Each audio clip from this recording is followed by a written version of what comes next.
I am now, Toreador. Sorry about that, everyone. I really wish I had... Oh, hang on. Now it's...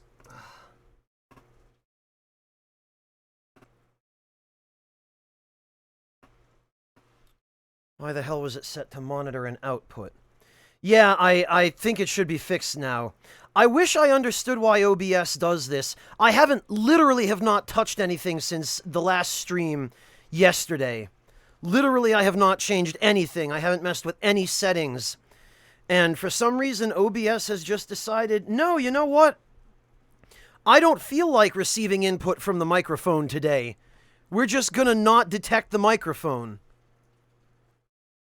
Oh, wait, you're gonna reboot me? Oh, okay, then we're going to monitor the microphone and throughput its signal twice.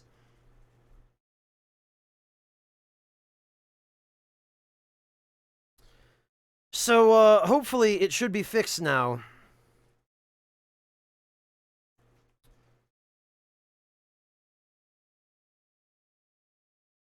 Anyway, as I was trying to say before OBS so rudely threw a pile of sand in my face, greetings everyone, welcome, and thank you all very much for coming to join me for some more Valkyrie Profile. Jeez. Greetings. Alitli, thank you so much for the resub. Welcome back. And congratulations on 7 months. Ugh.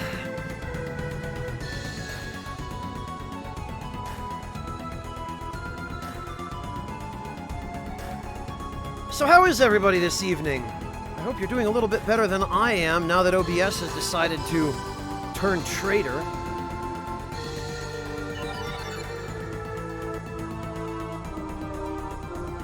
And let's actually... Let me try and get my bearings. I think we still have to do the Sunken Shrine. And I believe this is also the chapter where Dipan opens up. And you have to do Dipan in this chapter. Because if you wait till chapter 7, the guy that you need to fight in order to get into Dipan disappears. And you can't get in there. Toreador, you're good. Madi, you're fine. That's good. I'm glad. This is the original one, Tirnach. Valkyrie Profile 1 is the first game in the series. The DS game is irrelevant to the storyline of Valkyrie Profile, and it's not a particularly good game either.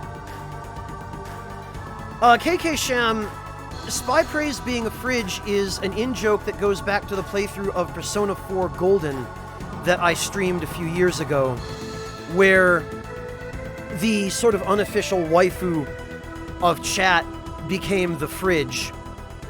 And anytime we happened to open the fridge and there was something edible inside, chat would take to praising the fridge, and so it just became an emote.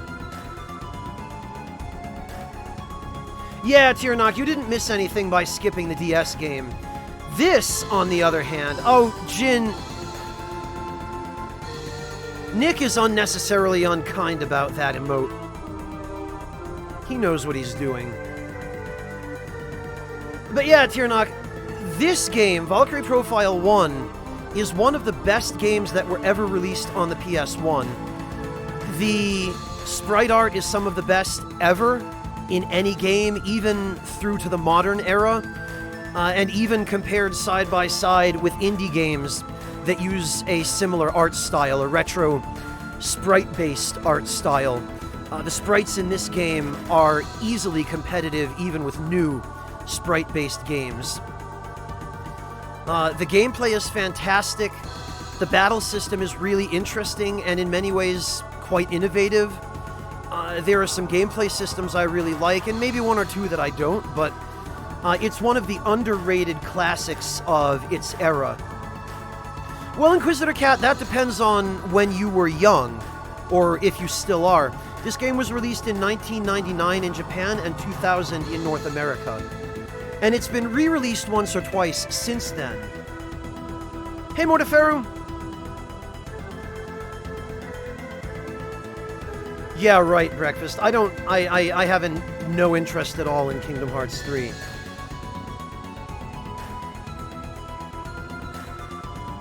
I mean any games, Denim.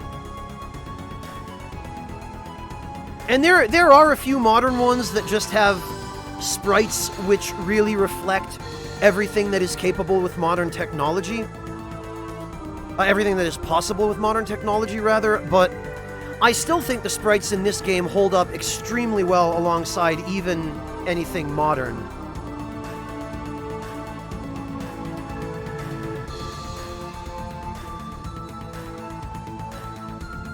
It's fantastic, Inquisitor Cat, and I mean, stick around even for half an hour, and you'll see it, because we're about to... Oh, shush, Denim, you wise guy.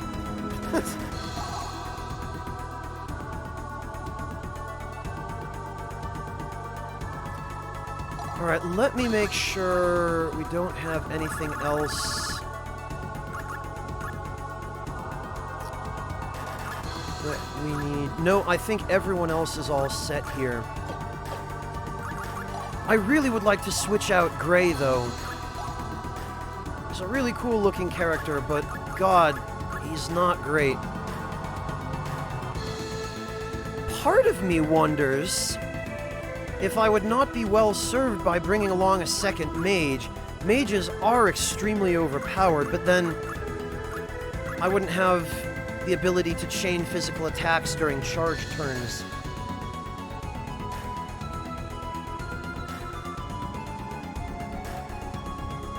King of Fighters 13 is a sprite-based game, Denim? I'm not a big FGC guy, so that comes as a surprise to me.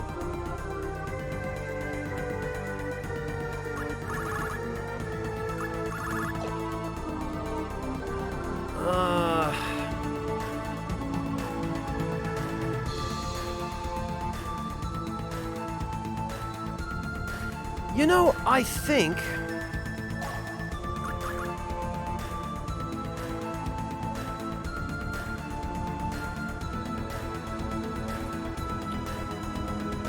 maybe...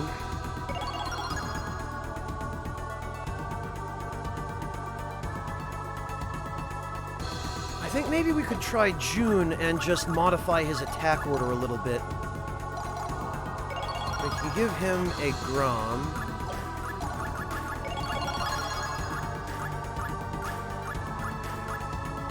Because as much as I like Gray aesthetically,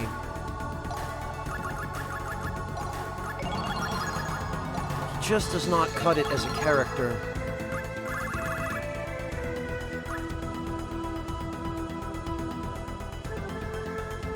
Dead Cells is a solid game, Mortiferu. Yeah, sprite work tends to be. No, Inquisitor Cat, unfortunately, it's neither available on PSN nor Steam. There is a PSP version, which you can run on an emulator on your computer, and there is a shitty mobile version, which is not worth your time.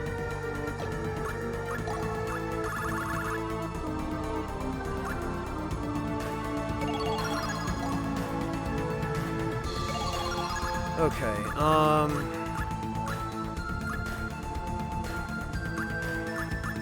so June can have the 2 bracelets of Zoe. Suppose he should probably also have a coin of fortune. And honestly, Lucian should have a coin of fortune as well.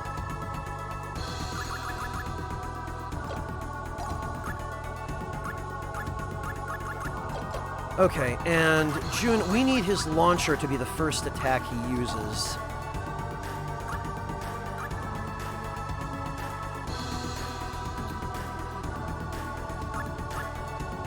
Oddly enough, it looks like his launcher is the first attack he uses. Alright, well, we'll give it a try. Hello, Billy G! Welcome back! Nice to see you again. Thank you for stopping in a second time.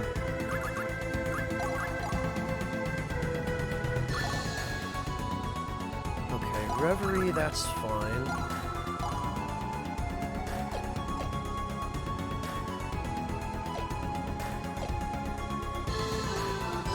Alright, I think this will do. Oh, wait a moment. Yeah, we need to... Glare Guard. Okay, so we need... this chapter's equipment.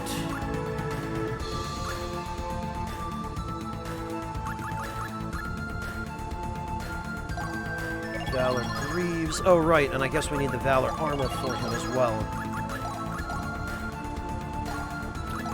Valor Helm, Valor Armor, and Valor Greaves.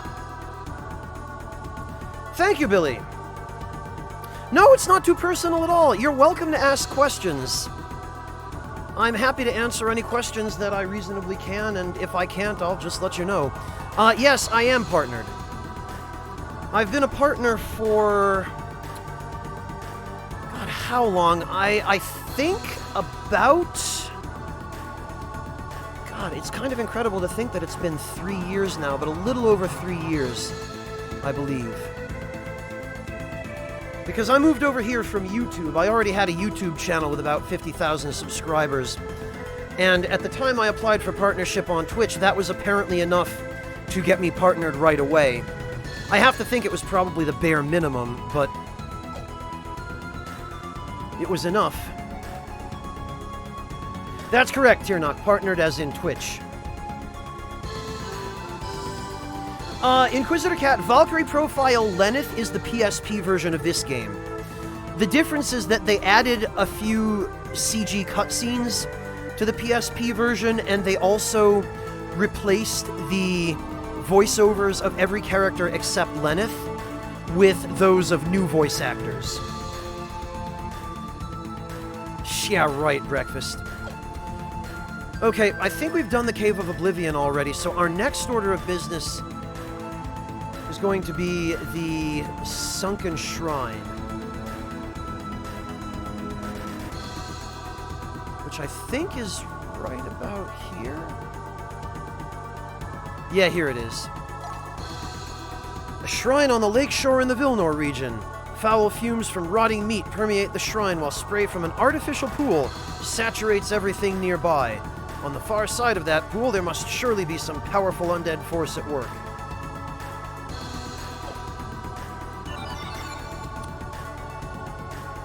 Okay, well, we should save.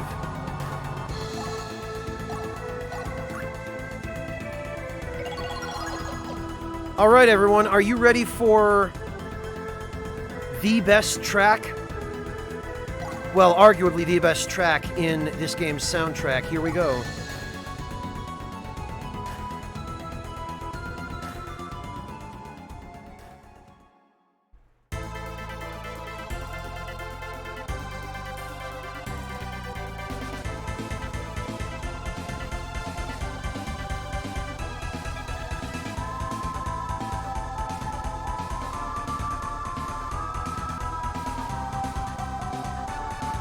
Hello, Ross! Welcome!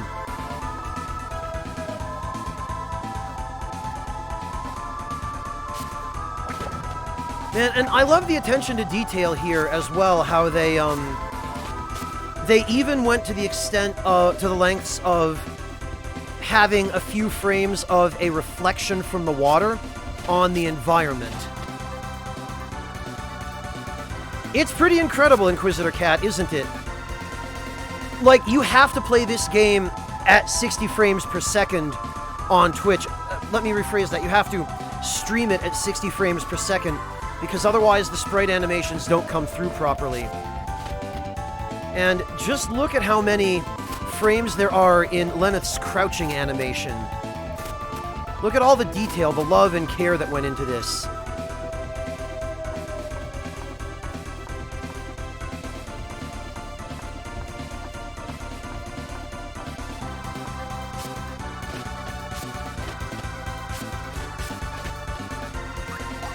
Okay.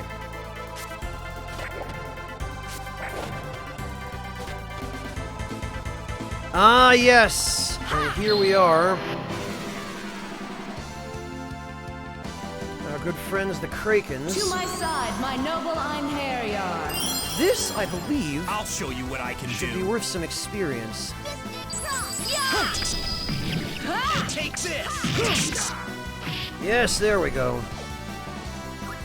Yeah, you know what? Not even close. Ha! Amazing. Take this!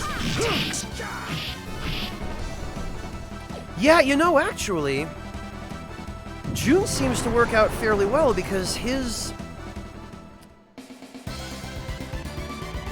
Oh dear, I have drawn Daikyo. Terrible fortune. His second attack seems to push the enemy back towards Lucian. I wonder...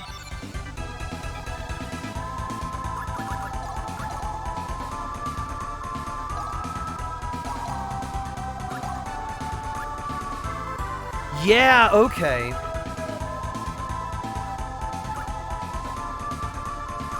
So actually, if we have Koei's on first...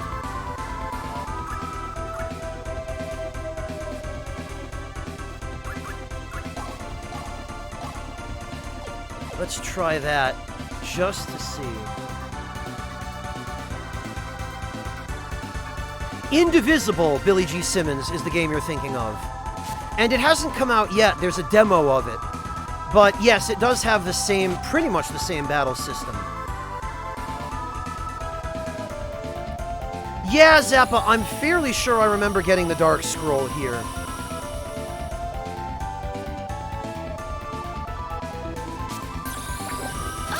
Ah, blast it. Yeah, I'm definitely going to be playing Indivisible. Alright, come on.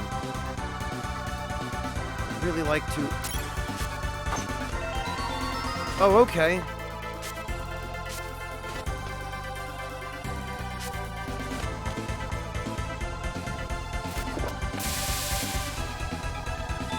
Yoink. Oh, there's an Eye of Heaven. Yeah, Billy, it is a Kickstarter game, I believe. It's made by the same studio as Skullgirls, if I remember correctly.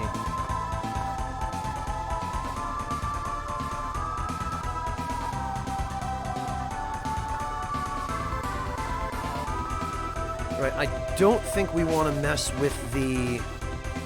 Oh, hello! I have not, Billy G, no. To my side, my noble I have heard a bit Einherjar. about it, but I've not played it. Try all you want, demons. The outcome will not change. Take this!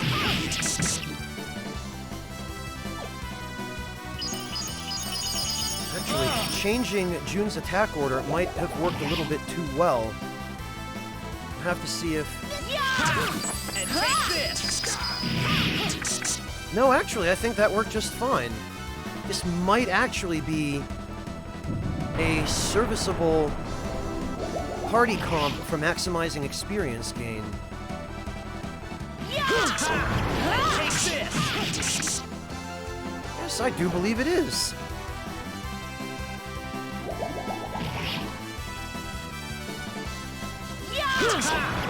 Take this! In fact, I think this is actually an ideal party comp for maximizing experience. Take this!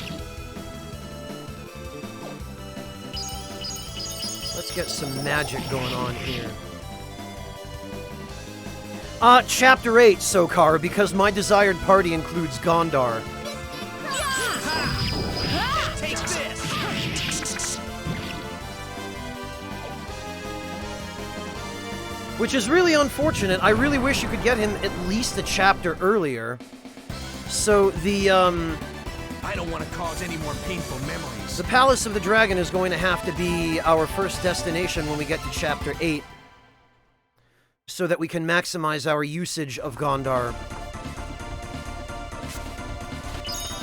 Okay, these guys are pretty worthless.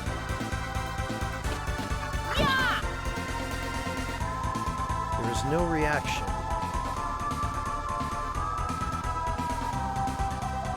For Gondar, yes, it really helps to do that, Sokar.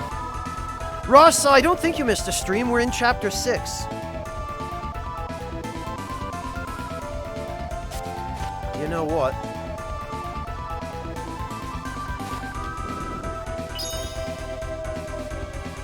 Oh, I can just pick him up. Okay, then. I don't remember being able to pick those guys up, but I do remember now. Ha! Ah, you appear to have hit a wall, friend. Okay, fine.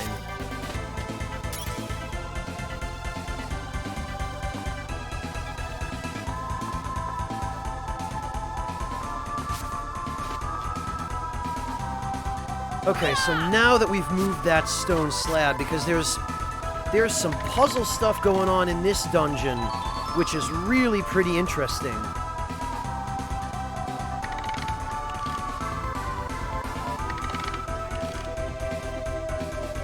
So there are 3 positions for this apparatus. And we have to go this way. Whoops.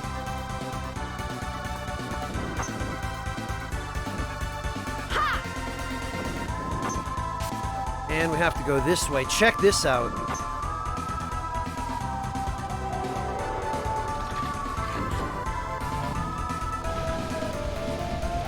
This would be a tremendous problem if Lenneth weren't a god and didn't have to worry about breathing underwater.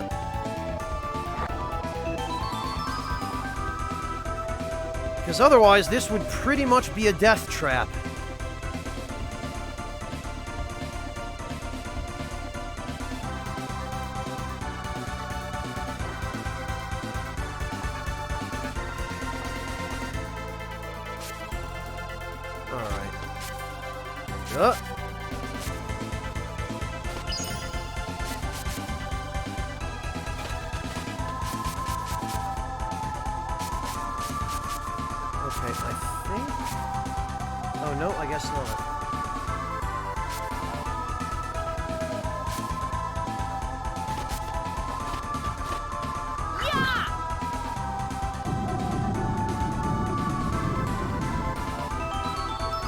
Oh, okay, there we go.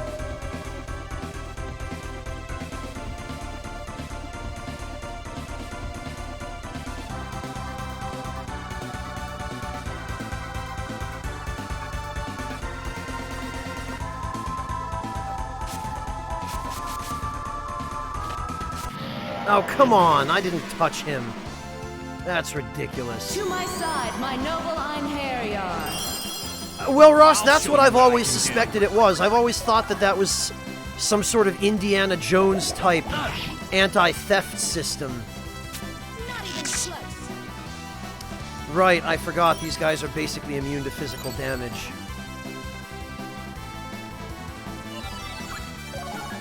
Alright, come on. There's nothing for us to be gained here. There we are.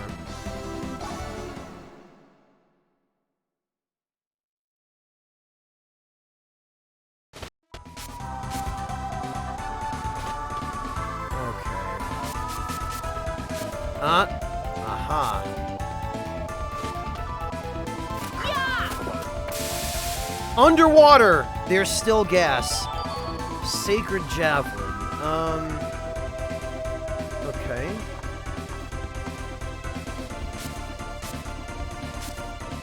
What about up here? Oh, hello! Yeah! Okay. This could be interesting. Oh, and it's just one. Don't do anything rash, my friends.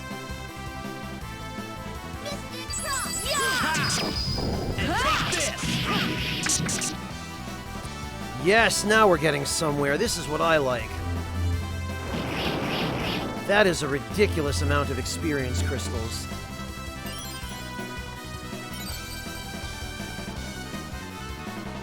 Yeah, but Sokar, gas wouldn't behave that way underwater.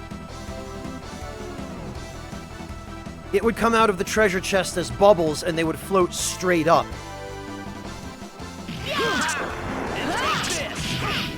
But I suppose they couldn't take every last element of physics into consideration in a game like this, could they? I know, Sokar, I'm just being pedantic for the sake of pedantry.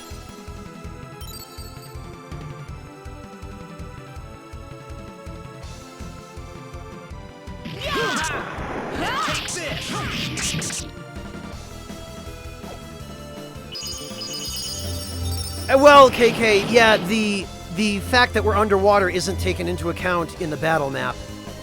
Because that would be way too difficult.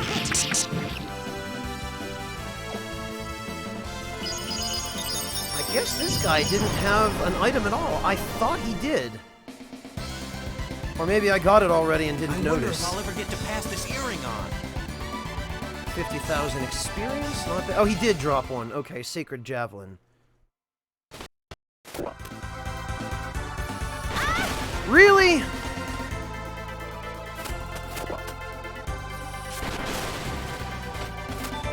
Ah, there it is. Dark. Okay.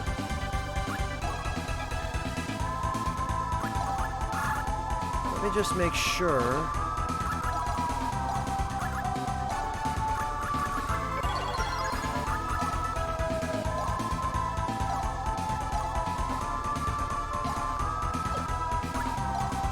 No? Okay. Don't get me wrong, I don't necessarily intend to transmutate this. I just want to make sure whether or not it can be done. Reverie. Okay. Right, I remember now. So actually this is fine. We can finally use it. Might reinforce. Nanami can learn that. She definitely needs it. What to get rid of? Probably...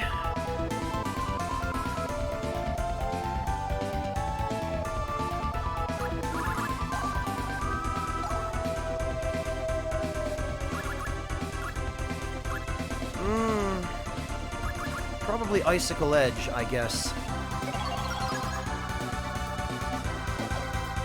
And that should be fine. So now...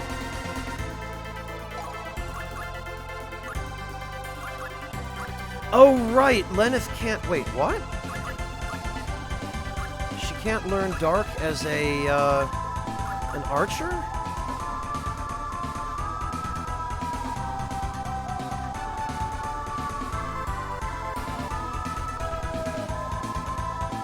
That is a pain.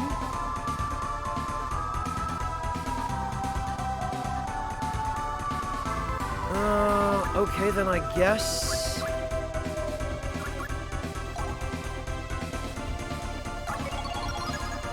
Yeah, alright. Yeah, I guess Dark is melee only, Ross. Which makes a certain amount of sense now that I think about it, because an archer doesn't really need to attack from behind, because they can attack from far away.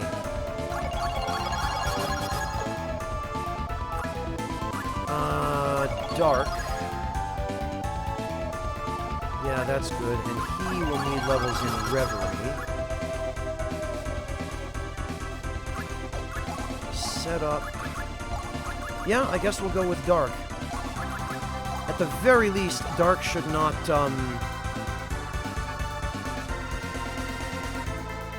Dark should not mess up Lucian's ability to... what do you call it? To use Shining Bolt.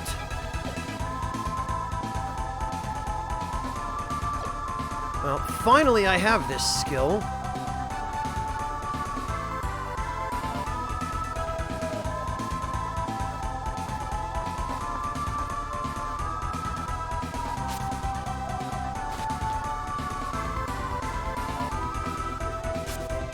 Oh, hang on a minute. I think I shouldn't have hit that crystal down at the bottom. Ha! Ha! Yeah! Ha! Ha! Ha! Ha! Ha! Ha! There we go. To my side, my noble Einherjar. All right, let's do this. These might be the creatures that drop the broken spears, actually.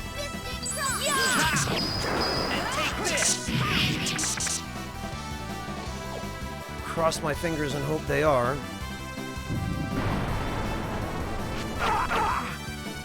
Oh no, not darkness.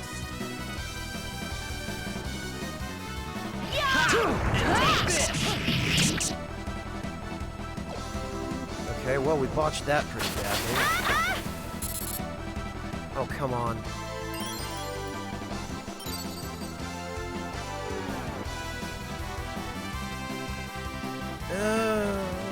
Alright, well. And take this!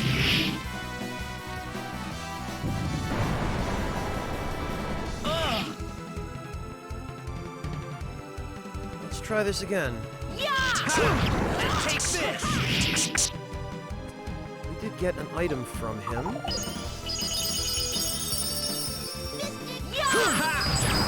take this! Well, hopefully we'll get a decent amount of experience from this as well. I don't remember these guys giving a great deal of experience, but... I don't want to cause any more painful memories. Yeah, no. Even with a maxed out bonus. Okay, no. These are not, in fact, the enemy I thought they were. I don't know how I managed not to get ambushed by that. To my side, my noble Einherjar. Oh, no, it's Allow me to purify. ropers. It's those guys that have the broken spears. And take this!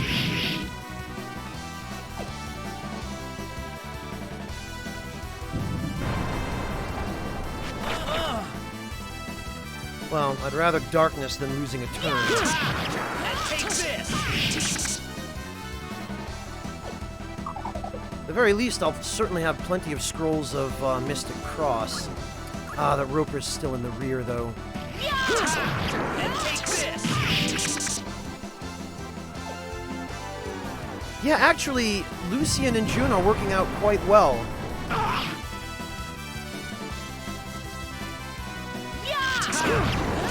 And take this!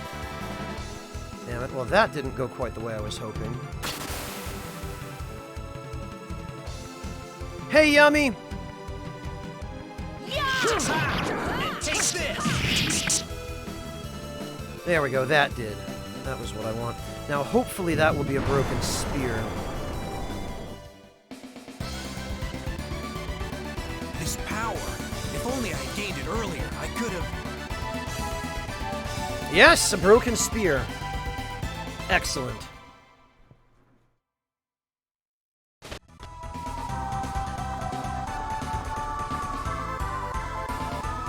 Oh, right. Quite a few, Breakfast. I actually own more old games than new ones.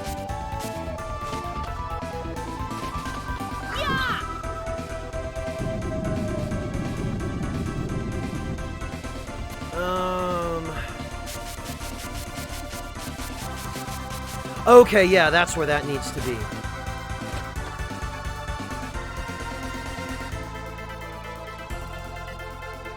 Oh, nice, Yami, and it sounds like you dodged the dentist, too.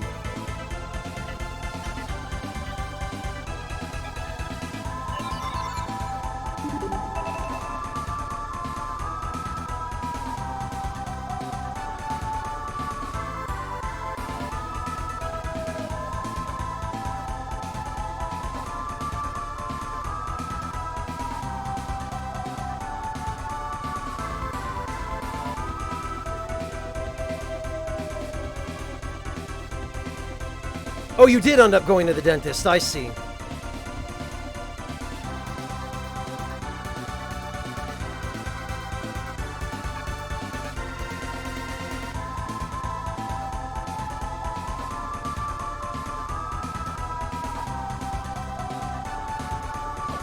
Okay.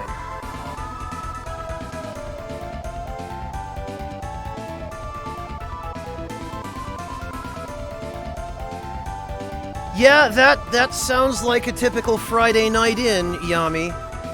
Or whatever night tonight is. Hello, Ngaru! Welcome! Okay, have a good one, Yami.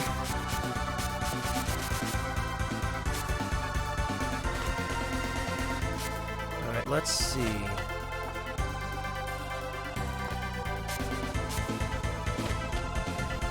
No, Engaru, we only started recently.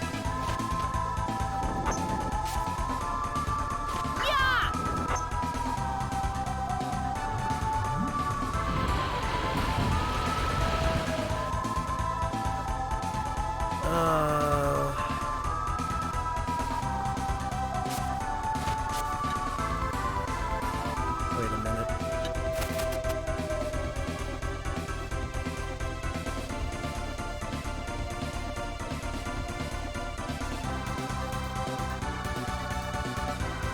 This doesn't seem right.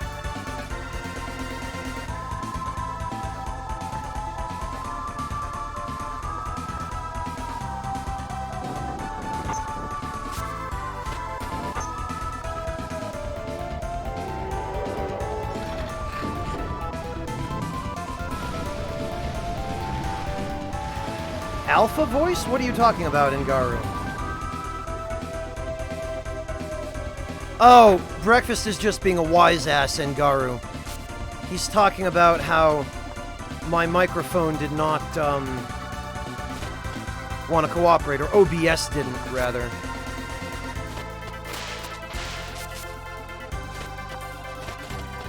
Alright.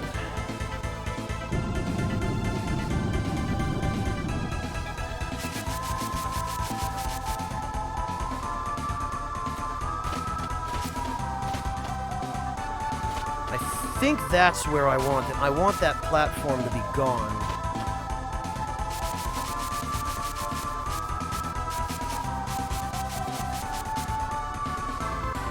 Then I think... Yeah, okay.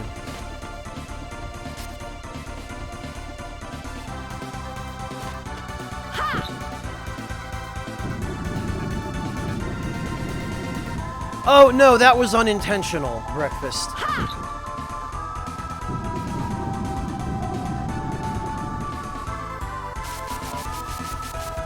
Okay, no, maybe that actually is what I needed to do. I don't remember this dungeon very well.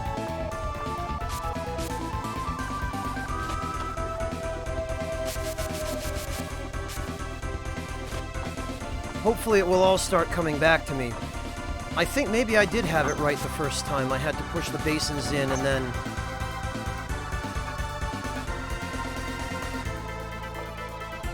Yeah, and then go here.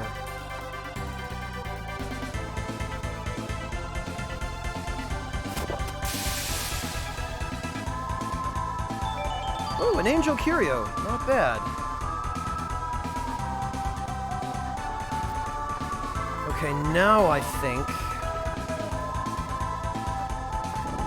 Now we need to reset this.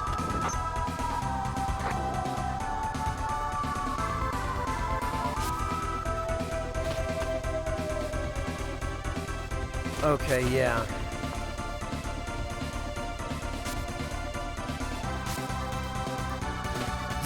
You draw abs on your biceps, Breakfast? That's a new one.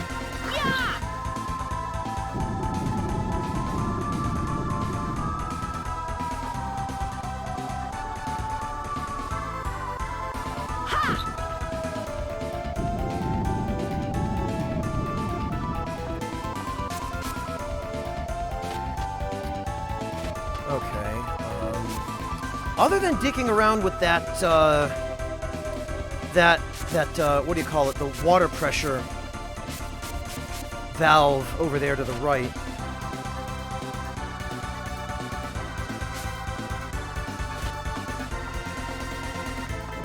I don't think the rest of this place is too bad.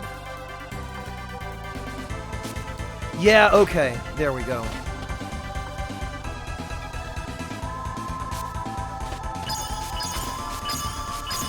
Oh, okay, nothing up there.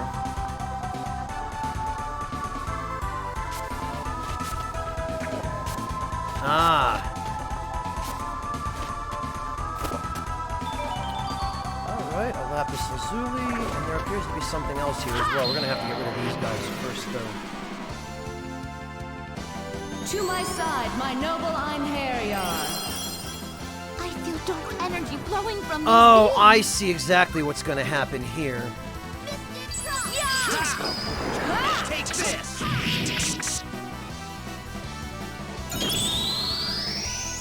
We've got to get rid of those stupid crabs. The only way we're going to be able to do that is with great magic. Or I guess by spamming regular magic.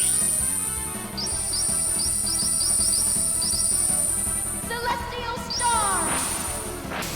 I just hope Celestial Star doesn't kill the eye, although I don't think it will. It doesn't look like it's doing enough.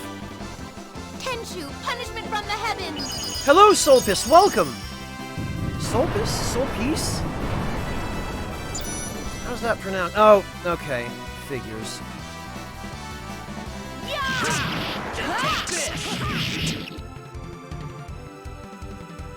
Solpice. Okay, I didn't get either of them right. Thank you for the clarification.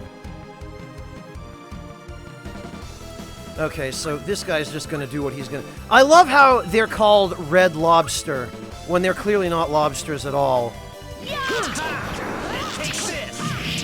I have a feeling somebody at Tri-Ace just really, really liked the American seafood restaurant chain.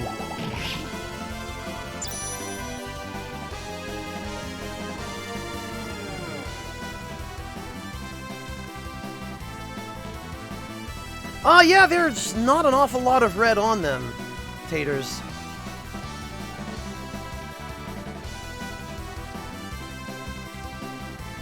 Oh, he does, Solpice? I'm sorry to hear that. You know Peeve, he's a thief. He'll do anything for money.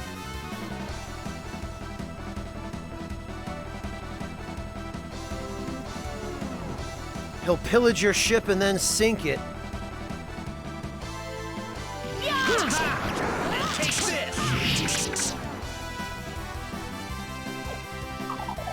Alright, once I...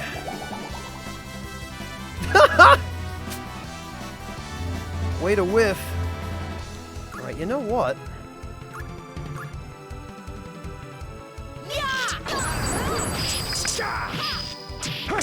We have dark. We don't have to wait around Mugen no Kensen. for this idiot to... Blade art. Senko Jin. I forgot. That's the great thing about dark, is that it gives you the ability to completely ignore enemies that are in the back row and attack them anyway.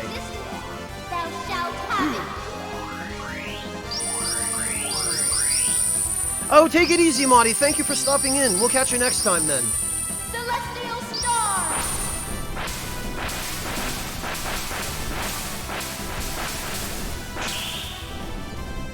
Return now to the ends of the earth.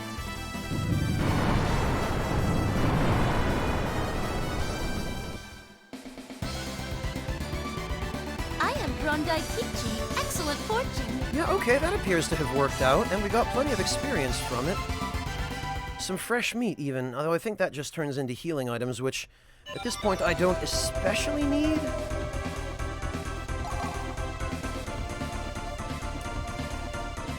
I guess at this point, I might as well just start burning some capacity points. I think I have an awful lot else to use them on for Lenneth. Lucian... Oh, okay, here we go. Yeah, there. June now has maxed out Reverie. That is what we want.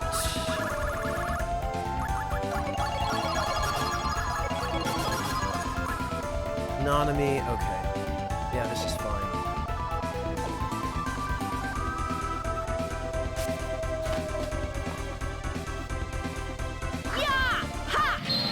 Okay, and then that switch, I think we need to just...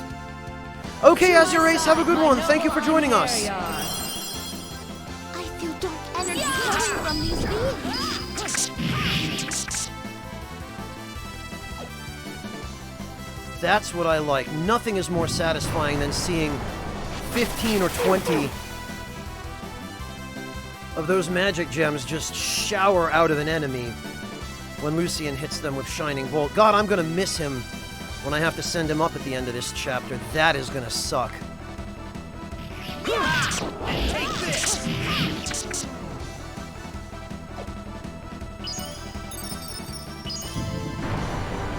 Well, Solpice, what did you expect in an underwater shrine? There've got to be some fish in here somewhere. We've got just about everything else. We've got giant enemy crabs. We've got krakens. I think we've covered just about every other trope.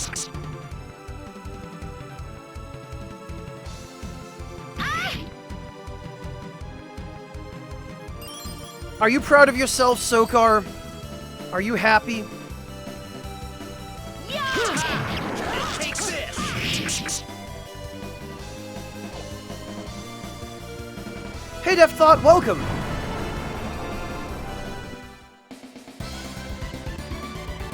I wonder if I'll ever get to pass this earring on. I don't know why I bothered going to the trouble of getting all the treasure from these guys. They don't really have anything worthwhile, and they give crappy experience. To my side, my noble Einherjar. Okay, this is what I By want. hook or crook, you shall all die. These guys are the high-value targets. Take this! Yes, that's what I want. Give me those sweet, sweet broken spears. Ropers! Waltz Queen. Very nice, Def Thought. Take this! Yeah, they look cute till they start using their attacks on you, Jin. They look like little seals. But then their chest bursts open and you see the tentacles and you're like, oh, this is definitely a Japanese game. Take this! That's fine, we got the items. That's really the most important thing. I have drawn Kichi, average fortune. Yes! Beautiful. 2 broken spears. A beluga wendigo. It's an interesting description, Taters. Soulpice, the short version is you play as a Valkyrie who is sent to gather the souls of worthy warriors, or Einherjar.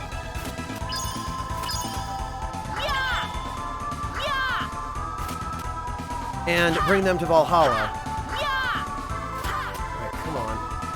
There we go. So if I remember correctly, what we have to do here is carry this underwater. Because for some reason these crystals float, and then... Oh, alright.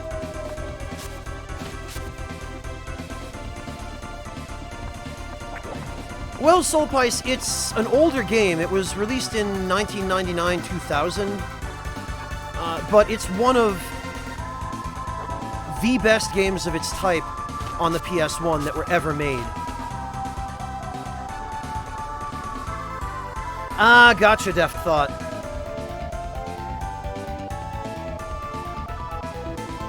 Yeah, I know how moving is.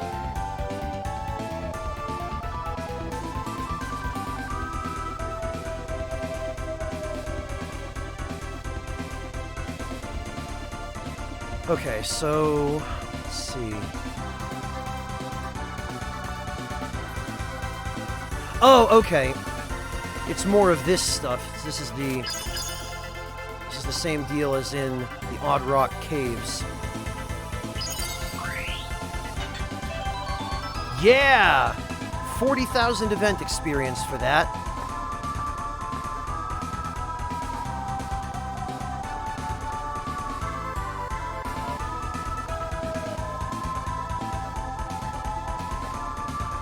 Ro, this looks fantastic for a 2000 game. What are you talking about? Compared to the 3D in 2000? Yeah! And even some of the pre-rendered stuff in 2000. The sprites in this game are second to none. To my side, my noble Einherjar. Yeah, Soulpice, Norse mythology as interpreted by Japan, with plenty of liberties taken. Take this!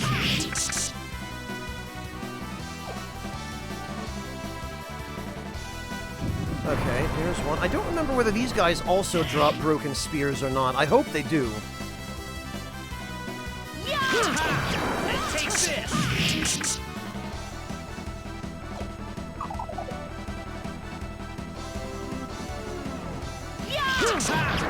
Take this! Alright, let's see. How do we do on items? I'm not sure, actually, if these guys have broken spears. I have drawn Daikichi. Excellent fortune. Nope, a composite bow and silver mail. Silver mail?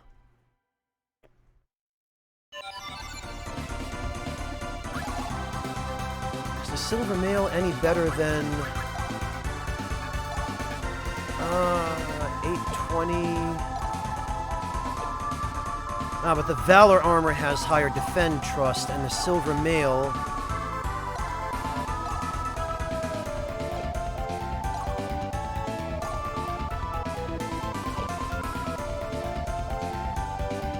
Yeah, the silver mail is not good enough to merit replacing the Valor armor.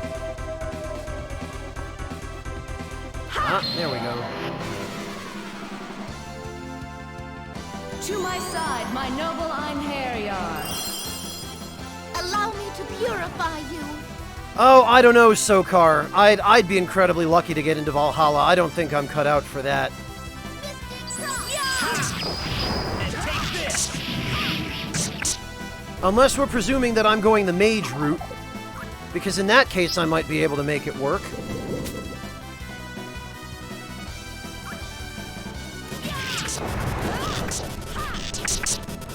Oh, okay, well...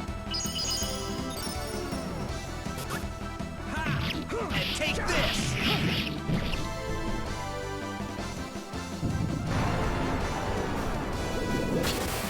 Einherjar. Ro. It's the name for the fallen warriors, yes. God, Lucian is so good. I really hate the fact that I have to give him up this chapter. Ah, nice! And he was silenced, so he couldn't use Lightning Bolt.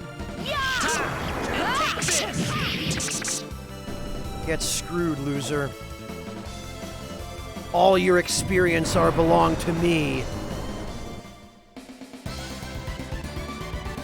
I don't want to cause any more painful memories. Yeah, Ro, I don't think there are too many people who would turn it down. Fresh meat. Okay, well, I mean, we were fighting octopi.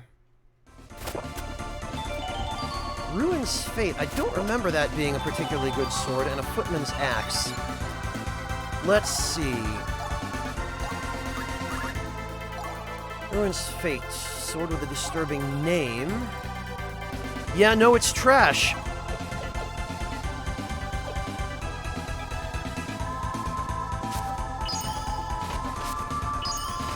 Breakfast, that doesn't help. You, like you, down where I can reach you, please. Yeah, Ro, because you have to send at least one Einherjar to Valhalla every chapter, and in this particular chapter, in order to get the best ending, we have to send Lucian. And take this!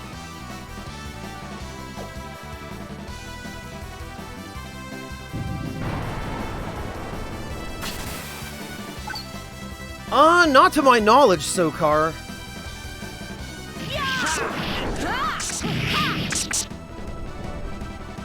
Well, that was interesting. Well, I wish I could Death Thought, but Their souls have been I think released. in We chapter have no 7 and reason 8 they're going to remain want a here. mage. Well, we got one broken spear, that's 4.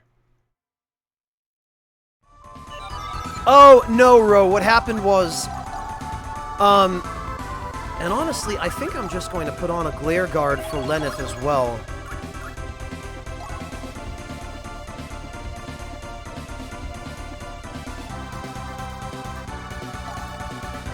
The Glare Guard,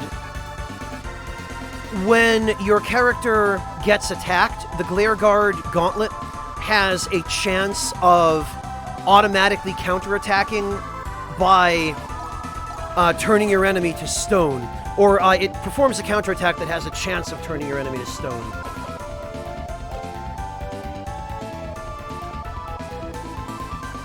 Yeah, Ross, they both ask for sorcerers, so I can't send Gray anyway.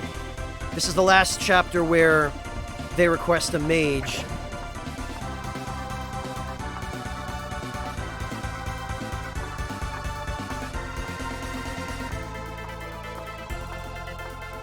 Alright. This is how we get past this. I did Waltz Queen, yes.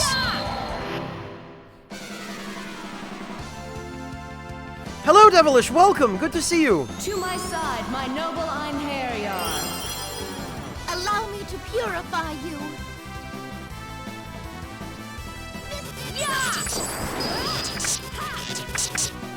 Okay, well, we got the item.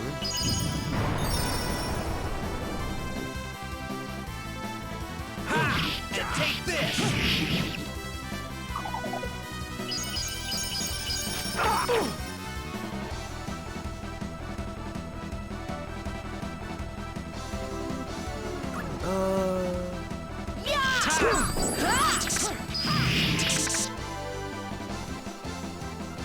Whatever. We'll finish it.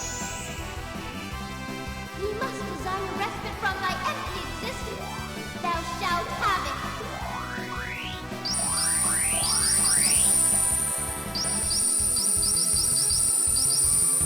Celestial star!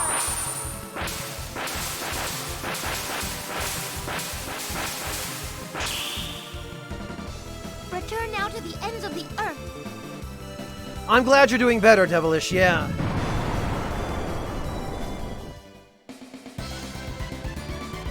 You have served me well, my Einherjar.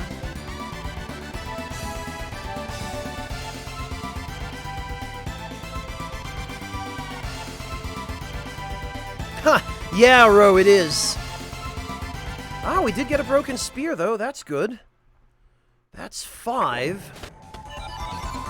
Actually, Ro, we can switch that up, too, depending on what her regular magic is set to.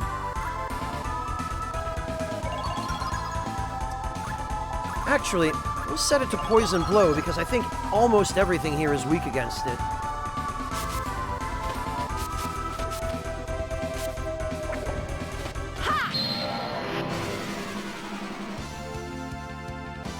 To my side, my noble Einherjar. I'll There show we you go. what I can do. Poison blow! Take this!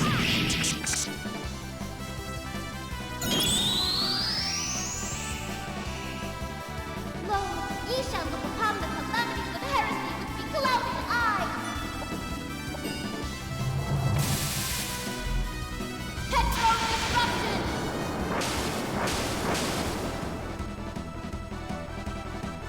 Return now to the ends of the earth.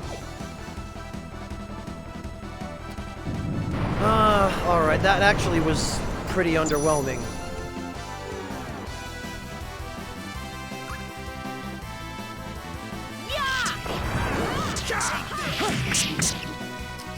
Oh, actually, never mind. It wasn't because I can access the back row with Dark, it was because this guy ended up in the front row after I killed everything.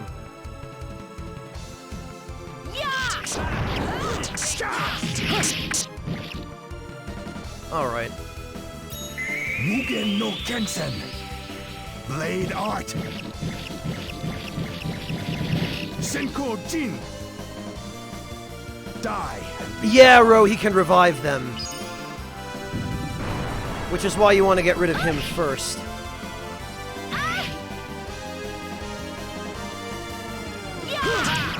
And take this!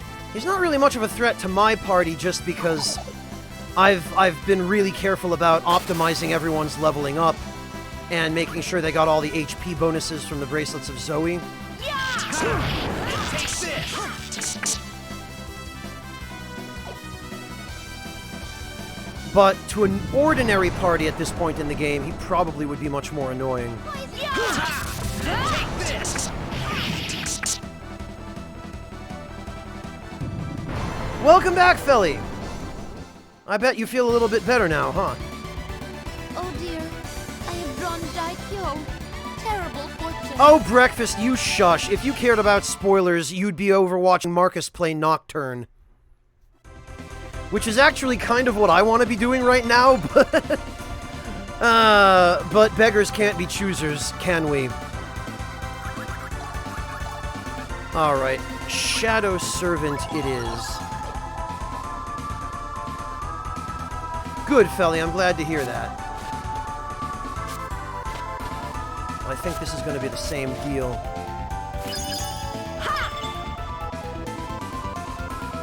Where we have to...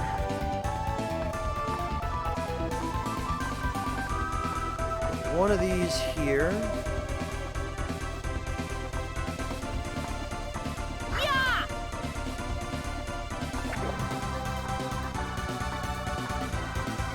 And another one of these right here, if I remember correctly.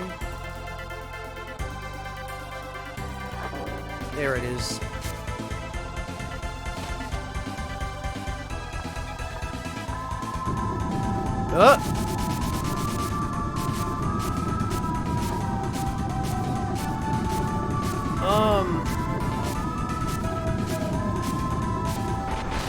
Okay, let's try that again.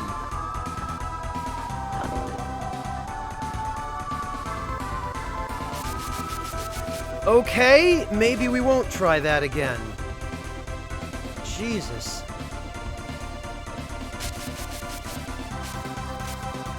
Or, no, we have to open the door a second time is what we have to do. What a hassle.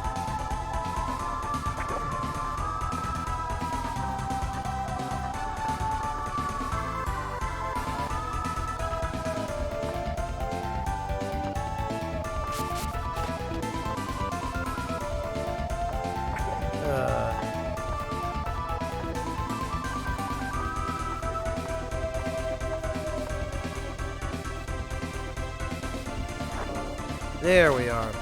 Alright, for real this time.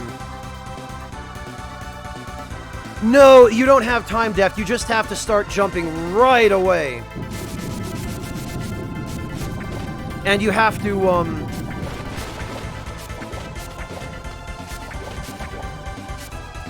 you have to jump to the side when you get up to the top. No.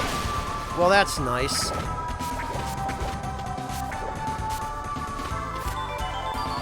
Really? All that for a charge skill? That's it?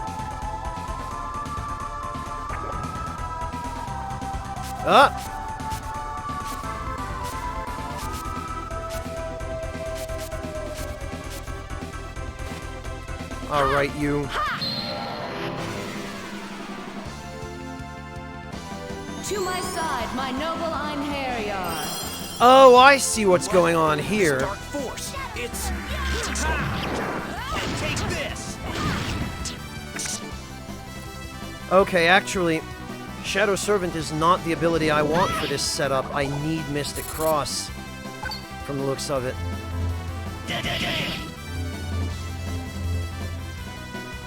Great, great, great! No one remembers Sonic 06.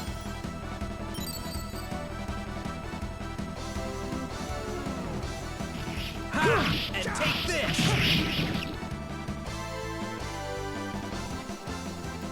Yes, Venus, traps are avoidable. Hey, Yoshi, good to see you.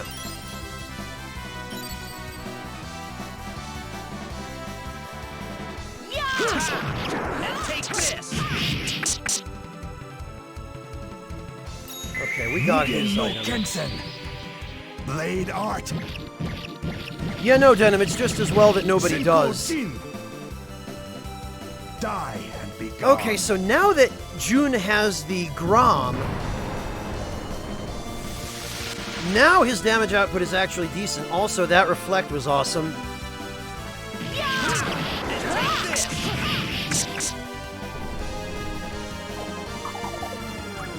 Oh yeah, get silenced.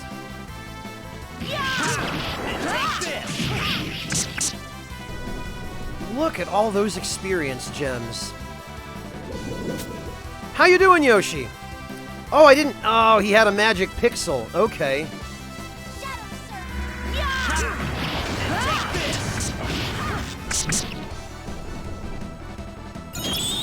Alright, Ro, this one's for you. so you can see it. Dead. Thus thou hast no escape from the grasp of catastrophe. Meteor swarm! I like my squid well done. From the heavens. They do. They definitely do, Ro. The Great Magic is singly the best set of skills in the game.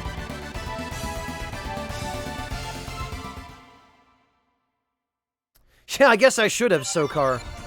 Unfortunately, I do need to switch it back to Celestial Star, because Shadow Servant is a launcher, whereas Mystic Cross is not, and I don't want to launch enemies with this setup.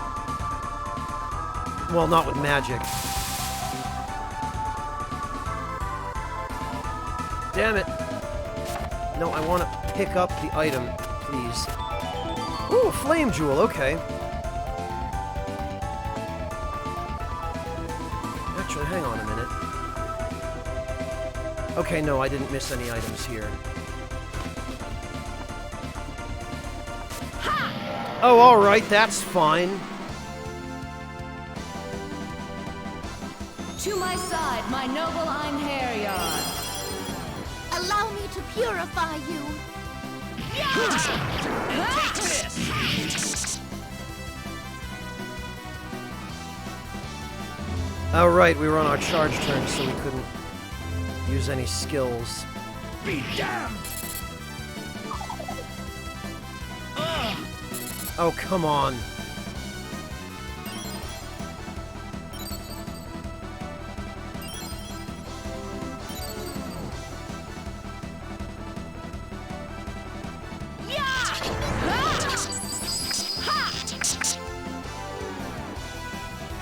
Oh, he didn't faint.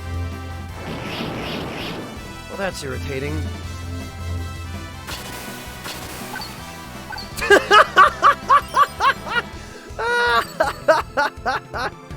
Oh god, I love the Glare Guard.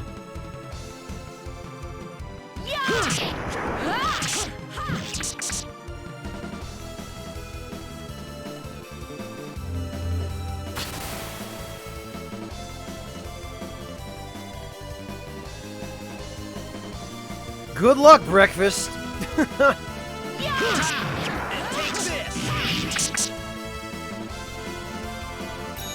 Mugen no Alright, Kensen. let's finish this idiot. Blade art. Senko Jin. None can stand before me. I believe petrification lasts for 5 turns. Oh no, it's 3. Take this! Oh, and it didn't even finish him. Okay. You'll regret that. Oh, I was too late. Ha! Ah, he tried to use Stone Shock, but he was the one who got stoned. Brr. Take this!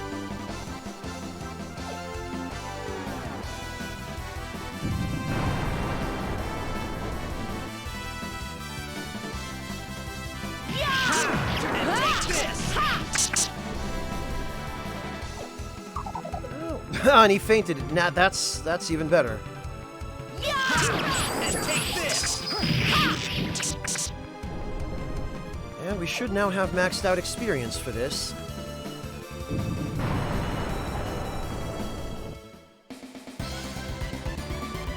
I have drawn Kichi.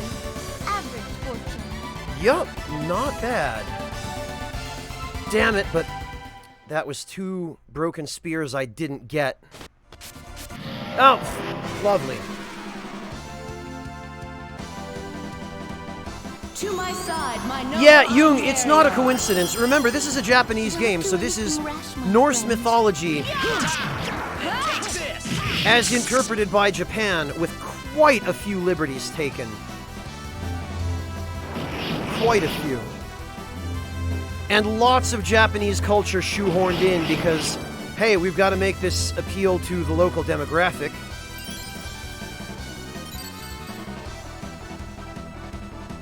Like, literally, the prologue of the game has one of the characters going to a restaurant and ordering a bunch of straight-up Japanese dishes. like sashimi and miso soup and sake.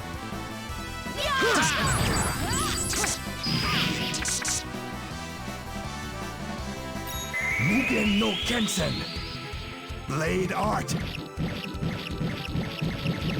Senko Jin. All right, Lucian, this may be your... You are strong, monk. Valkyrie, Maybe grant on me you. power. Finishing strike. Round rip saber. Guess it's on Lenneth now. Don't think that'll happen again. It shall be engraved upon your soul. Divine He ends up in jail, Waltz Queen, but Laufer apparently rescues him.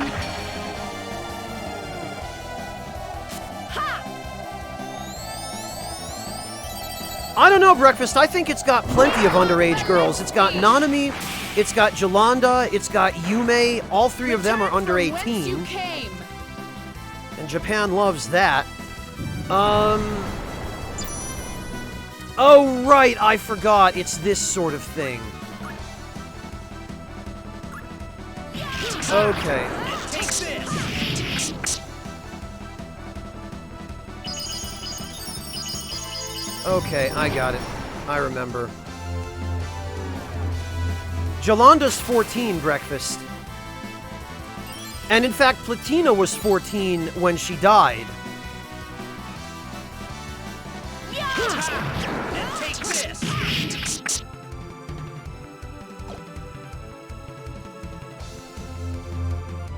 Soul Pice, what Breakfast is, in a sort of sardonic way referring to, is that in Japanese games, there's a tendency to overly sexualize girls who have no business being overly sexualized. Take this. Although they don't really sexualize any of those characters in this game. The characters are there. But they fortunately don't get that treatment.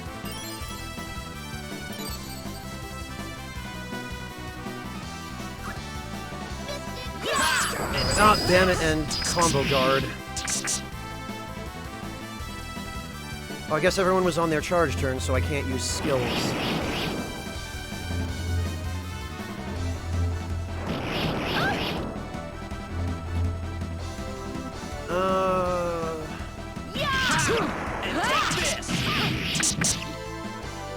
Okay, so what I'm gonna have to do here... Yeah, I need Nanami to be able to use magic so that we can finish both of these guys at the same time.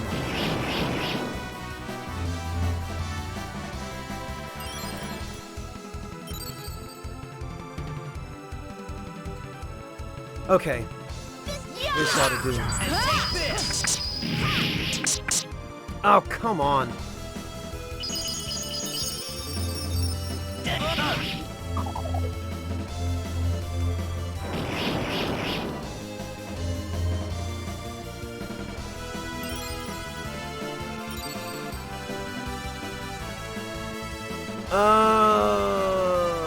Okay, this one will have to attack next. Okay.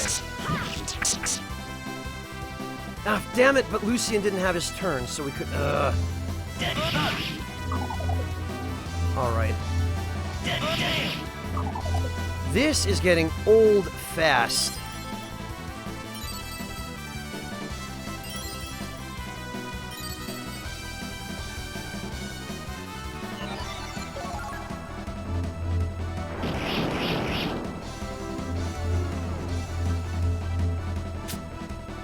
Alright. Now everyone should have their turn. No, Nanami doesn't. Damn it all. Okay. In this case, what we need to do is use a charge break.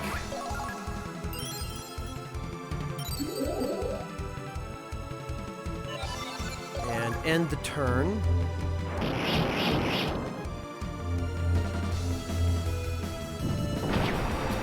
Okay, yeah, no, this is fine.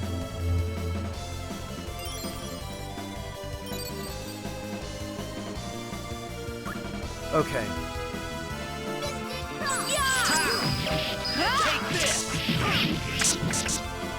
Alright. This ought to finish it. You must desire respite from thy empty You have to get these guys both in the same turn, or they just endlessly revive each other, which is rather irritating. Celestial Star!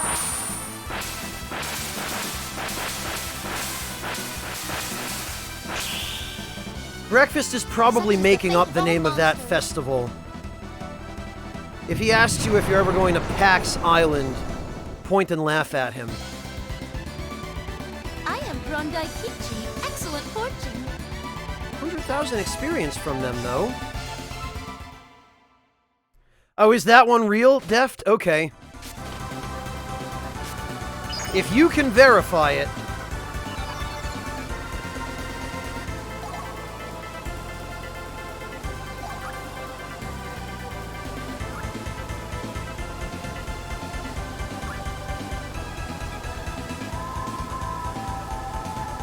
Oh, I see, Deft.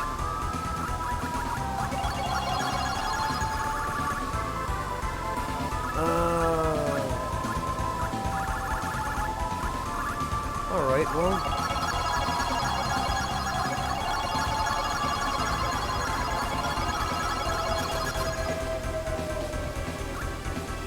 Oh, wow, yeah, June...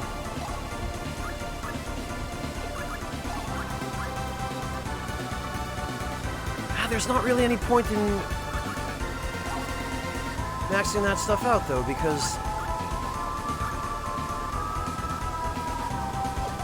Alright, well, what we'll do for June, actually, because Dark does not seem to be doing him a great deal of good. We'll go with Strike Edge.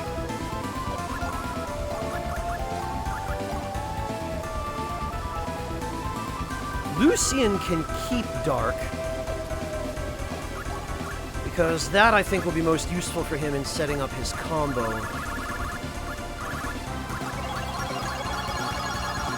These...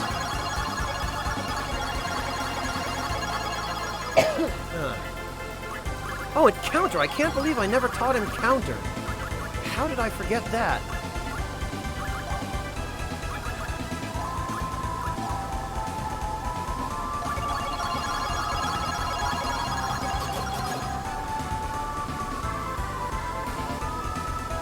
Hello, Dizzy! Welcome back! Great to have you! Alright, Nanami now has all of her skills.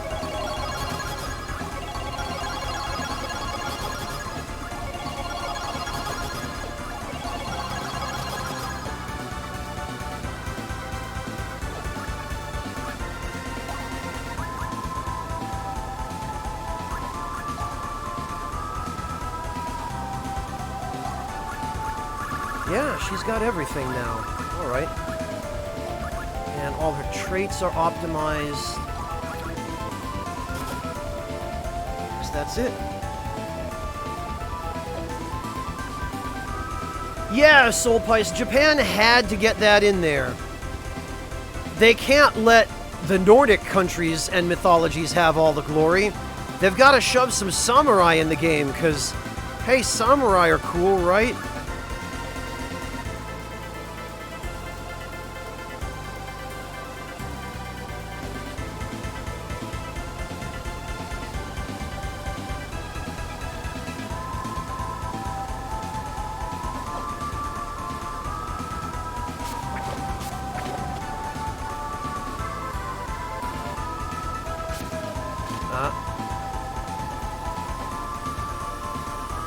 Oh, come on. No edging that, I guess. Alright. So for this, we have to... Come on. I don't have all day here.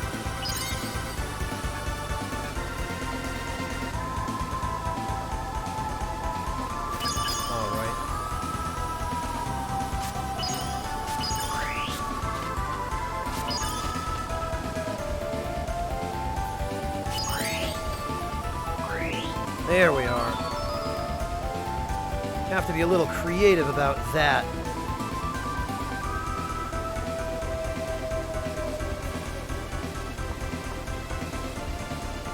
Oh, lovely. Yeah! Ha! Yeah! Alright, I guess we're doing this. To my side, my noble Einherjar. What? This dark force. It's... And take this! Actually, it's just as well. Because these guys will give lots of experience.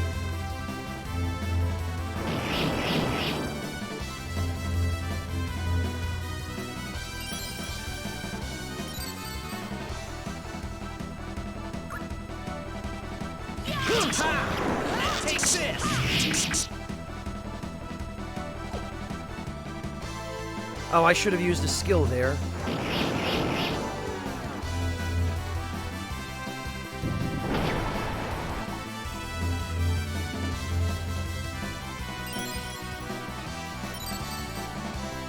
You said that yesterday, as I recall, Breakfast. Take this! Actually, Mugen no Kensen. it's just as well that we Blade Art. stack some skills on these idiots.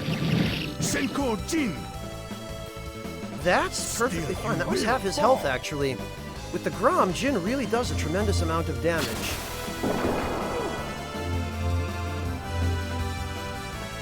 Okay, and then this. And take this! Valkyrie, grant me power! Finishing strike! Oh, it wasn't you, Breakfast? Someone made that joke yesterday. I could have sworn it was you. Maybe I'm just imagining things. It shall be engraved upon your soul. Divine assault. Roland, it depends. The PSP version is based on the original Japanese version of the game, so it lacks the quality of life changes the North American version had implemented in it later on. Celesti. On the other hand, there are also a couple of things about the Japanese version that are easier to break Prolong your suffering. in a way that is advantageous to the player. So it's really just a matter of personal preference.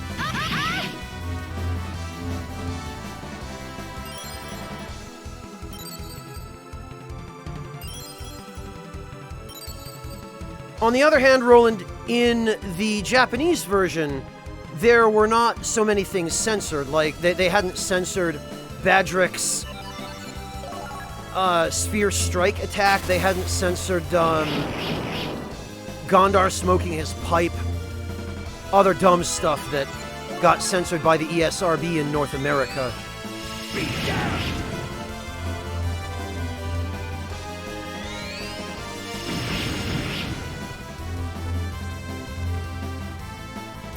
Okay. Alright, this should work. Alright. And it's over. We must desire respite from thy empty existence. Thou shalt have it.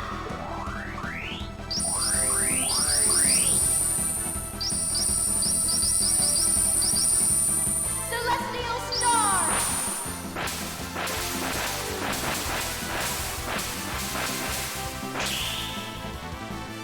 Such is the fate of all monsters.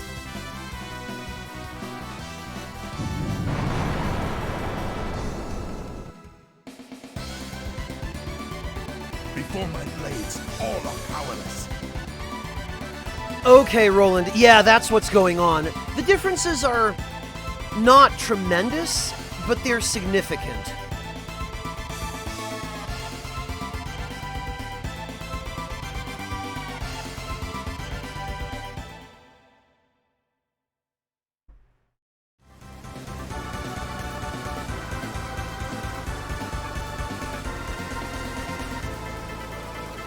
Oh, you're gonna come over here? No, you're gonna run away. Okay. Well...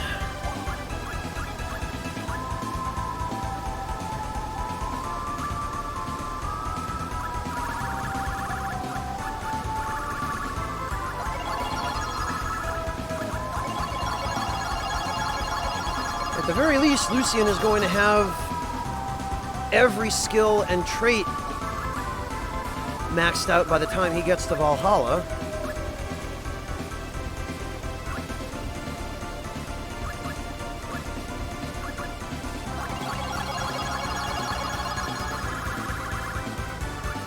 Most of that other stuff doesn't really matter.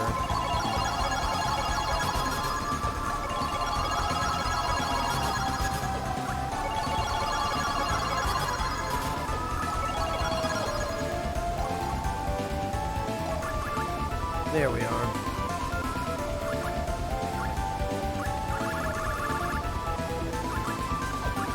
Oh, actually, yeah, Nanami is pretty close to maxed out as well.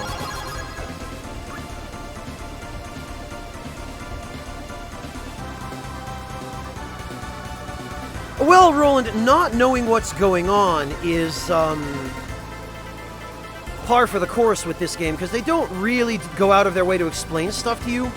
The true story, like the main overarching narrative, is hidden behind the generic, oh hey, you're just gathering the souls of Einherjar. Yeah, Maldery, it gives the Einherjar a little more individuality, doesn't it? Yeah, Roland, I think you're meant to look at the whole story between Platina and Lucian and say, wait, but what about that, though? Because that's the real story that's going on here.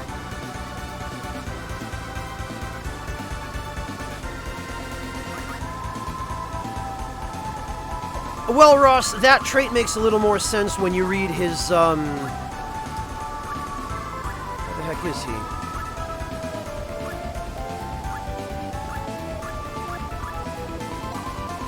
A young man from the land of Yamato. He wields 2 swords in a style he totally didn't rip off of Miyamoto Musashi. His goal is to find a miracle drug that will cure his beloved sister Ai of her blindness. His life is devoted solely to his sister whom he cherishes.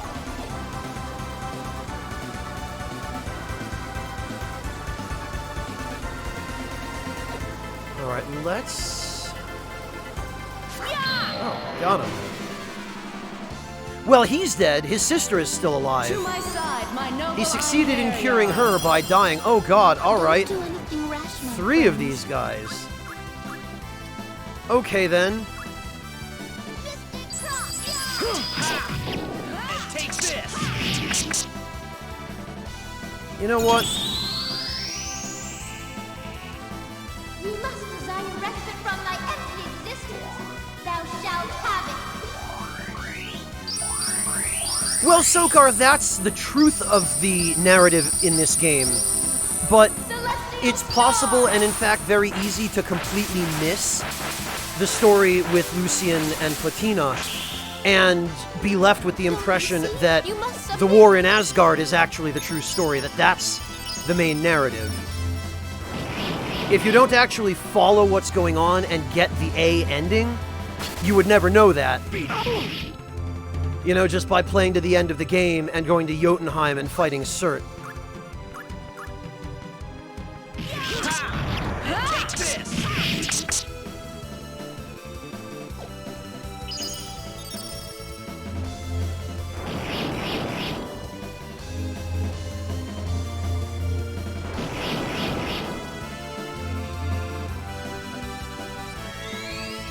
Well, Sokar, if it makes you feel any better, we're going to be getting the A ending this time, so you'll get to see it.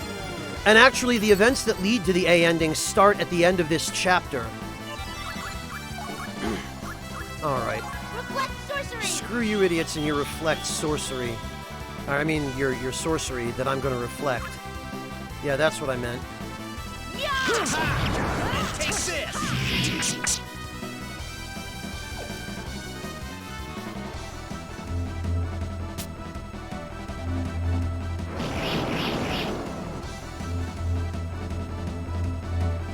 Well, it's a non-standard ending, Deft Thought. Non-standard narrative, rather.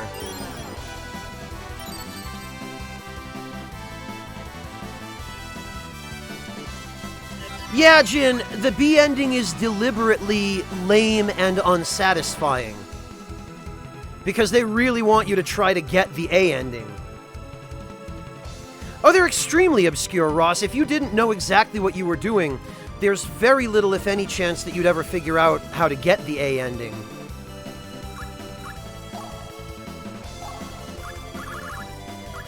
We're gonna need a charge break here again.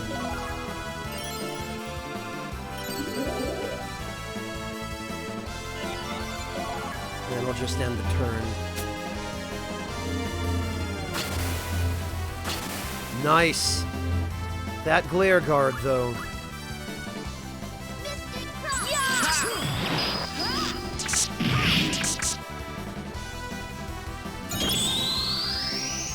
And this'll finish it. You must desire respite from thy empty existence. Thou shalt have it. Oh, I forgot about that, Ross. Do they straight up tell you go get the A ending? Celestial star.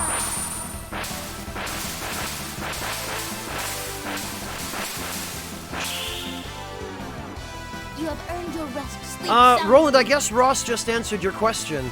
I don't remember that, because it's been so long since I got the B ending. But I guess so. Get thee hence. Oblivion awaits thee. Yeah, 150,000.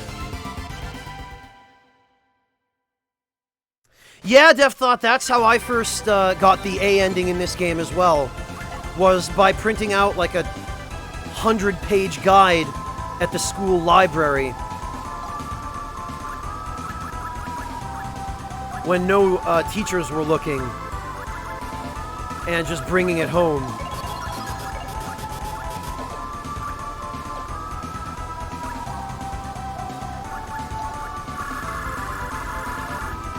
And not only free printing, Roland, but free paper as well.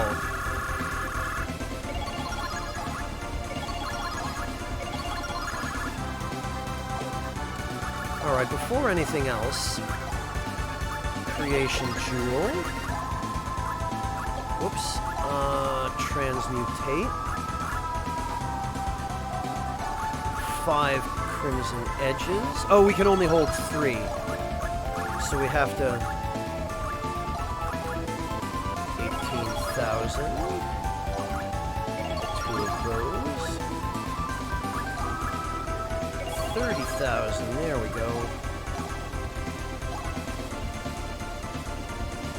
Unversatile axe. Bah, that's garbage.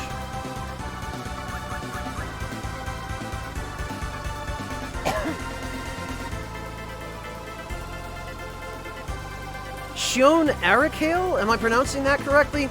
No reason to feel guilty about that. Back in the day, before community sites like wikis and, you know, Wikidot, Wikia, before all that stuff existed, what were you supposed to do?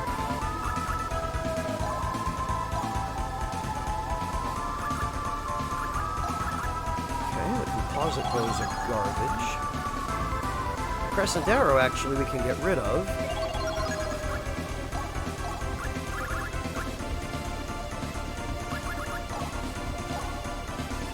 Oh, and the Mighty Check reduces holy damage as well. I forgot about that.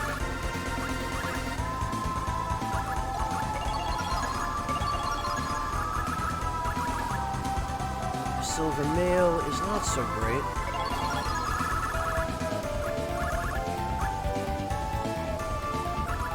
Sway Boots and Dual Greaves we can get rid of.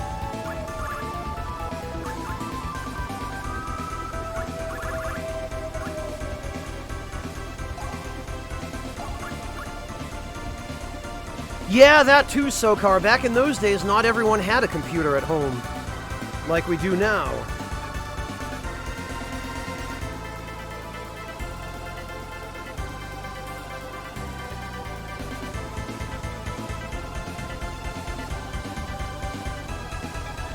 Are you looking at a Japanese dictionary for that, Maldory?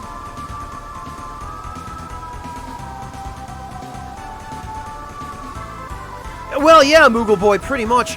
The people who got Excalibur 2 were the speedrunners.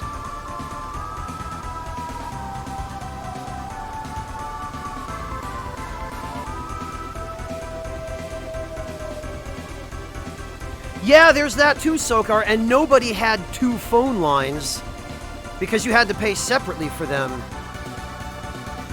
And so it was either use the internet or the phone. It was like that when I was a kid.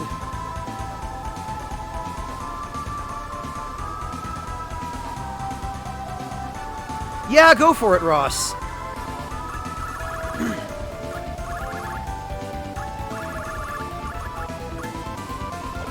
Actually...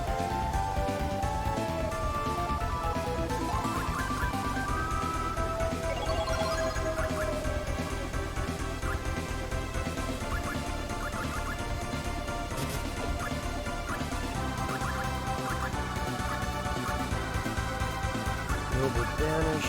Noble Elixir... Oh, okay, never mind then. We're full on those.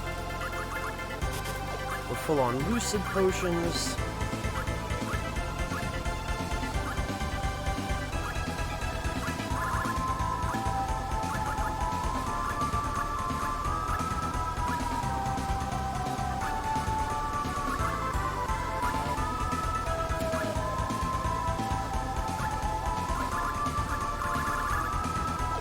And we can convert MP.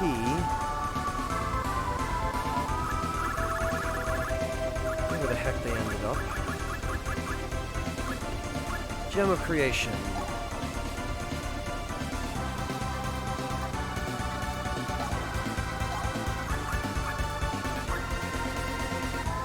Yeah. So we're already almost halfway to a 3rd Grom. I'm not even sure we need a 3rd Grom. I'm not even sure we're going to end up with enough characters who can actually use it before it becomes obsolete in Seraphic Gate.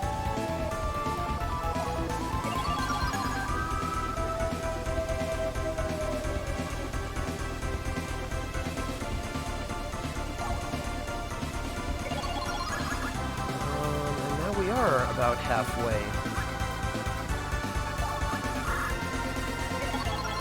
Get rid of that.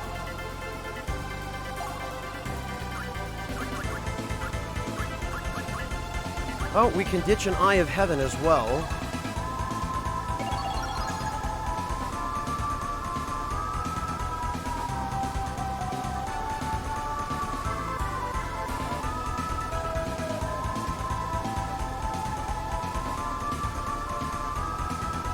Ross, I believe you or somebody else made the same joke yesterday, and look, I know I'm not one to talk, but... I'm just saying.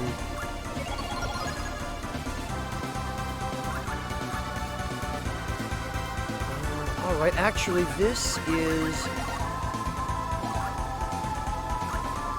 Oh, okay, Lucian's still...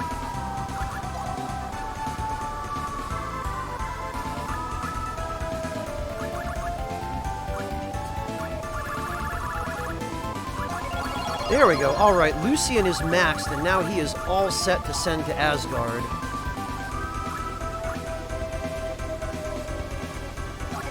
Combo counter, I guess. Trick step, why not?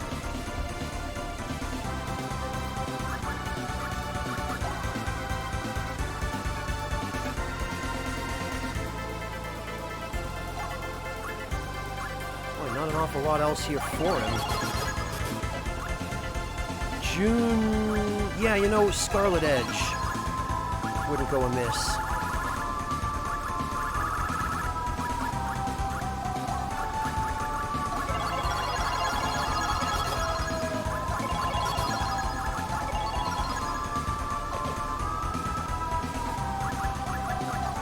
Oh, very nice, Maldory. Yes, go give the cat some attention.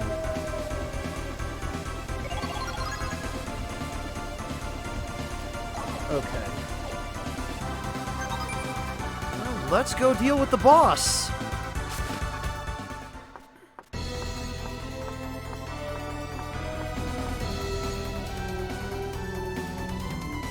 "55,000 days, that is how long it has been. I've been waiting all this time.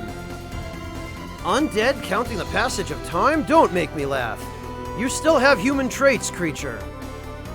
Human, you say? I have passed far beyond the realm of such small-minded, short-lived fools. You shall pay for the sins you have waged. In the name of Lord Odin, I shall sanction thee.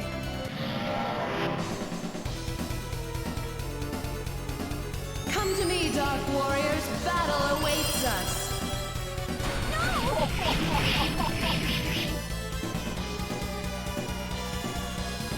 This boss actually has a semi-unique boss theme. This theme isn't used for most other bosses, except in Seraphic Gate, which I think is supposed to be because he's intended to be a difficult boss. You can actually, I believe, instantly kill him with a weapon that... I believe the Glare Sword will instantly kill him. I believe he's weak against poison or maybe ice. Maybe the Icicle Sword will instantly kill him. I can't remember. But he has a weakness that is exploitable with instant kill attacks.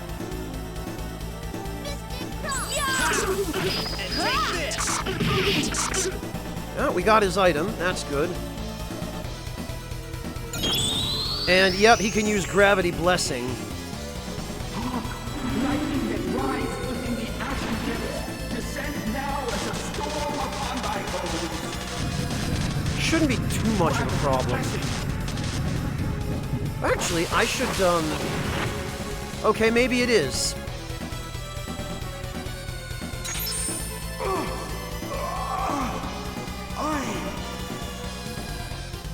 I don't remember it being quite that powerful.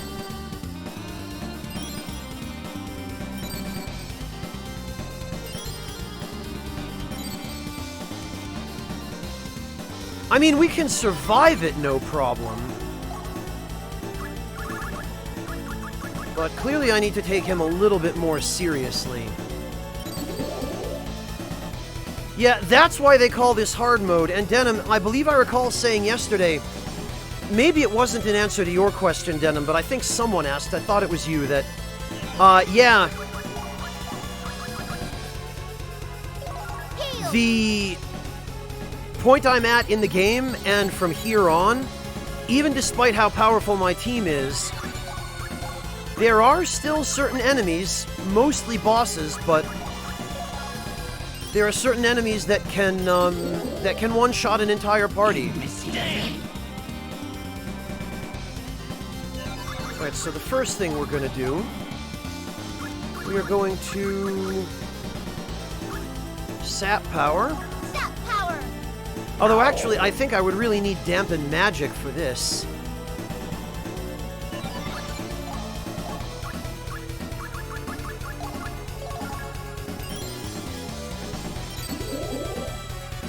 Oh, Bloodbane, Onijin, yeah.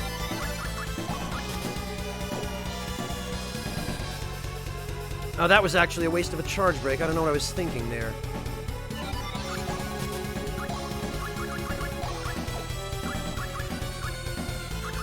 I wish you could reorder your items, but you can't. Your healing items are not in a place in the menu that makes sense at all. Ha! And take this! Yep, here we go again. Lightning that rides within the ashen depths. Yeah, Onijin, and his lines are, like, they're really, really pitched down, so they do have kind of a satanic quality to them.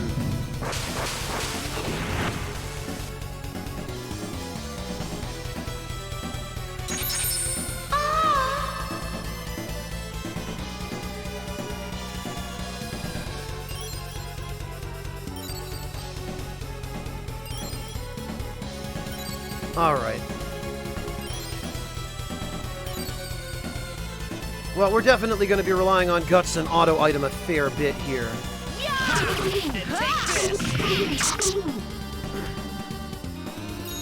Mugen no Kensen.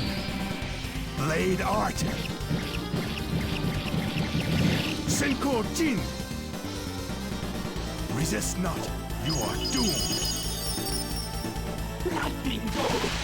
Oh.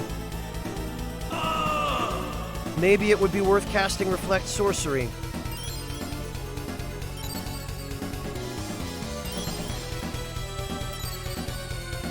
Hopefully that will help.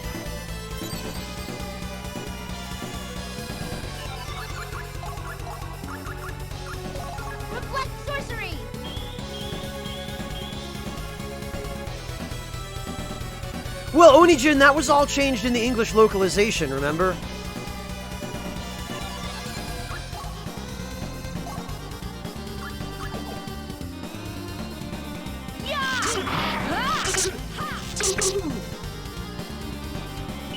In the Japanese localization, I believe pretty much everybody says Ogi.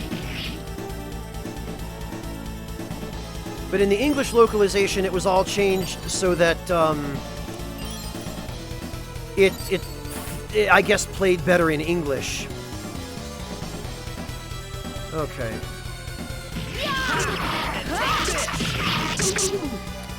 What I would really like is a little more experience from this guy.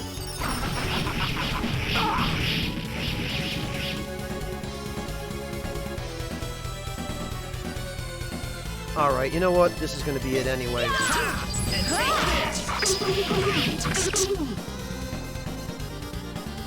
Mugen no Kensen. Blade art.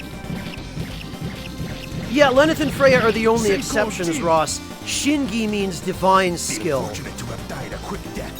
Valkyrie, grant me power! For everybody else, Ogi just means, great skill, like, Saber!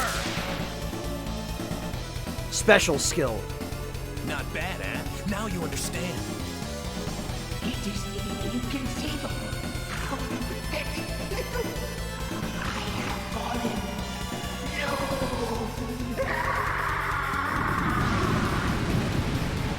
They have this whole dramatic dying dialogue for this irrelevant enemy that has nothing to do with the plot at all.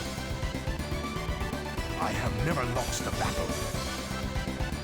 Well, we got most of the possible experience there. And just a magic charm, that's it, huh? Alright, well... Reflect armor. I don't actually think this reflects spells. Interestingly enough, in Valkyrie Profile 2, when Lenneth eventually joins your party, she's wearing this. I do believe I'll be keeping it. Well, died in battle plenty of times, Def, but never lost one. Slashing Sword Farewell. I think this one is also junk. But I'll keep it. Screw you, Odin, it's mine.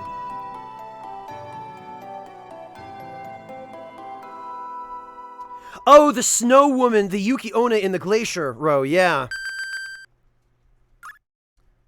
Yoink. 300,000 event experience. Exactly, Devilish. Alright, what about that sword? 320? Alright. Sword whose damage increases by 5% each time a hit is made, up to a maximum of 200%, so this can end up having an attack power of 640. So this is basically a weapon for Lucian, if anyone.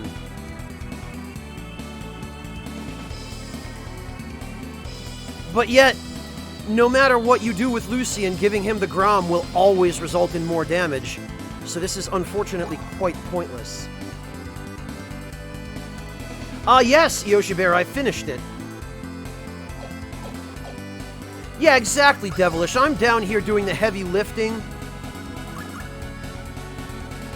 How many materialized points is this? Oh, 10,000. Alright.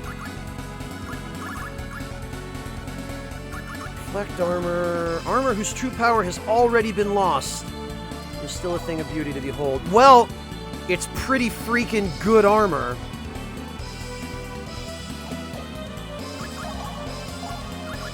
The Divinity Garb.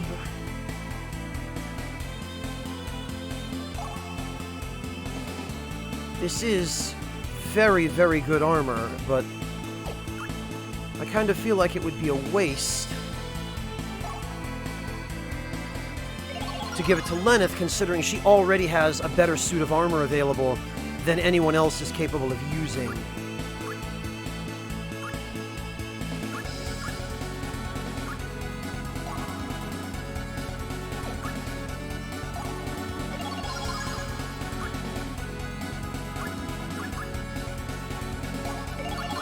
Actually, Badrek, we're going to need to give him the Valor armor because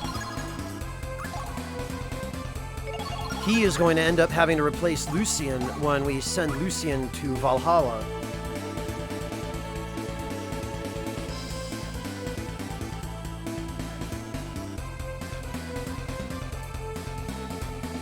Onijin, how do you figure that? Well, Def thought his plan is the sort of thing that only somebody as messed up as him would do.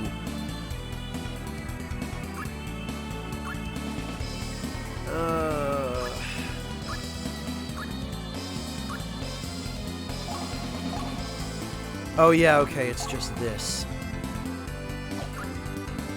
Actually, hang on a minute. Transmutate, because I believe the tier of the cosmos... Crystals which sparkles... Okay, hang on. 2,500. There has to be something else we can do with that. Creation gem? No? Maybe the creation jewel. Yes. Oh, but it just turns into holy water of Mithra.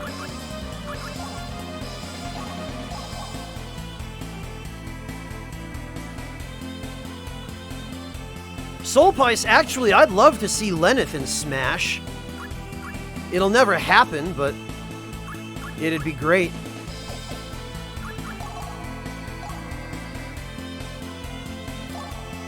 Alright, well, we'll hang on to that for now. I don't remember if there's anything else we can do with it.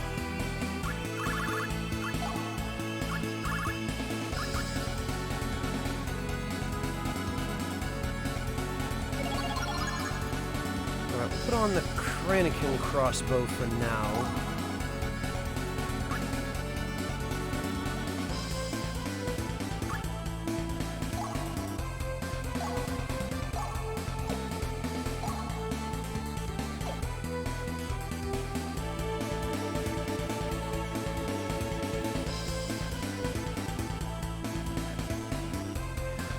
Probably not, Sokar, actually. Lenneth has some tech all her own that differs considerably from Marth or Roy or Robin or any of those other generic Fire Emblem characters.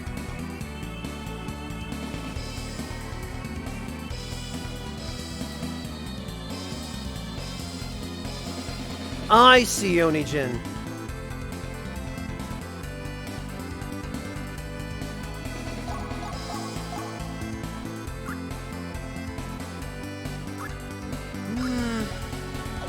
Alright, yeah, that ought to do then.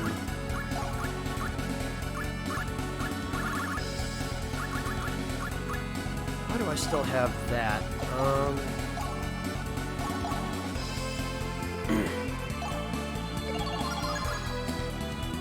Ether Scepter will hang on to... The Shiny Rupture we should probably hang on to in case both of those Kranikin crossbows break. Clearus we'll get rid of.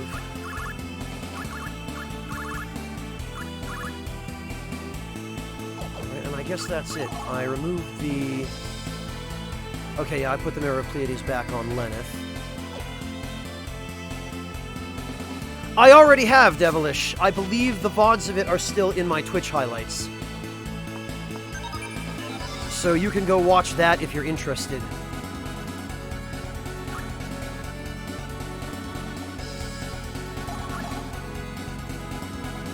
Man, Lucian actually caught up to Lenneth in levels. That's kind of impressive. Somehow he still has more health than her, even though they're the same level. I wonder what's going on there.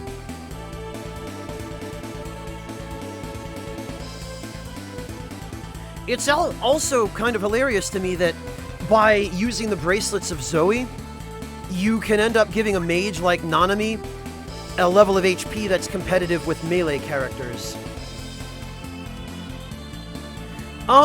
It was quite a while ago, Devilish. It might even have been before you found your way to the channel. Onijin, if they do that, though, it won't be a good remaster. That's the problem. It'll just be a lazy, cheap cash grab, and it'll be poorly optimized and probably really buggy. And they won't bother fixing any of the bugs.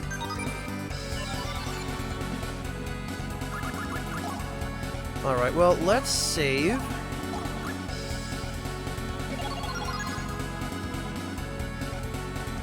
I mean, don't get me wrong, Onijin, I love this game. It's a fantastic, fantastic game.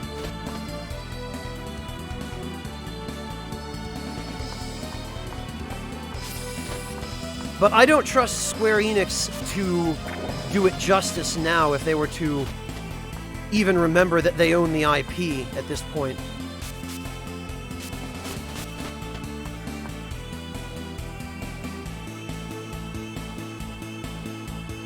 Well, or Secret of Mana, Deft thought. It'll get that treatment.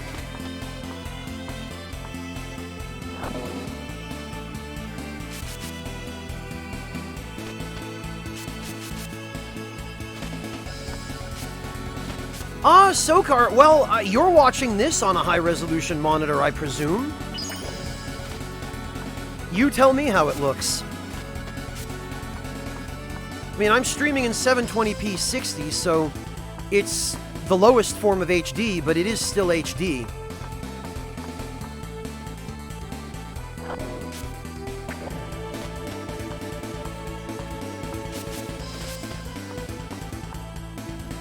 Yeah, Deft thought, and even then, Star Ocean 5 turned out to be an awful game. Star Ocean 4 was pretty bad too, unfortunately. Yeah, exactly, Deft. So, that's what I mean about not trusting Square Enix to do anything good with an old IP. It's just these rushed, poorly thought out, badly designed, you know.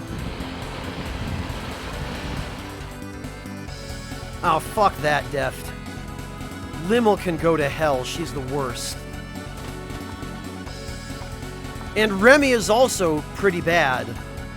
Come to think of it, all of the female characters in Star Ocean 4 are pretty awful. And most of the male characters are as well.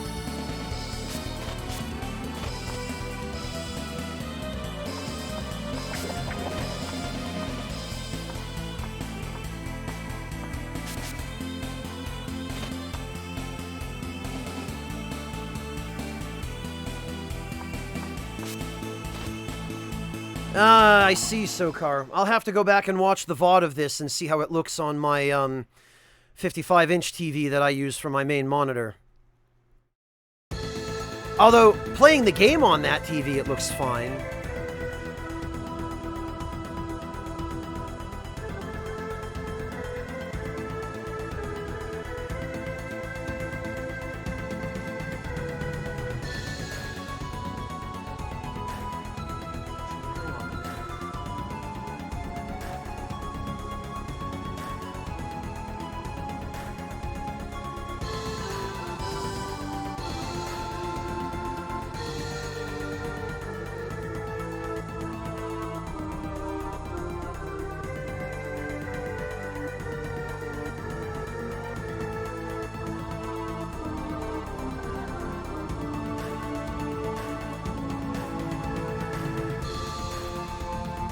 Think of it.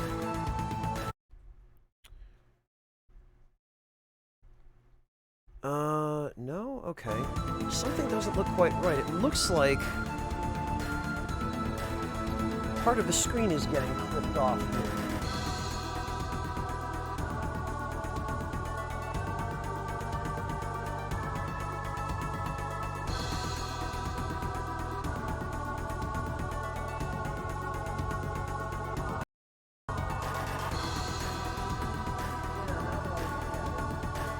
Bear with me, everyone. It appears that part of the screen is being clipped, and I didn't even realize it.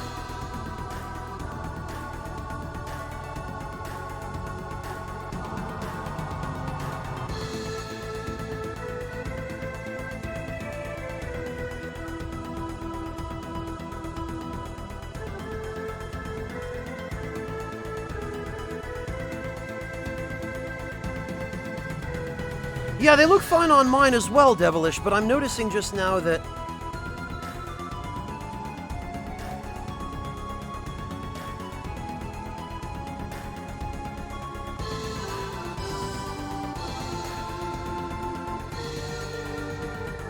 I see what's going on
There we are, okay.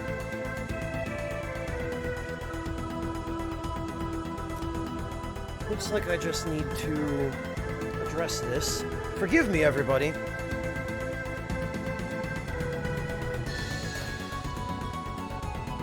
I do not know how this happened, but it seems OBS has yet again decided to defy me.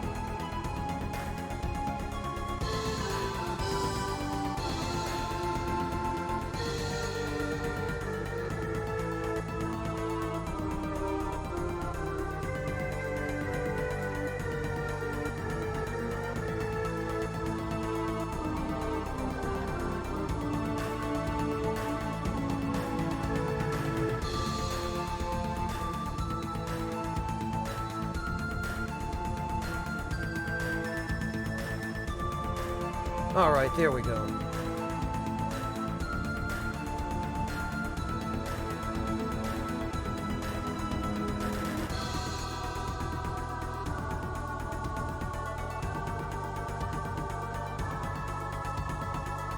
Yeah, Hearts of Silver.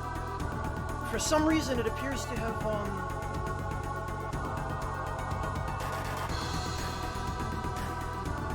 spontaneously decided that it did not want to display the full display area of the game.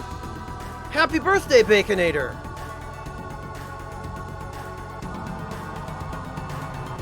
Yeah, Hearts, exactly, and at the top.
Oh, we already knew that about Pat Deft.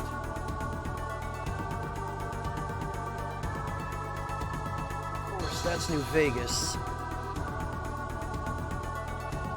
Alright. There's that.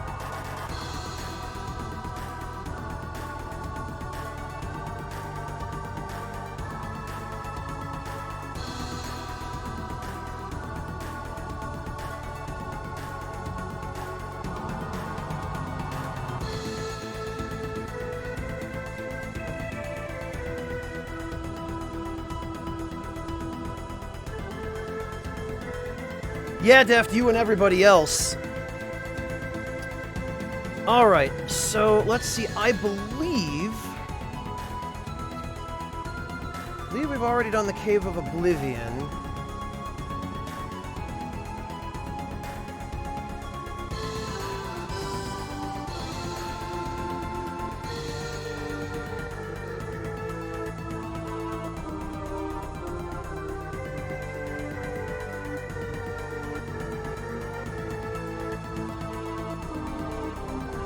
I believe it's just...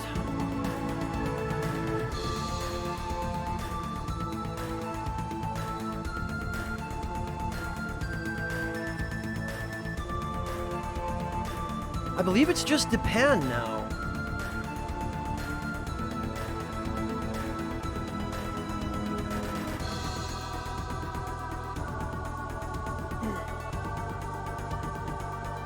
Okay, and that being the case, it is off to Japan we go.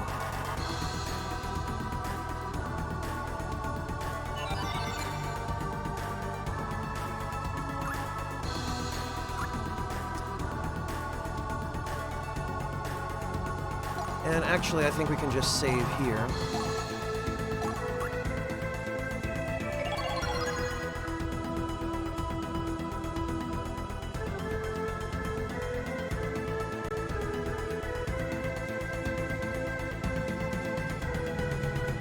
Well, he's already dead, Deft thought.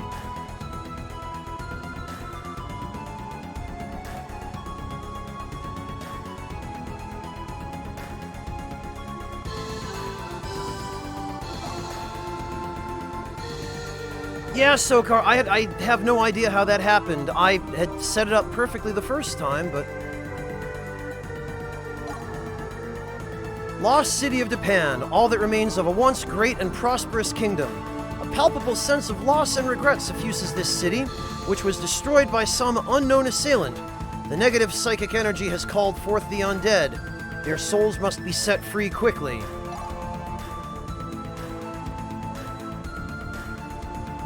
Well, Jin, Valkyrie Profile 1 is both after and before Valkyrie Profile 2.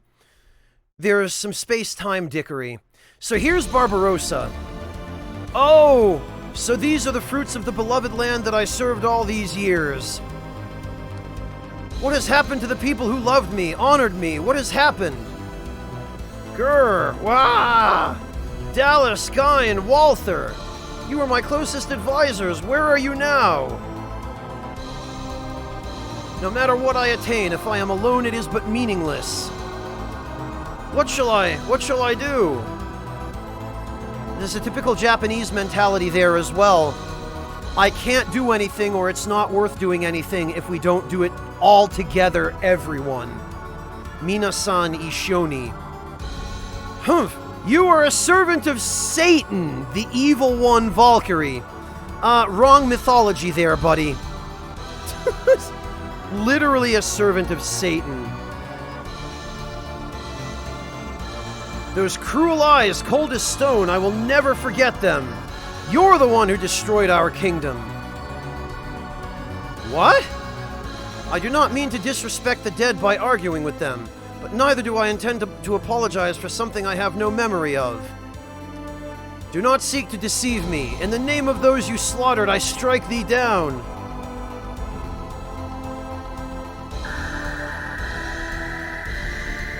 So, Deft, Barbarossa is dead here.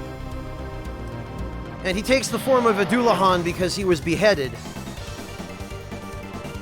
Come to me, Dark Warriors. Battle awaits us. Well, Tyranic, I think it's more that Japan tends to see Satan and anything, any evil deity, as interchangeable, whereas that's not really how it works. Do some research on how Japan handles Christmas, and it will become very clear to you how little they understand Western culture and Western religion, and how they just tend to interpret it however is convenient for them, without regard for what it actually is or symbolizes or means. Yeah, Deft, he actually, the Dullahan has a special attack where he pulls out his own head and uses it to breathe fire. You'll probably see it. The general concept is interchangeable, Sokar, but the specific figures aren't. Right, Soul Pice, that's kind of how Japan views it. Like, Christmas in Japan, they don't really know who Santa Claus is. And when you visit a big city in Japan on Christmas or around Christmas, they'll deck out their stores with all manner of Christmassy things that have no relevance whatsoever to Christmas, like Christmas cats and Christmas donkeys and Christmas dogs. Like, they have a vague understanding that there's something really important about Christmas where someone dresses up in red and has a hat with a pom-pom and clothes with white trim, but that's really the limit of their understanding. No, it's not, Sokar. It's just an excuse. It's something they sort of assimilated from the West because they do a lot of that in Japan, and they just sort of... They didn't know what it really meant, and they couldn't be bothered to figure it out, so they just made it up. Like, they made up another meaning to it. Anyway. Take this. Oh, he dropped an item, which I don't think we're actually going to be able to keep, because I believe as soon as we defeat him...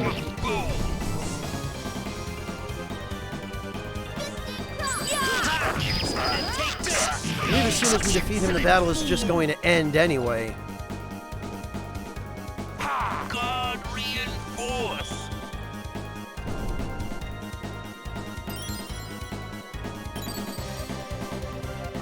I love how he actually has a robotic voice as well.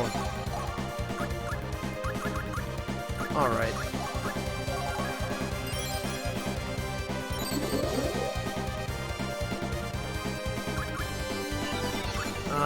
And magic, and we are not going to let you get away with guard reinforce, my friend.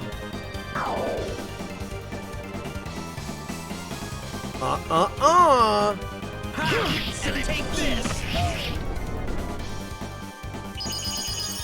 I'll splinter your bones. It is a really good robotic effect they did on his voice here. His head is speaking devilish. He has his head in his hand. He's carrying it with him.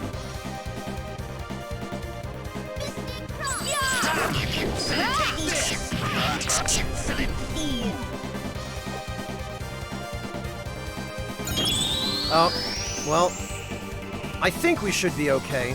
The time of exorcism is at hand. Enemy servants unleash my dark blade.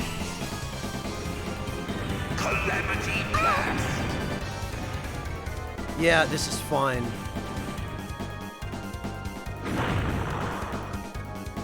Everyone can survive this.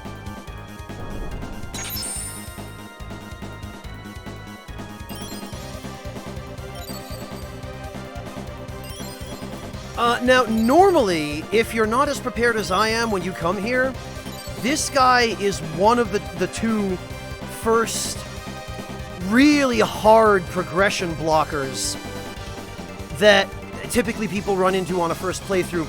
The other, of course, being the Wraith boss of the Sunken Shrine. Chapter 6 is where things really get hardcore on hard difficulty. Take this.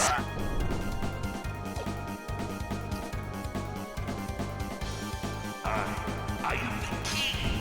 Had I been in my original body, you would never have defeated me. At least he acknowledges that this isn't his original body.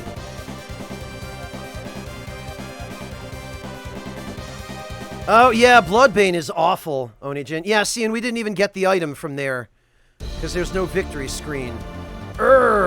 This pain is nothing compared to that felt by the people and the mages. I cannot die. And now we have to fight him again with no respite. Come to me, Dark Warriors. Battle awaits us. And this is why this is a progression blocker for so many people. And I think, again, we're going to miss out on the item.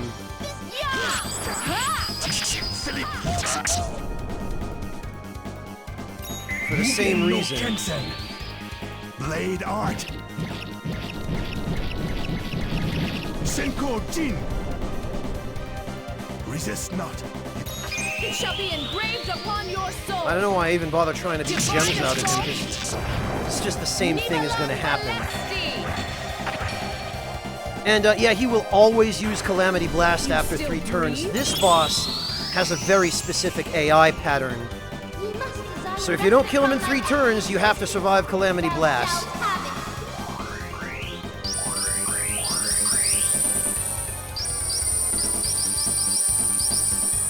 Celestial Star!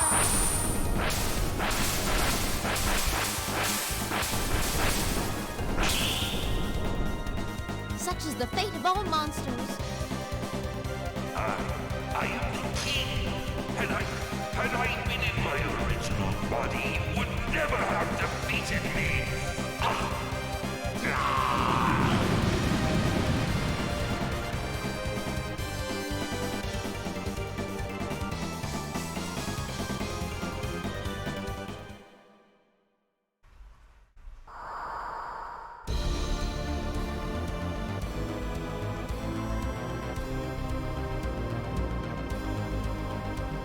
And he says that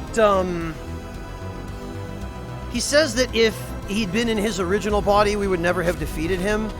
But clearly, whoever trashed Dipan did defeat him in his original body, so it can't have been all that impressive.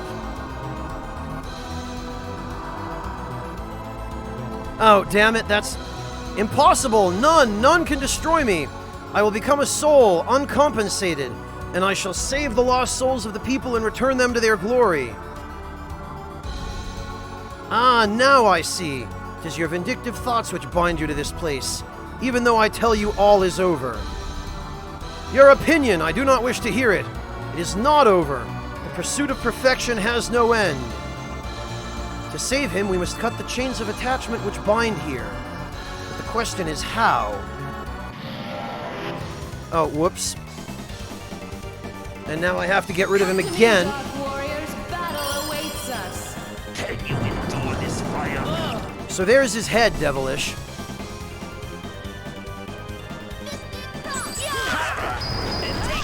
And you can actually fight him an infinite number of times here. Mugen no Kensen. Blade art. Because he just keeps coming back until you solve his problem. You still fight? Valkyrie, grant me power! Finishing strike! Round rip saber! Alright, well, Celestial Star it is. Too weak. No, KK Sham, there's not. Because you don't actually gain anything from fighting him. You get cheated out of a battle results screen. So you don't actually gain any experience or items.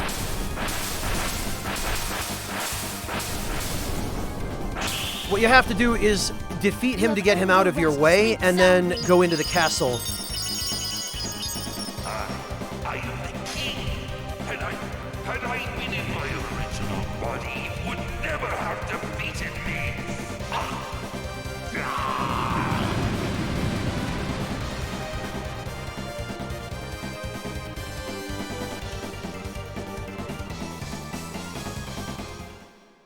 See?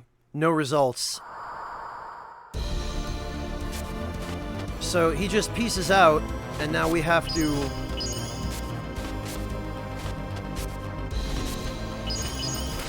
Oh wait, no, okay. I thought the castle was past here, but I guess it isn't. Whoops. Oh, screw that, Onijin.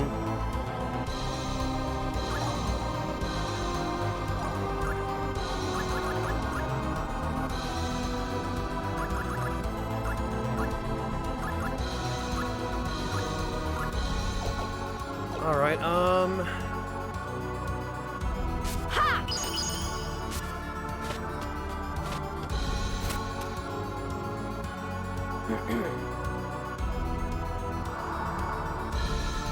And there he is again. None can destroy me. Yeah, here we are again. There is no point.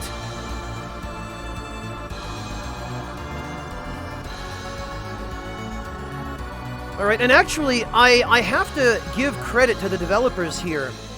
Their recreation of Japan in Valkyrie Profile 2 is almost completely accurate to the depiction of it in Valkyrie Profile 1. This street right here, you actually walk down this same street in Valkyrie Profile 2, and you can enter this building. It's a really, really faithful recreation that they pulled off in Valkyrie Profile 2.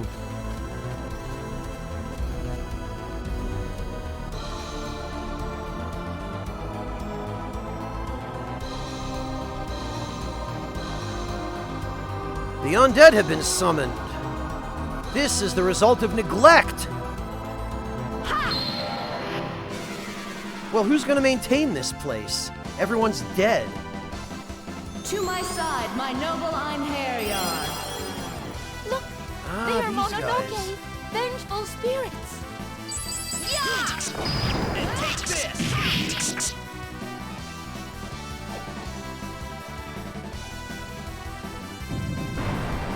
Hello, Drew, welcome! Yeah, some of the best JRPGs that Sony ever published were on the PS1. And the PS2, for that matter.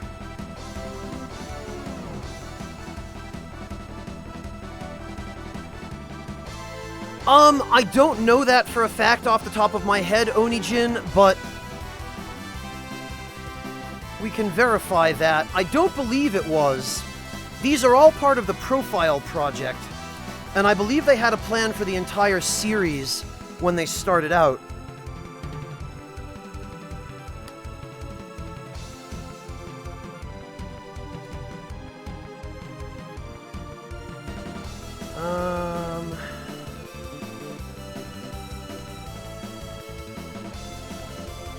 Yoshinori Yamagishi, Yoshiharu Gotanda, and Masaki Norimoto.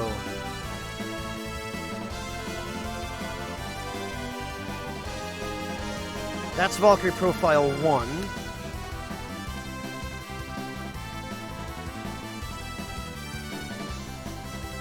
Takayuki Suguro for Valkyrie Profile 2.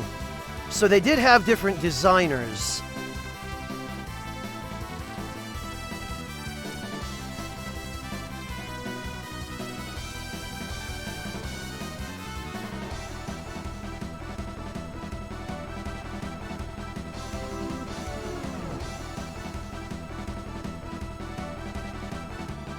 Yeah, Def Thought, a nice touch in Valkyrie Profile 2 is that if you hold, I think it's the L1 button when you're entering a battle, this battle theme will play instead of the Valkyrie Profile 2 battle theme.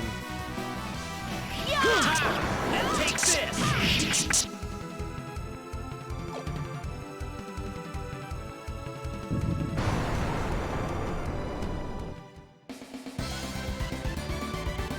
I wonder if I'll ever get to pass this earring on.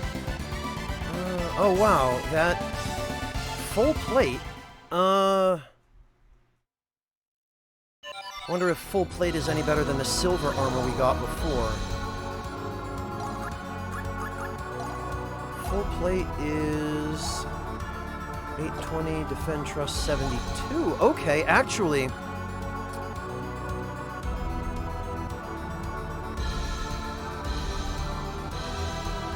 Slightly better defense, slightly worse defend, trust.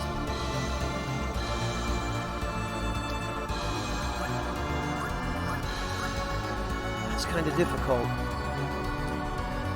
It's hard to say which is better.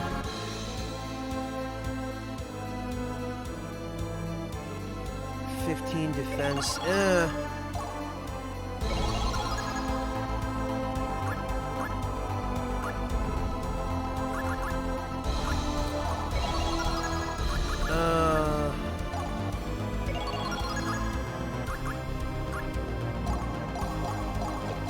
Okay. Well, it's the second game in the series, Onijin. They applied what they learned from this game to make Valkyrie Profile 2. So yes, it is going to be a little more streamlined. But as is typical of development in any series or franchise of To games. my side, my noble Einherjar. In some ways, Valkyrie Profile 2 represents progress. In other ways, it represents steps back. Like, there were things from Valkyrie Profile 1 I wish they had reused in Valkyrie Profile 2 that they didn't. It's still an excellent game, Valkyrie Profile 2, don't get me wrong, but... Oh, Poison Blow, great. Oh, nice, Soulpice. They do that, don't they?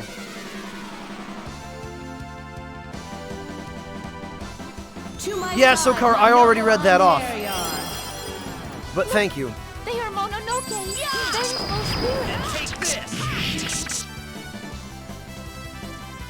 Mugen no Kensen. Interesting, these guys are Blade considerably art. tougher than the ones in Lazard's tower.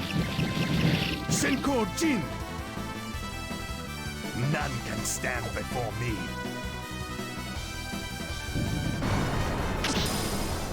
Oh, that was Lenneth's bow breaking. Be damned!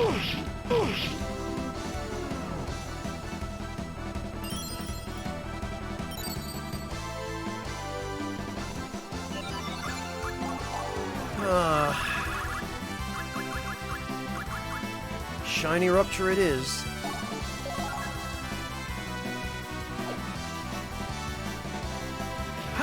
And take this! Oh good, he fainted.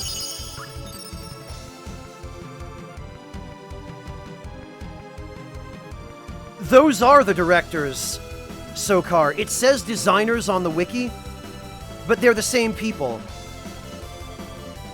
Yoshiharu Gotanda and Takayuki Suguro for 2. They're the same people, Sokar. Oh, and we made him faint. Excellent. That must be... Yeah, that's June with Strike Edge. And it does appear that Strike Edge is preventing June from performing subsequent attacks. Before my blades, all are powerless. Oh, just Raptor's Claws, blah.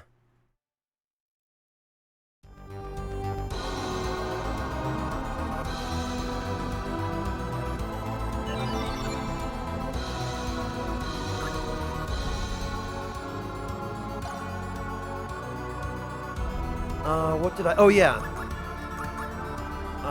Skill. And I guess I need to swap out Strike Edge. Unless Charge...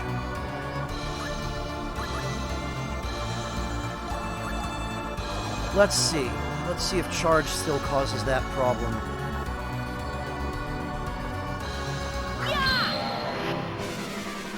Hey, Shersha! Welcome! Good to see you! To my side, my noble Einherjar. Whether strong or weak, you shall receive no mercy.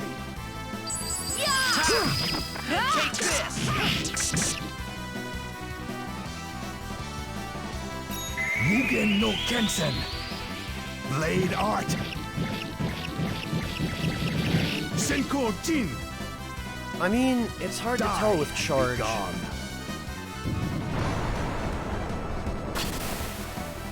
Yes, Onijin, I will be playing it.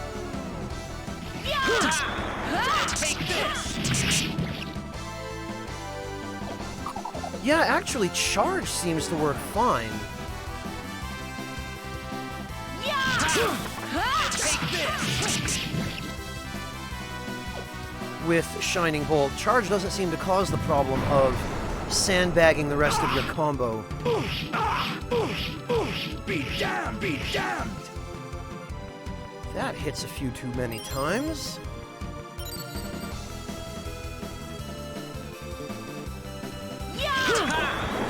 Take this!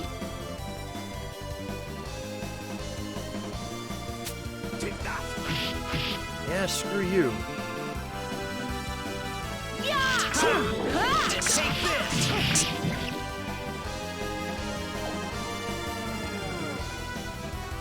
Take that! You know what? Just die. Okay, or not. And take this!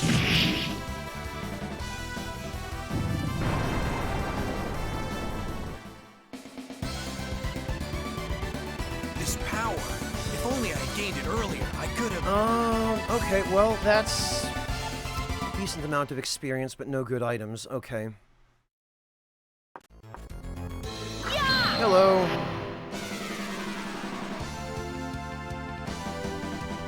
To my side, my noble Einherjar. Oh, these guys again. Whether Okay. strong or weak, you shall receive no mercy. And take this! I think charge might be interfering somewhat. You'll regret that. Yeah. Take that! Take this!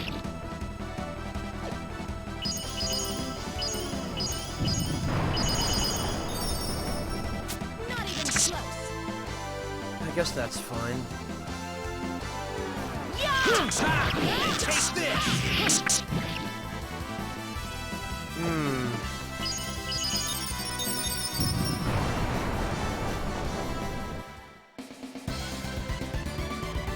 I have drawn Pichu. Average fortune. Yeah, maybe...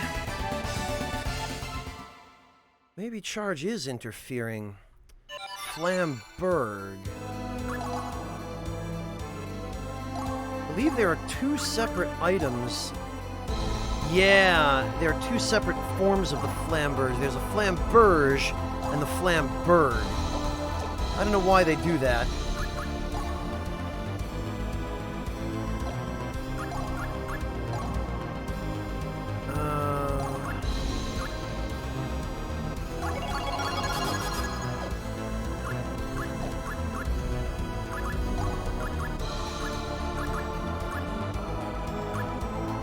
Setup. And I guess we'll just go with dark.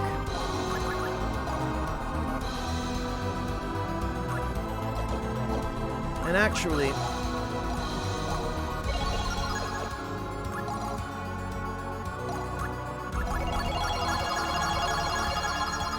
holy hell, Reverie costs a lot.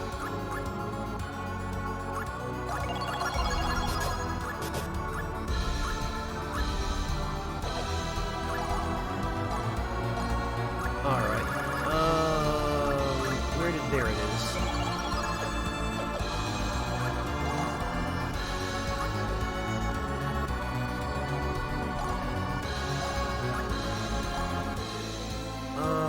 Noise arrow. And...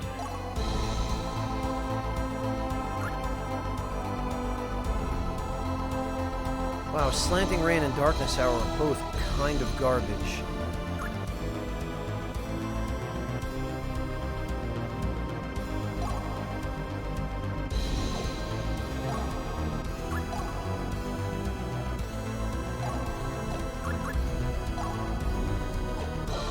I guess this will have to do.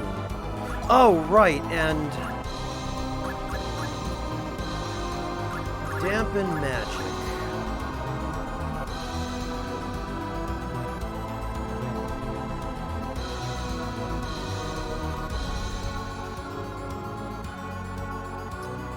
Oh, but I want to save dampen magic. Hang on a minute. What does it turn into? Sap power.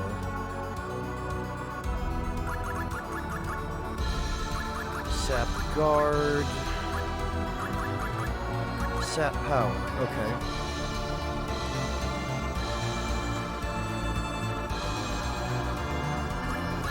Hang on a minute. Okay.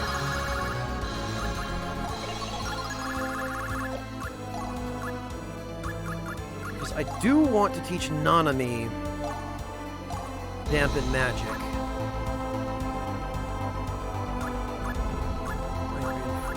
Heal, sap guard.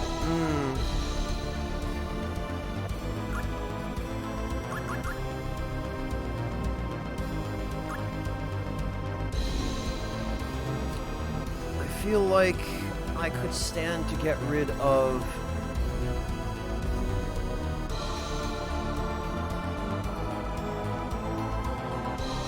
I could stand to get rid of Poison Blow, maybe.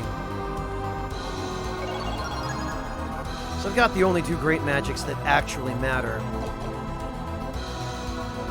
Yeah, this'll do. Well, Sokar, the days go by certainly pretty quickly when I stream. They go by quickly for me.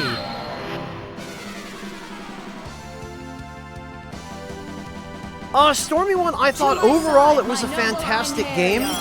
I'm not fond of the dramatically higher difficulty in the extra content. Nor the way that most of the extra content is designed. It's just really, really tedious. With no reward. Other than, oh look, you completed the challenge. But the base game was fantastic. My only complaint about the base game is that the final boss was, I felt the final boss was a little bit unreasonable. But no, a fantastic game overall. Gorgeous. Brilliantly done. This power. If only I had gained it earlier, I could have...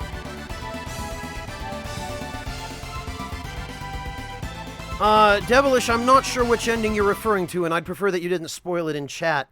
PM me on Discord if you don't mind.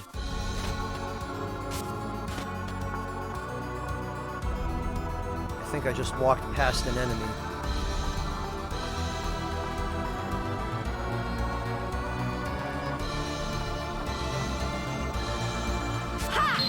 There we are.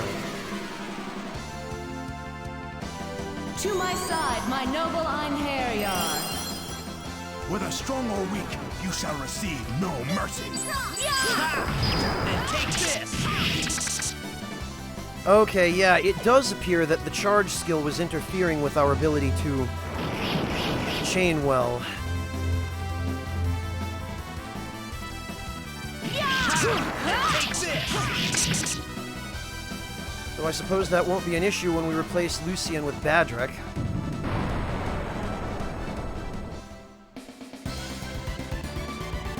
I don't want to cause any more painful memories. Oh, not bad. 56,000. And an invisibility potion, which will give me a free lucid potion. Oh, that's right. We have to go to the time machine.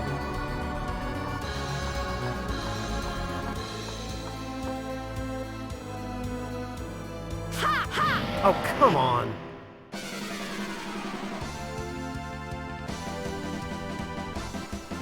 To my side, my noble Einherjar.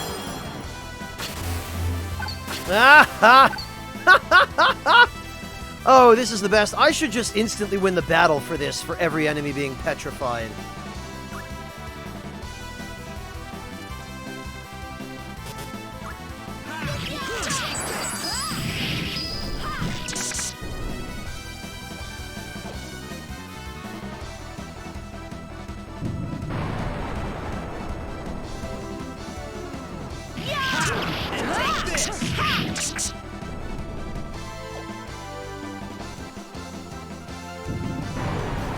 What'd we get? Their souls have been released. We have no reason to remain here. Plenty of full plate, my god. Okay, so the time machine is down here, I believe. And again, this is a very faithful recreation of Depan Castle To my side, my compared to noble Valkyrie Profile Einherjar. 2. They are no match for us.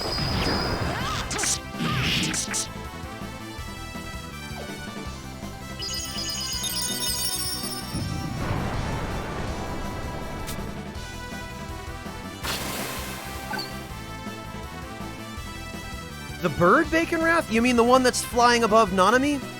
That is a familiar. That bird is actually a representation of the skill weight reaction.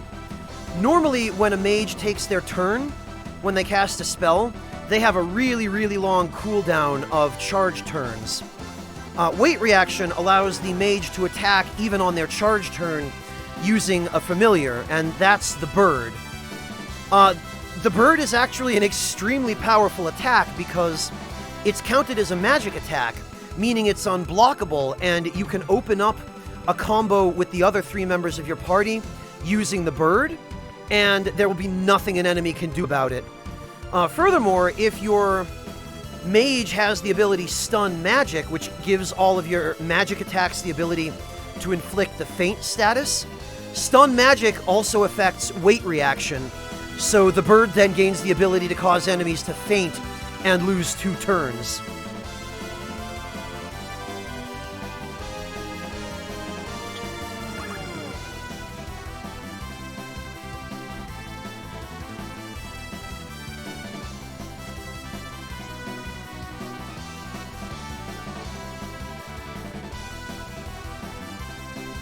No, you're not crazy, Sokar.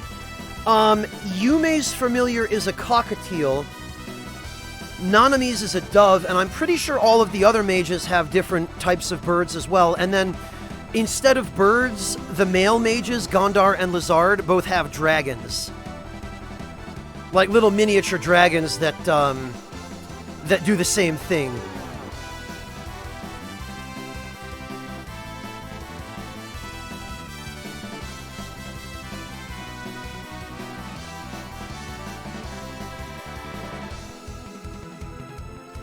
They are way cooler than the birds, Tirnock. The female mages kind of get the trope treatment in this game, unfortunately, where there are relatively few female fighters. I'm pretty sure Jael and Aelia are the only ones, unless I'm forgetting somebody. All of the rest of the playable female characters in this game are mages. And the only male mage that you ever get during the base game, you only get on, I think, hard and maybe normal mode, and you only get him in Chapter 8. Llewellyn is not a girl, Moogle Boy.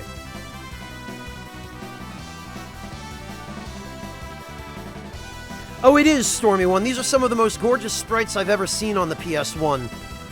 And despite what other people say, I maintain that this game's sprites are competitive even with modern games.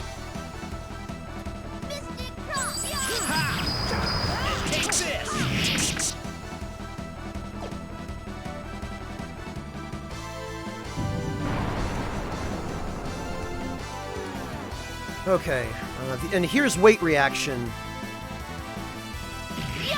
That's the little dive bomb attack the bird does.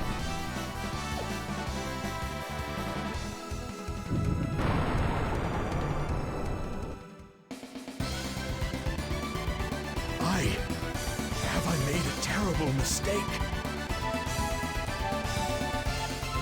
Boy, we are just loading up on full plate here.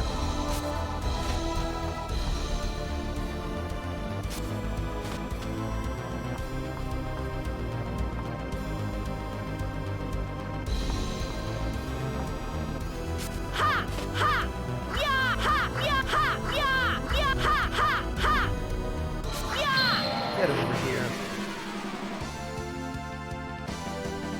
To my side, my noble Einherjar. Oh, okay, more of these guys. For us. And take this!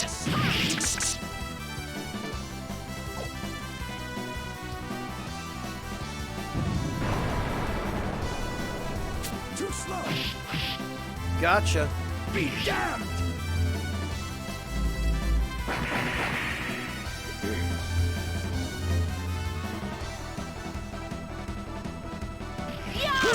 And take this! It's really nice that after only a couple of turns with Lucian using this setup, Not even close. you can nice! You can max out your And take this! experience bonuses from the battle.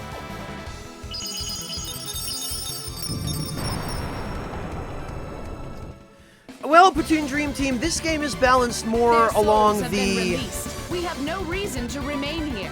Star Ocean 3 scale, where bigger numbers, but everything is still proportional. Hello, Abyssal Denizen, welcome!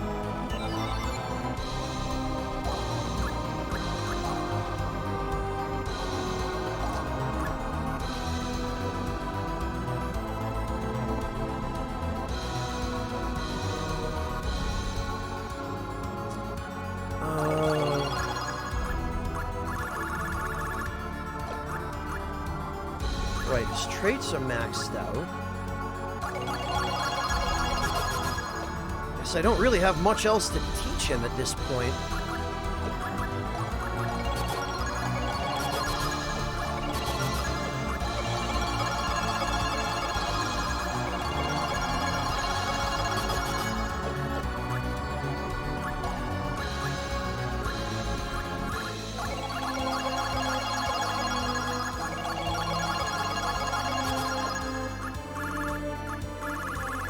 Juna's going to be a pretty good candidate to send up at this rate as well.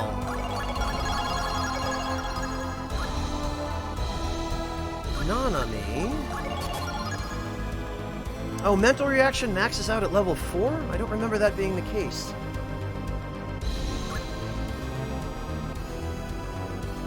Well, not quite that severe a comparison, Poutine, but it's basically the Final Fantasy number system multiplied by 10, but the proportions are equal. Like, instead of having 9,999 max HP and being able to do that amount of damage in a single attack, you have, I believe, a max of 90,000 HP, and depending on the character, you can do sometimes even more than 90,000 HP worth of damage in a single attack. Based on your weapon and the character's individual abilities.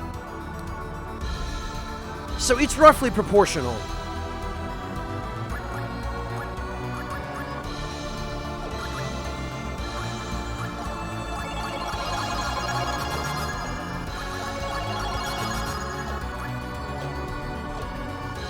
All right.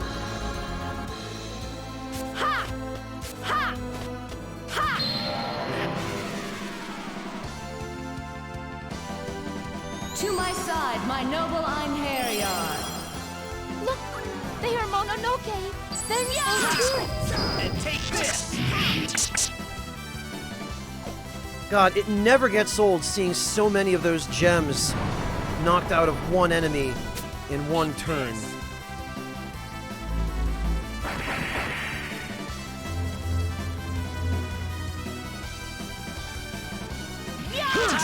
And take this!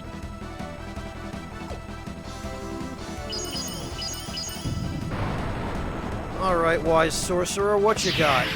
Not much.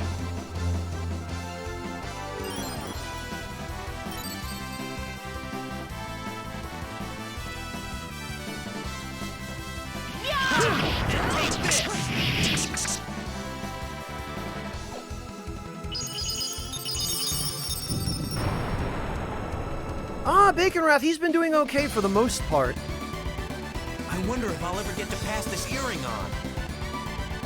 If nothing else, it's really nice that he can actually chain properly with Lucian and keep enemies airborne long enough for Shining Bolt to do its work.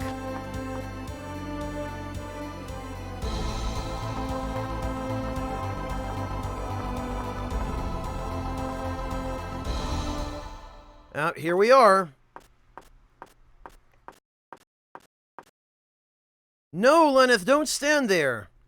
This is the time mechanism? He. What is it? I realized something interesting. Something interesting? If we can do it right, we can send that loathsome dog beyond the reaches of time. I see. As usual, your methods are sublime. Ha, ha, ha, ha, ha, ho, ho. Wah ha ha ha ha. What? This mechanism, it's still alive? Maybe now would be a good time to move, or not. This must not be! Oh well. You are even stupider than I thought, woman.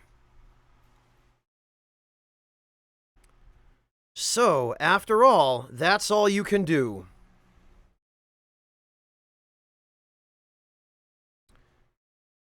If I can control the flow of time, defeating the Aesir will be child's play.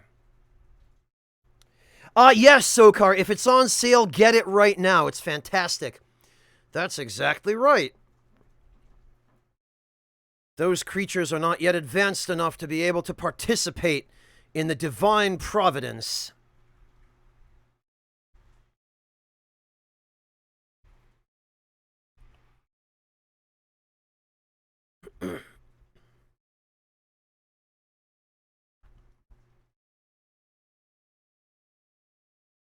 Well, I love how there's a giant hourglass somehow integrated into this machine, as if that's supposed to actually do anything at all.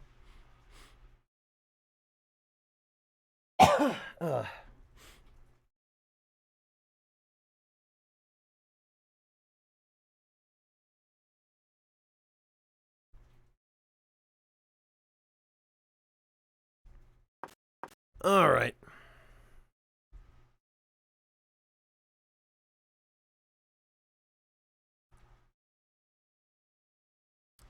The castle, it's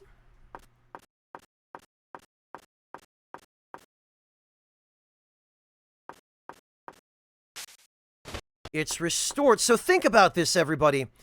They had to basically redraw the entire environment of Japan in its full glory, as we have here in the past, and in a ruined state, as we see in the future. And just look at the level of detail in these environments, too.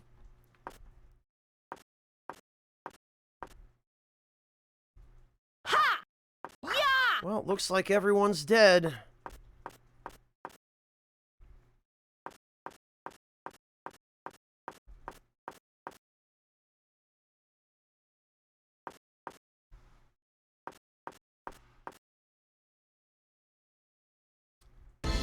No, Devilish, Valkyrie Profile is a PS2 game. Japan is a 3D environment in Valkyrie Profile 2. Valkyrie Profile 2 had to recreate all of this from scratch based on these images. The backgrounds in Valkyrie Profile 2 are 3D models, Sokar. The backgrounds in this game are all parallax elements. There is little, if any, 3D in this game. What's this? This whole area? The broken buildings, they've been restored, but how? Wow, Lenneth really is dumb for the sake of JRPG plot. Signs of humans! Better put on my disguise. No mercy for those who resist. Yes. Oh look, it's Hrist! And Llewellyn and Mistina. This is why Hrist sucks. She uses Llewellyn. What happened to Barbarossa? It seems that Arngrim has finished his preparations for the public execution. Yes, but we still don't know the whereabouts of the three mages.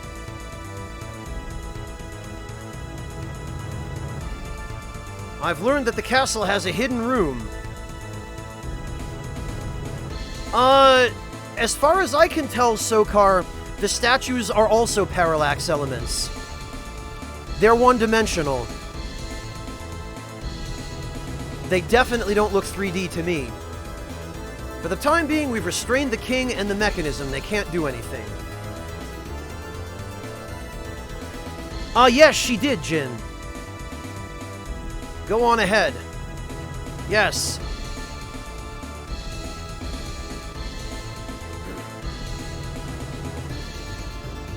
This wave of power.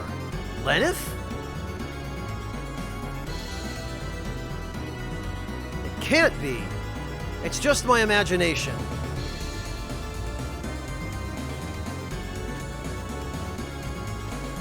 That I don't know, Sokar. I don't know if the...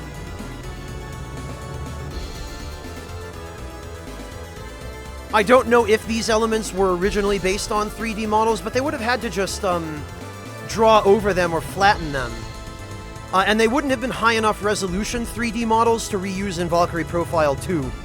Because those models are much, much higher res than these. Yeah, Poutine Dream, the remaster of this game is on PSP.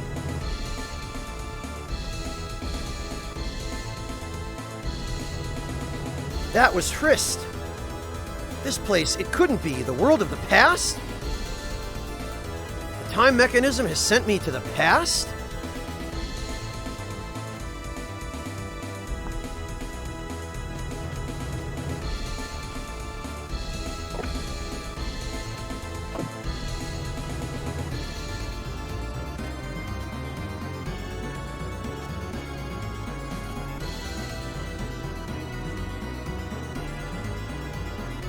I work at the castle, and I've heard rumors that there's a hidden room somewhere.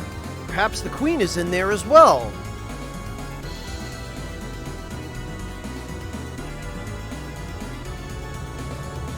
Tell you what, Japan is a seriously nice city.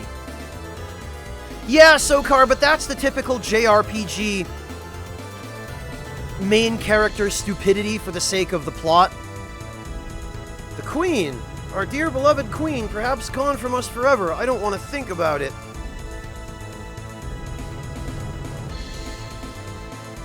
The battle maiden in the black armor, her eyes were so cruel. Men's bowels turned to liquid after just one look in them. I'll never forget all those dudes shitting their pants. The horror. They took the king and no one knows where the queen is. Whatever will become of this city? It's just a generic townsperson portrait, Sokar. Everyone's slaughtered. The gods are nothing more than demons. This, in Valkyrie Profile 2, I believe was the weapon shop. Why does Lord Barbarossa have to be punished by the gods? Because Odin's a dick, basically. The one who was behind the development of the time machine was one of the king's closest advisors, Walther the Mage. It couldn't have been King Barbarossa, but still well, he was doing it on the king's orders, as we learn in Valkyrie Profile 2.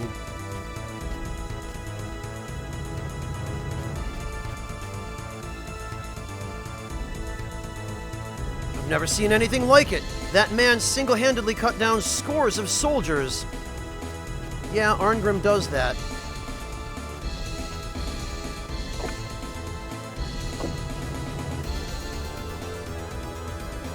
The castle was destroyed by the messenger of the gods, or messengers of the gods. Soon the city also will be.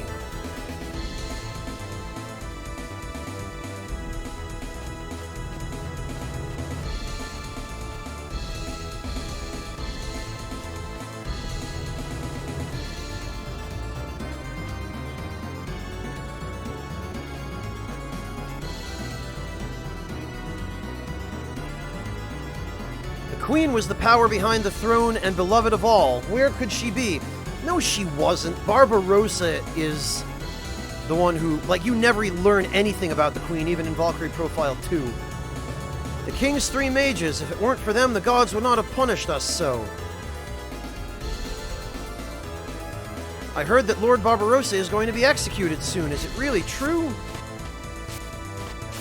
Yeah, it's really true.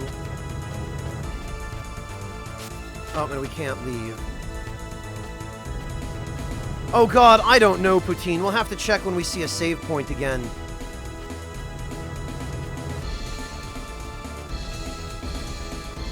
Devilish because in Norse mythology, people who die are reincarnated.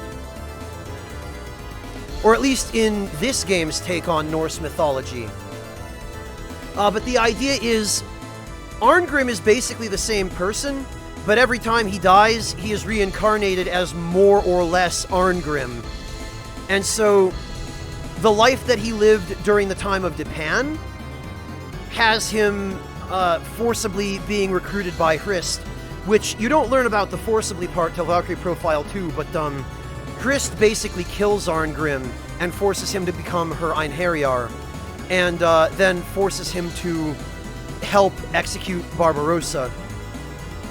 And the Arngrim who joins our party in this game is the same Arngrim, but it's one of his future lives.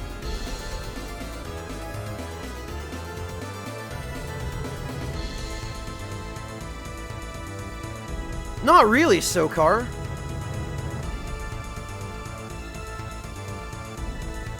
Yeah, which we do to Gondar, Death Thought, but Gondar deserves it. Gondar is literally trying to take over the world.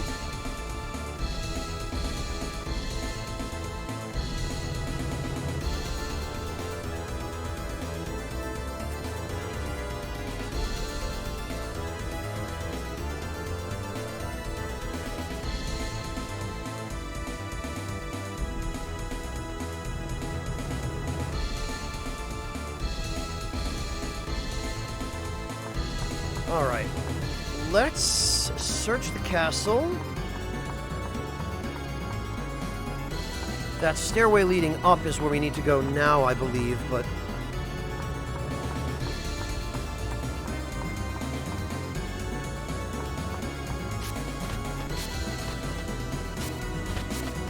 Yep, I guess it is.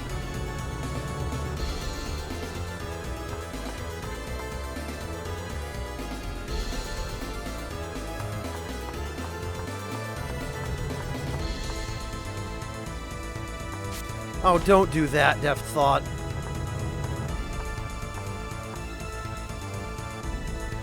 Devilish, it's mostly Odin who's the jerk.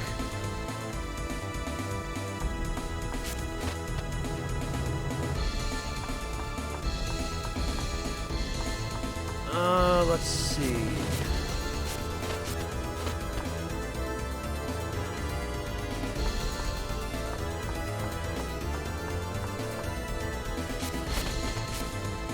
I think this is the way we're supposed to go.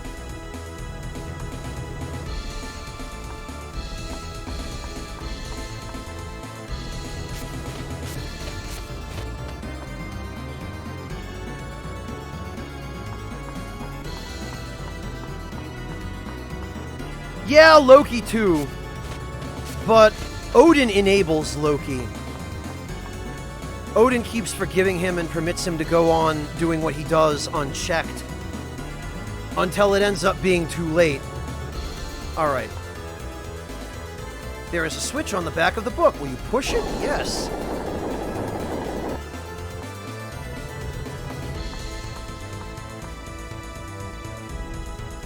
Who is that there? I am not a person who is in any position to criticize someone who's been forced to hide. Yeah.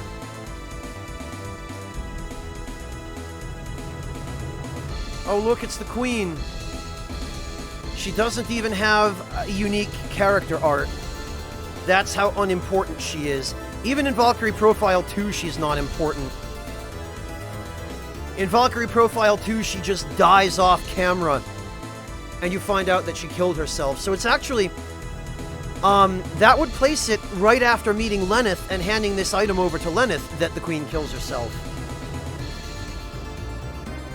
You? How did you get here? Here? By that, do you mean this hidden room? I am Malabeth, wife to Barbarossa, king of this land. Well, Odin's a huge hypocrite, Devilish. So, the king was deceived. He listened to the sharp tongues of his three mages, and by the time he realized it, there was no going back. And the gods became angry that a human would strive for eternity.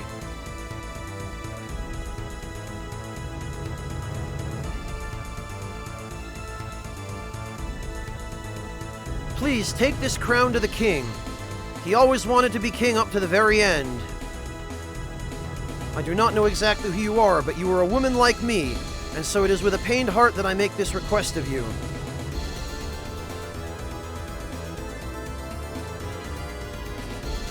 Well, and there are Laufer and Arngrim. They recreate this scene as well very faithfully in Valkyrie Profile 2. Look while you still can and witness. Witness the end of your king who betrayed the gods and defiled the providence of nature.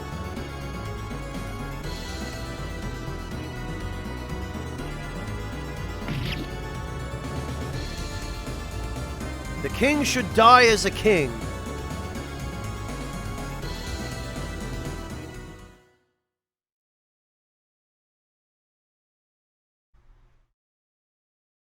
Well, there is his head. I'm too late.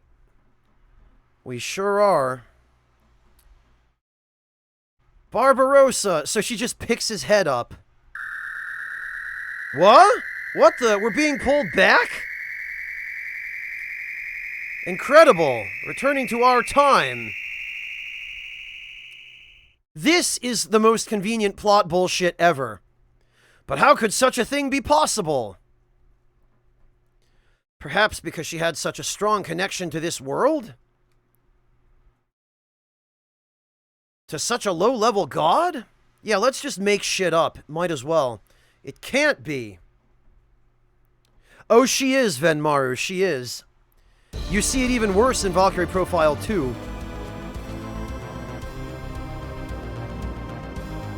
Barbarossa! I heard everything from your wife. What did you say? Don't be ridiculous. I brought this with me.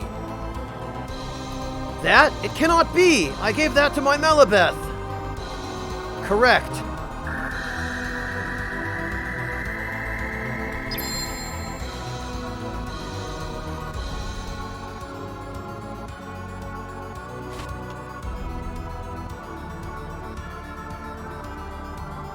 I see. But the truth is, it doesn't matter whether I was deceived or not. It was my foolish searching for eternity which brought about this destruction. The responsibility is all mine. The mages were simply carrying out my orders as loyally as they could. My heart is full of pride for them. My mages are sinless in this. Is that not true? Perhaps you are right. It is good that you and I could talk. Finally, I feel as if I am able to leave behind my cares and pass beyond this world. I give you my thanks, Battle Maiden Valkyrie. There's both a period and a comma at the end of I give you my thanks.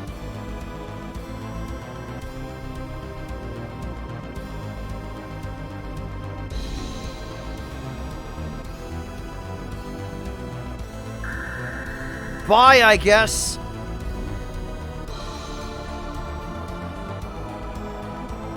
So now we see the true culprit. He chased me beyond the borders of time, but he was doing nothing more than digging his own grave. Foolishness! You summoned him into this time, but you did not consider how strong the bonds are between the king and queen.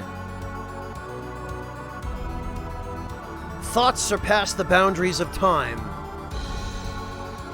I felt the tug upon the chains of my soul and returned here. You can hear it, can you not, foul mages?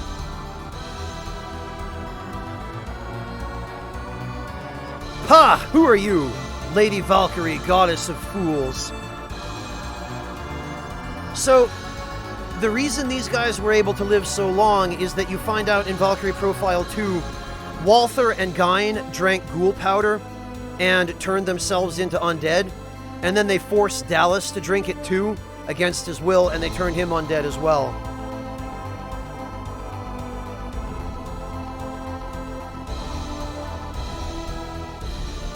For a second time, you dare to interfere with us. It took many years to gather together the pieces of the king's soul. In any case, he was a small man, just a poor, deluded fool. Heh heh heh, you can say that again. You dare to mock King Barbarossa? Fools, just the type that would take offense at the words of a wise king. Ho ho, how amusing, a goddess defending a corpse. If Odin were aware of this, I'm not sure he would be pleased. Inside the castle. It will not be long. I will smash this castle into dust!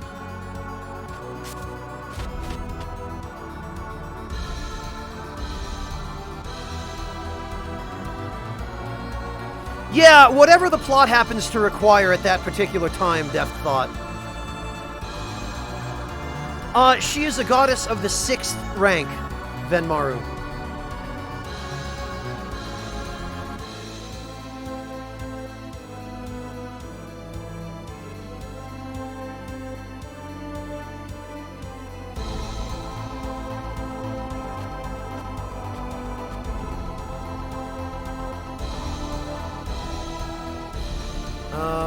Right, this way.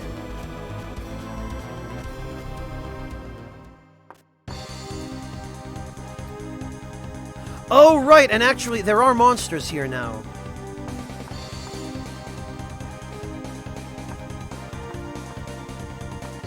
And wouldn't you know it,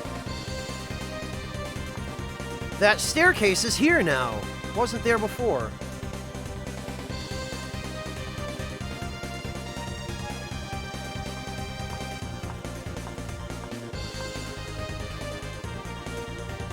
And actually, this dungeon has a really interesting layout because, first of all, that window up there leads to the bosses. But because of the layout of this dungeon, you can actually fight the bosses right away. And that will cause all the enemies in the dungeon to despawn. And then you can just go loot the dungeon when there are no enemies left.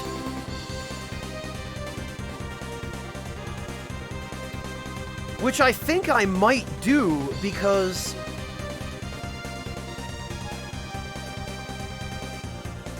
I don't believe any of the enemies in this area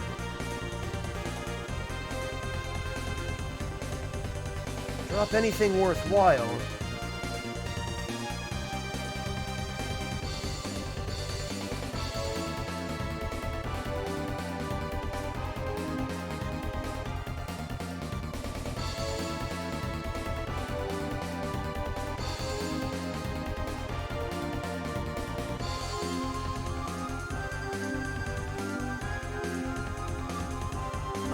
First,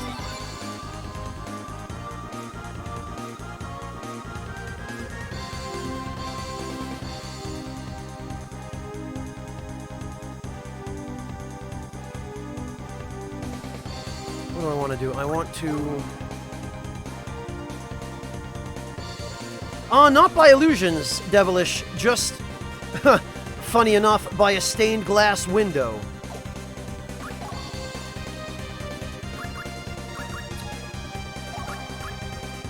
Union Plumes, a Banish,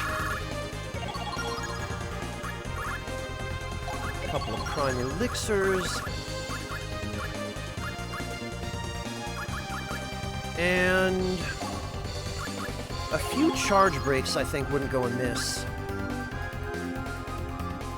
Hello, Alive Inside! Hello, Mihawk! Welcome!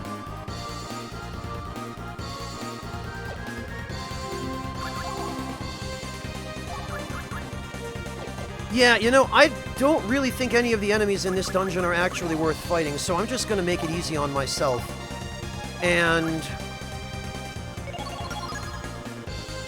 we're gonna go bash the 3 mages' faces in first.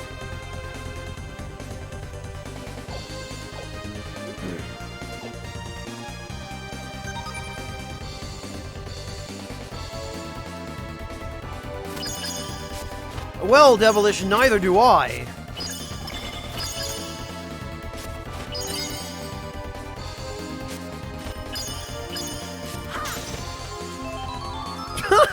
I get 35,000 event experience for smashing a window.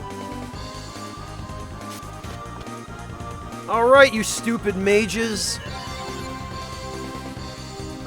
Yeah, actually, I'm pretty sure we've got everything we need. Oh, but you know what? I forgot. To my side, my noble Einherjar. We've got these guys. They are no match for us. And take this! I'm not sure if these guys will also revive each other. I know some of the other ones do.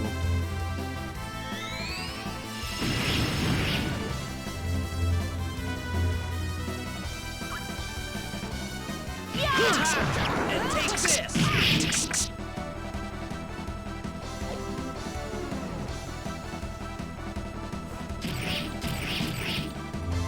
We'll have to see.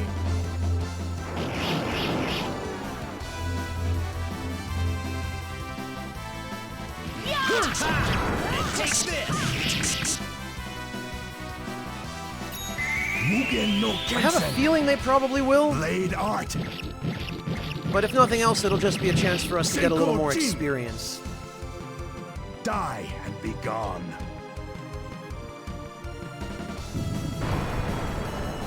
Yep, of course. Alright, so... And take this!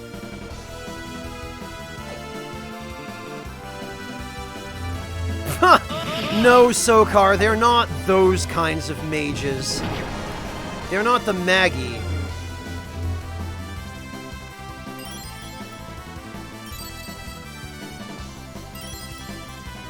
Because if they were, we would be fighting them away in a manger.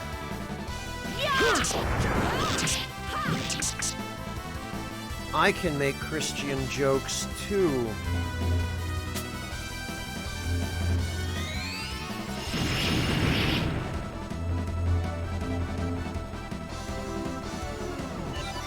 Alright, well, I need to skip one more turn.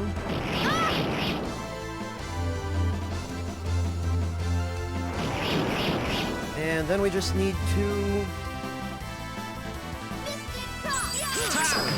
And take this! finish them both. Oh, it's low, cast code. It's very low. Low enough that sending Lucian to Valhalla will not put us anywhere near at risk of missing out on the A ending. Celestial Star!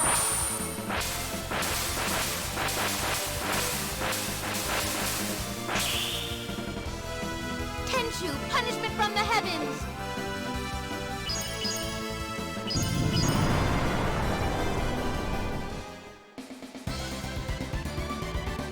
This power. If do only these I guys gained it even- earlier, I could have.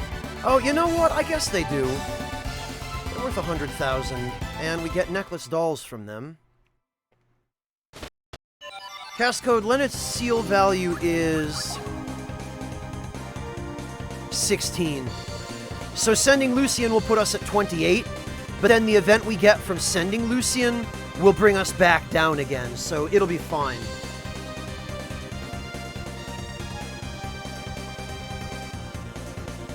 Oh, Asherite, I'm sorry to hear that. I hope you feel better. Yeah, and if it ends up being that the event with Lucian decreases our seal value so much that Freya decides to kill us, we can always send a second Einherjar to offset that. Seal value is the seal on Lenneth's memories, Sokar.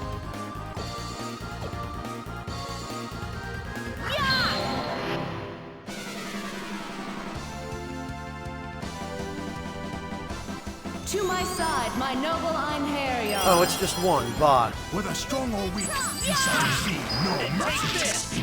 This!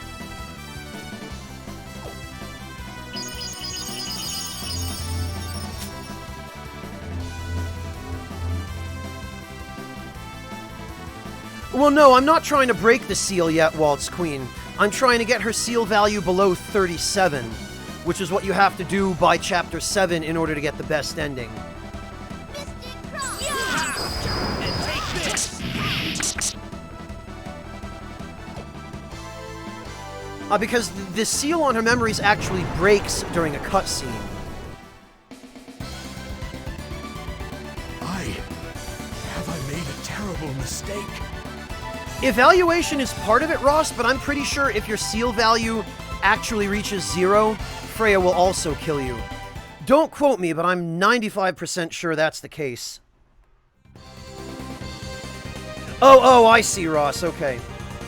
Poutine, there are technically 3, but one of them is just a battle where you can't win.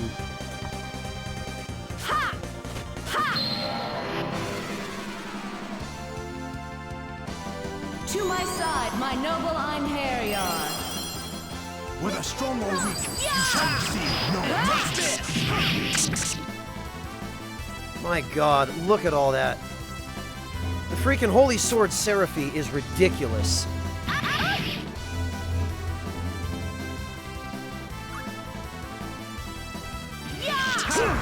Take this!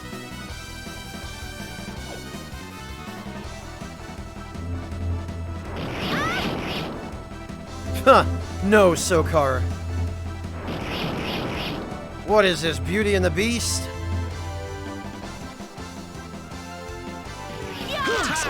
And take this! Okay, this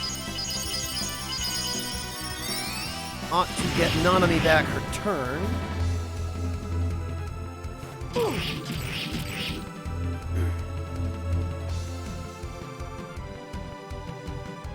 Yeah, okay. Mystic Cross! Take this! And then we can finish them. You must desire respite from thy empty existence. Thou shalt have it.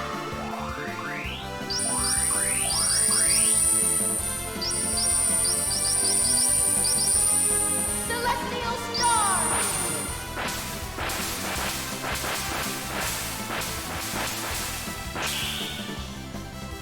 Return now to the ends of the earth.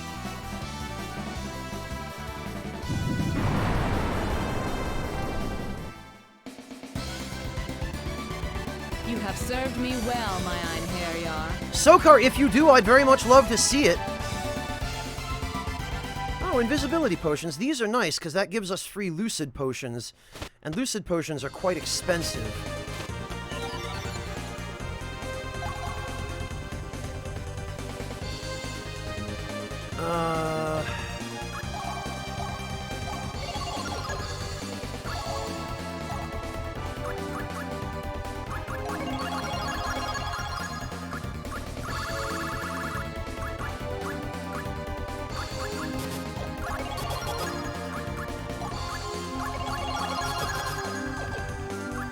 Alright, we'll give her the Kranken crossbow.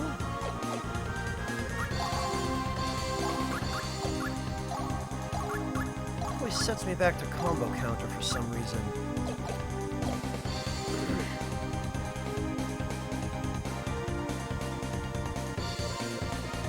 Well, Devilish, that's just the localization team trying to make it sound convincing. Frankly, they do better in some parts of the localization than others, if we're honest.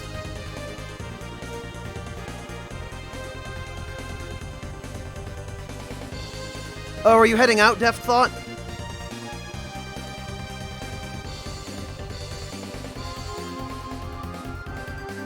Yeah, it is a little bit jarring to native speakers of English, Devilish, that's for sure.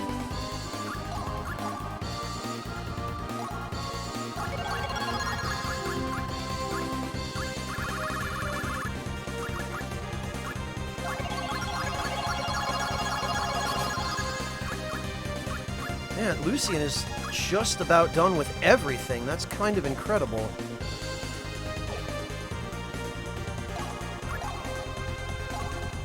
Holy hell, in June, every level up these guys get now, they're getting like 300-400 capacity points.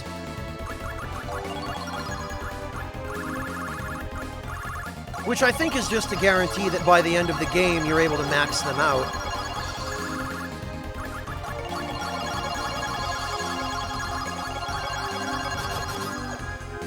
Welcome back, Soulpice.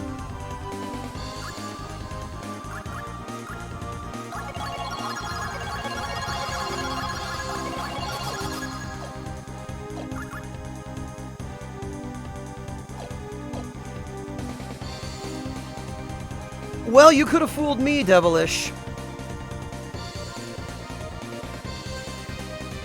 Your command of English is extremely clear. But I guess now that you remind me of that, your first language is probably Dutch, huh?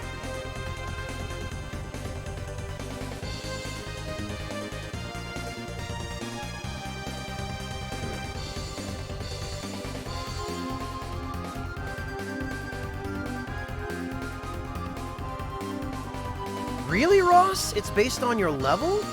That would explain why it seems to increase exponentially every time you level up.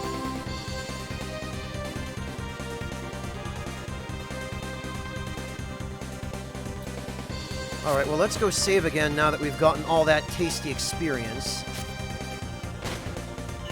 We can test it, actually. June is level 33. He has 9 capacity.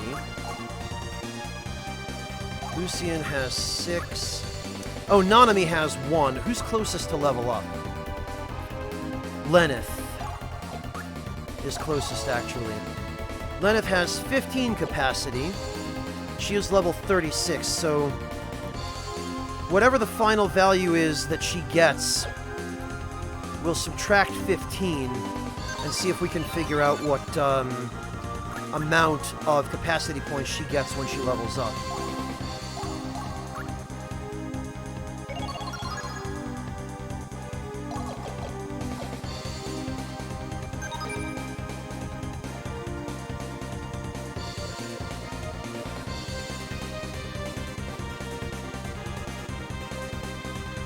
That depends, Tiernach. Native speakers who make even a small amount of effort can usually speak a language better than non-native speakers. On the other hand, non-native speakers who are determined to learn a language often put in more effort than native speakers. So, it's difficult to say who's better.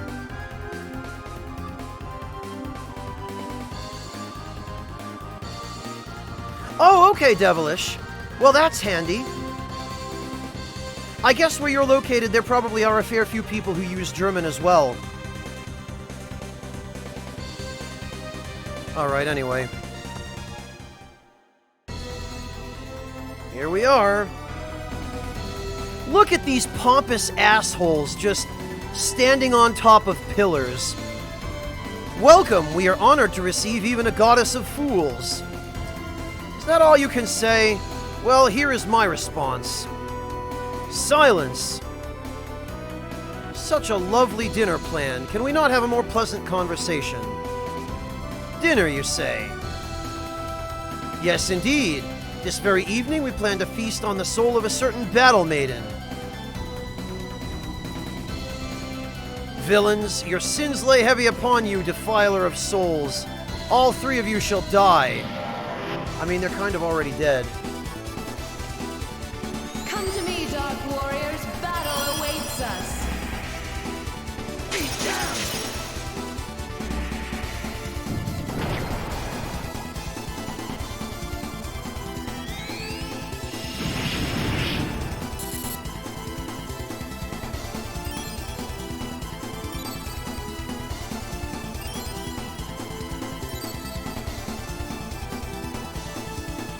Alright, so first thing we're gonna do...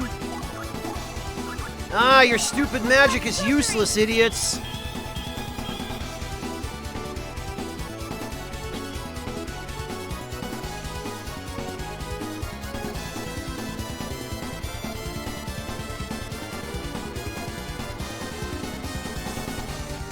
And...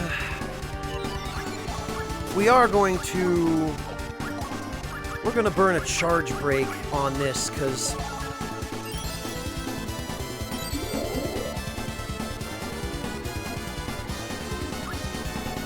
Alright, let's get rid of... oh, Walther's in the rear, okay. Ha! And take this! Oh, you know, I didn't even need that charge break with that many gems. These idiots...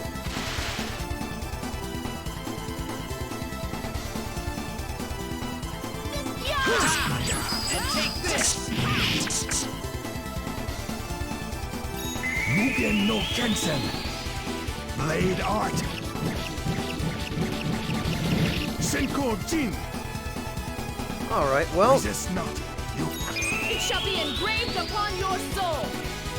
Divine just, assault. yeah, Mihawk, it sure is a good thing they're not using S-Stocks and spamming R1. You still breathe? Valkyrie, grant I me really hope power. Lucian can finish him, but it's... Finishing strike. Yeah, nope, not with this sword.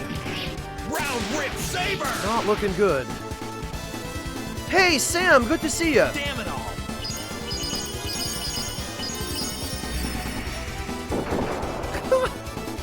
These idiots.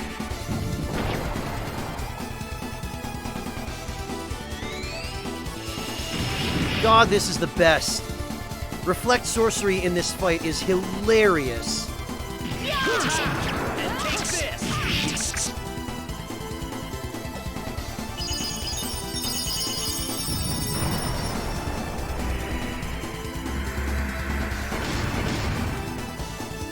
Yeah, Denim, it's because I gave him a crappy sword because it increases the...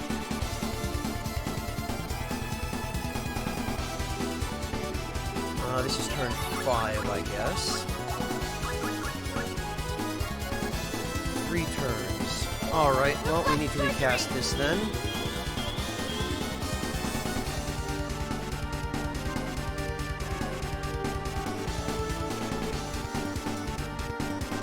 Oh, Devilish, I see you and Marek discovered that you both speak Dutch. How about that? And take this. You know, we'll keep Dallas alive. Oh, here we go! Ha! This is the stupidest. It's hilarious, but it's still pretty freaking stupid.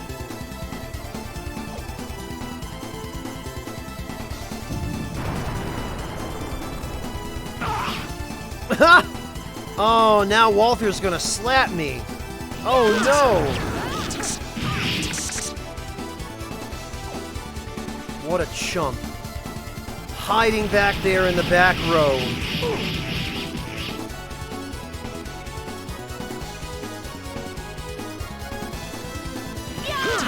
And take this.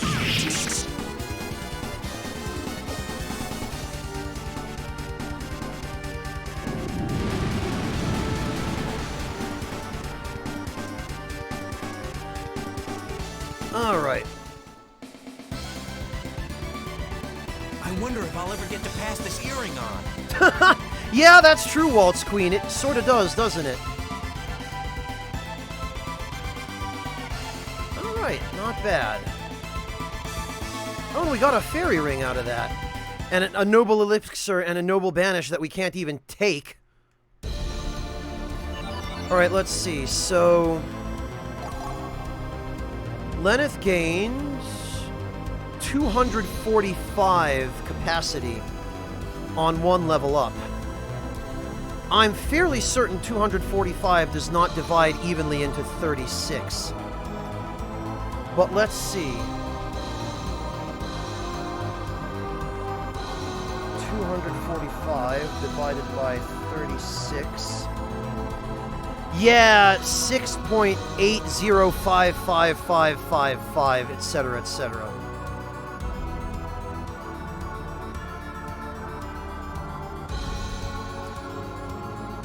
So it roughly ends up being about 6.8 times her level, maybe?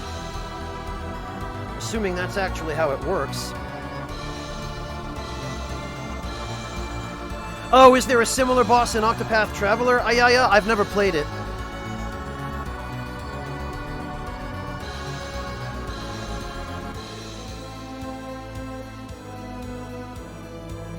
Oh, I gotcha, Devilish. Okay.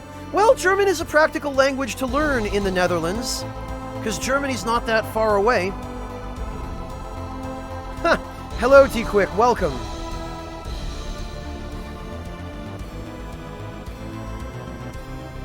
Yeah, it definitely seems to be some kind of formula, Ross. And it would make sense that it appears to be related to the character's level.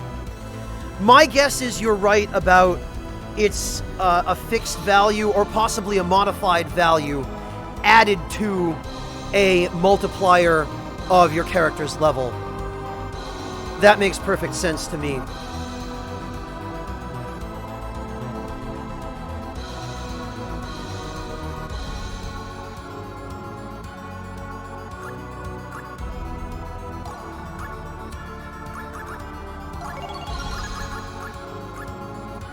Well, Lucian is completely maxed out on every skill now.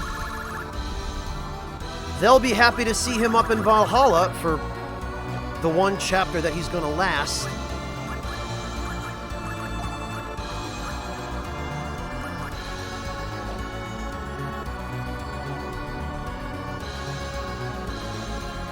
Ah, yeah, that's hilarious. Hello, Mr. Tsar, welcome.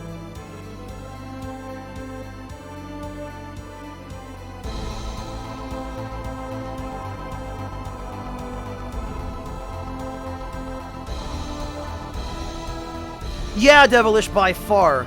I have a feeling that if I had the opportunity to learn Dutch, knowing German, it would probably be a lot easier than learning, say, Russian or French. I already have some Spanish from high school, but boy, I don't get to use that an awful lot in Germany. Take it easy, Taters. Thanks so much for joining us. We'll catch you next time.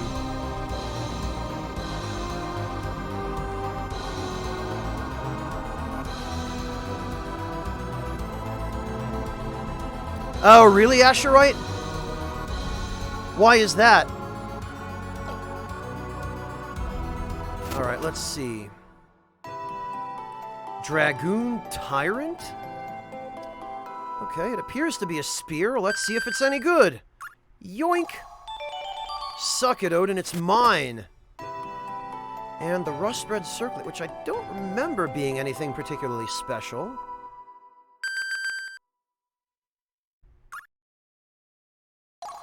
Yoink! 180,000 event experience.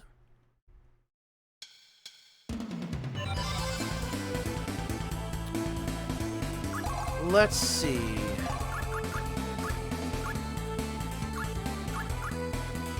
Dragoon Tyrant. Spear with special power against dragons. Well, its attack power is garbage, but I wonder if it actually...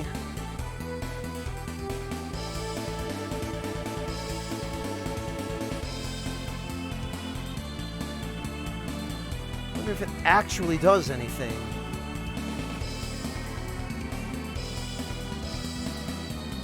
I suppose we shall have to test it.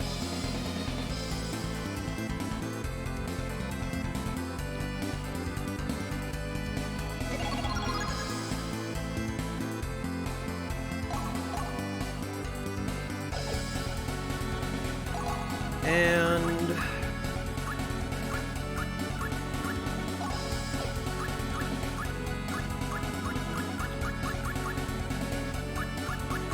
what the hell? Do I not have anyone who can wear the Rust Red Circlet? I thought it was a helmet. Ayaya Komichi, thank you so much for the sub. Welcome to the Ragtime Lounge. Really appreciate that. Holy damage minus 50%. It is a headgear. I'm pretty sure only Gondar can wear this. Gondor or Lizard. I'm pretty sure only male mages can wear this.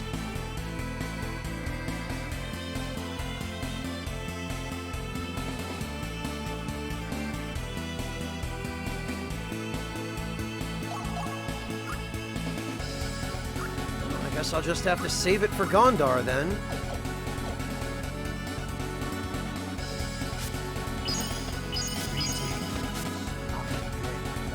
Soostown, thank you for the resub. Welcome back. Great to see you, Soostown. How are you doing?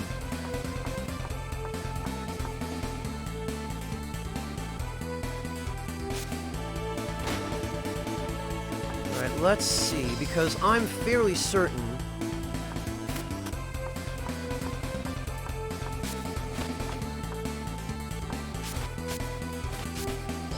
Oh, hang on a minute. No. Gandar, Solpice. He's the final mage that you get in the game. And the best one by far. Freaking Ron Sewer.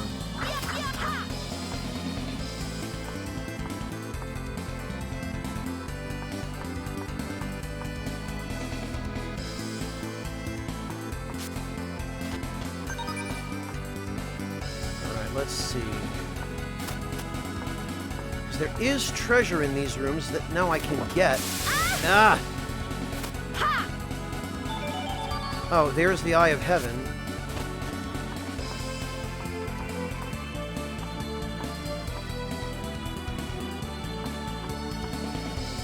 Now we just have to plunder every room. Dark Savior, that's it.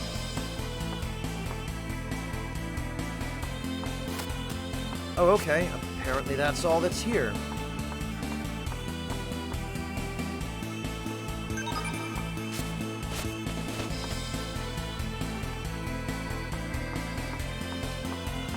Alright, we've got all that. Pretty much everything else is just upstairs.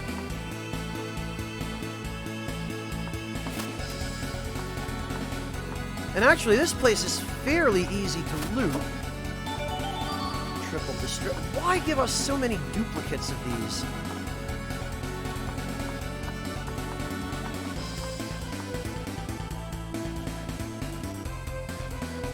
No, put it down. Another necklace doll. Man, thought I remembered the treasure in here being better.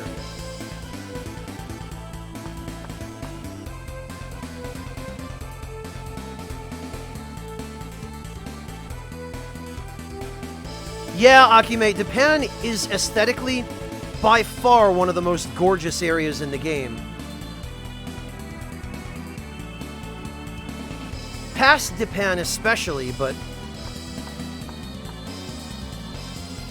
this whole theme of faded, lost, decaying glory is the kind of thing that Miyazaki creams himself over in his sleep. He loves this shit.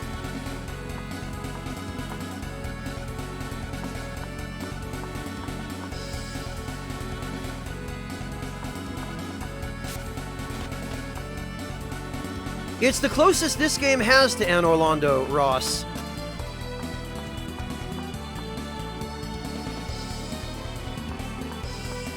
Well, past Japan is comparable to Anne Orlando, Akime, I think is what he was asking.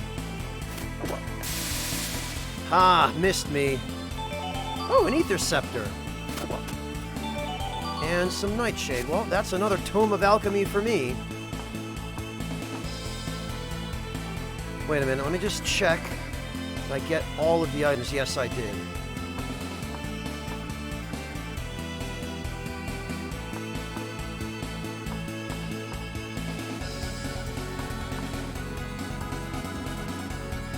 Ah, here we are.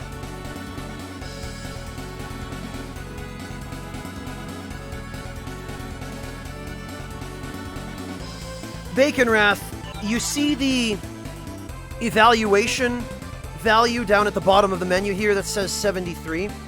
Every artifact you send up to Odin raises your evaluation by 5, and every artifact you swipe lowers it by 5.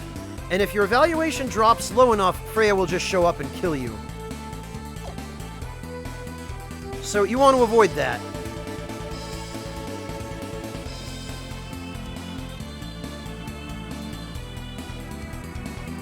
Yeah, Akime, which they recreate in Valkyrie Profile 2.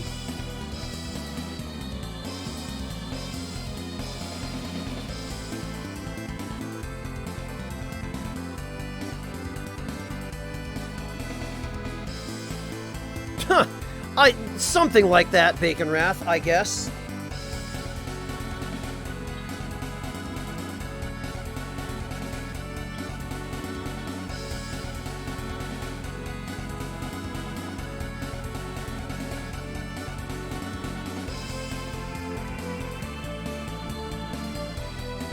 No, Devilish, I don't believe so.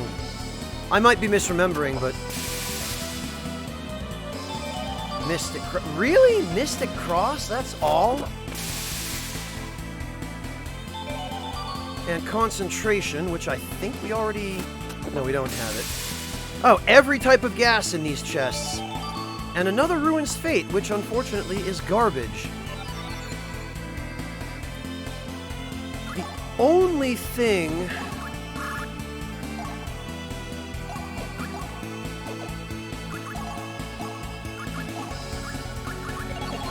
Can we turn Concentration into something else?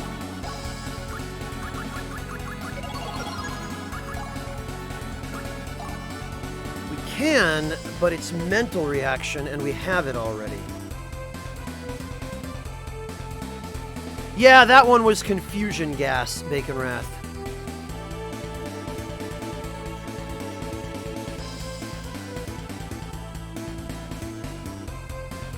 Yeah, but Japanese, though, devilish, right?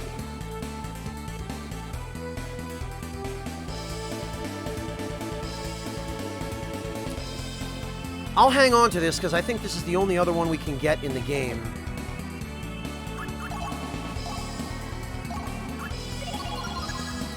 Lenneth can have the Mirror of Pleiades back.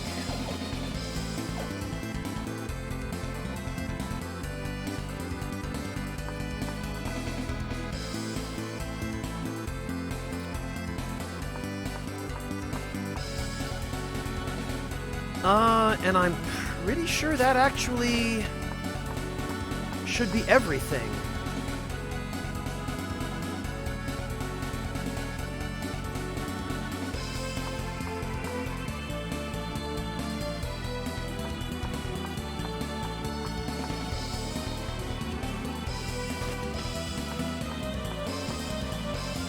In fact, I believe it is everything.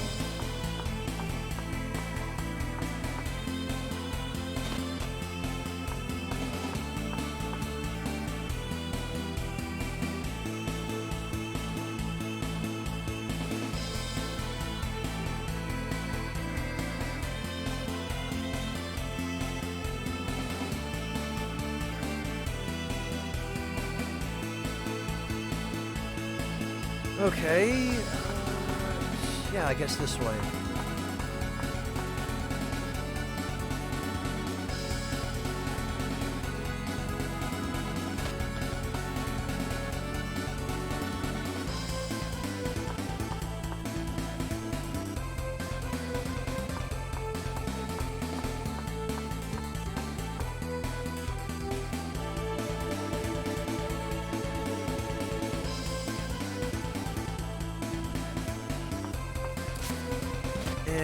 Yep, there we are. We're back at the save point.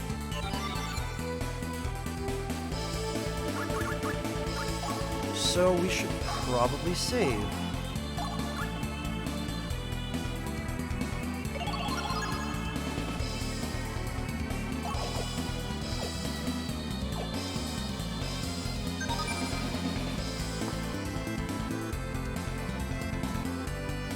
You know, it occurs to me... Hello, DMP! Welcome! Thank you for stopping in! It occurs to me we've got more than enough mages. We could possibly send both Lucian and Yume this chapter, because I don't need Yume. And that would ensure that we would get the full amount of...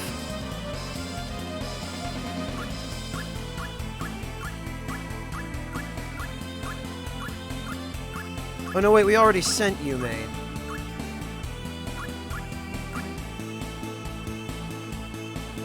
Oh, you're familiar with it, DMP?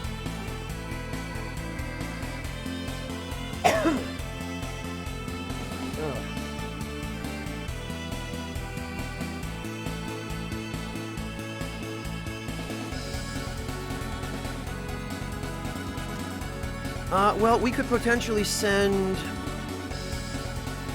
We could send Lucian and Nanami, actually. That would be ideal, because I believe in this chapter we need a sorcerer. we need someone with hit, and we need someone brave.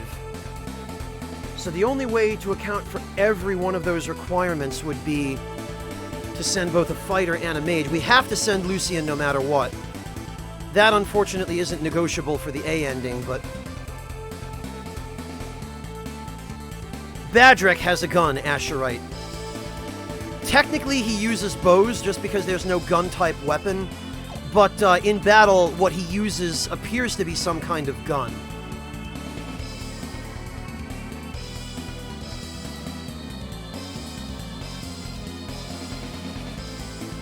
Oh, no kidding, DMP. Gotcha. Well, it was a worthwhile purchase. Well, Moogle Boy, but it shoots bullets, not arrows. You'll see it, because when I send Lucian up, I'm going to have to replace him with Badrek. Because Badrek is the only other character who's anywhere near as good at knocking gems out of enemies. So you'll see his weapon, you'll see what it is.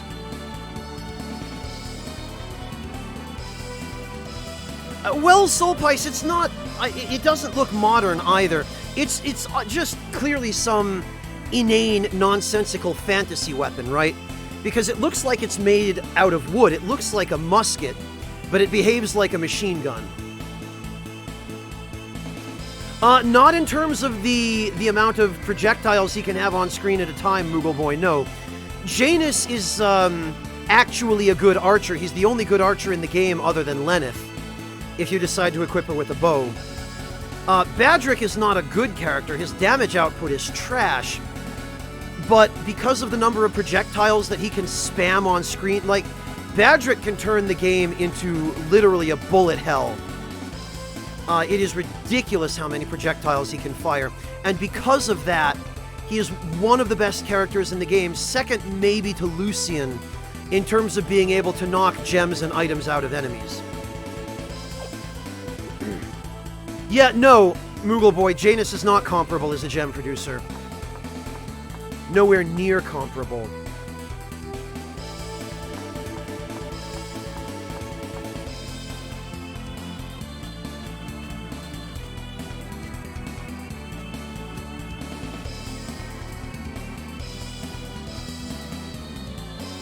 Alright, I guess there's nothing left for us to do over there. Oh, wait, no. It was this way.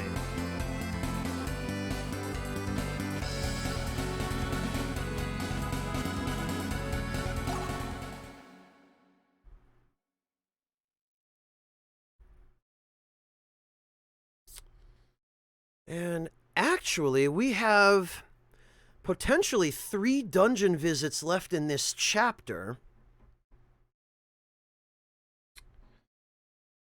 I'm torn. I'm trying to decide whether it would be better to... whether it would be better to go to the Sunken Shrine to farm some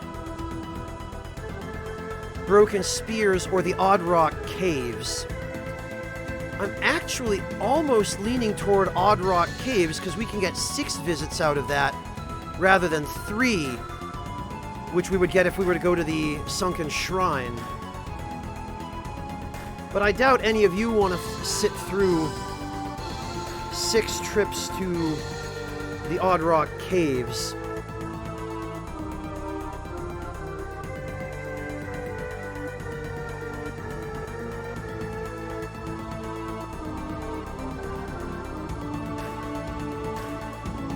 Yeah, Mihawk, but you'll see him in battle. He's, Baconwrath, you know where to go next by using spiritual concentration. This.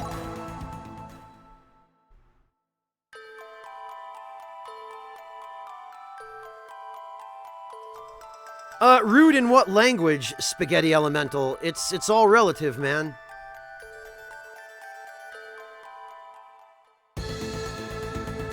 The only thing about the Odd Rock Caves is I think ultimately they end up being a better source of Broken Spears because the number of enemies in the Odd Rock Caves that drop Broken Spears are roughly comparable to the Sunken Shrine, with the exception that in the Odd Rock Caves, you only have to spend 1 period to enter instead of 2.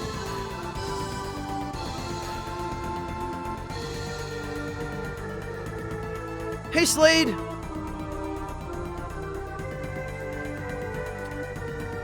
I'm actually kind of leaning toward the Odd Rock Caves. Up until now, every other time I've played through the game, I've always gone to the Sunken Shrine. But the more I think about it, I think I'll get a lot more total broken spears out of Odd Rock. Because I'm pretty sure I got at least 4 or 5 of them there last time. We can compare, we can see. So we need to go to Camille Village in order to go to Odd Rock. Alright, that's here.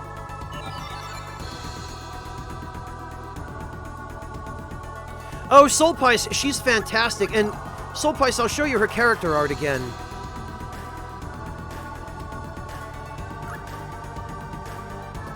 I mean, almost all of the character art in this game is fantastic, but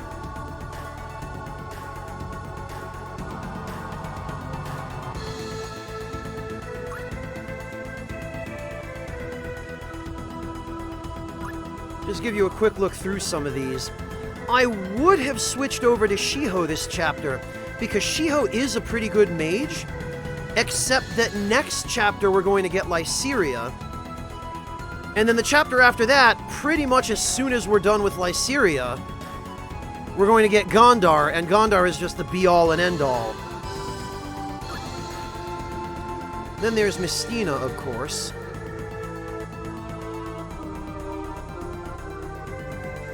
Actually, Mistina has a funny character description. After graduating head of the class at the Flensburg Sorcery Academy, she worked there as a researcher. She's a perfectionist who hates to lose and admits to being an egotistical narcissist with poor powers of self-analysis. Boy, that is a mouthful. I really, really wish Gray were a better character. He is such a cool design, but goddamn, he is garbage. And there's Badrek.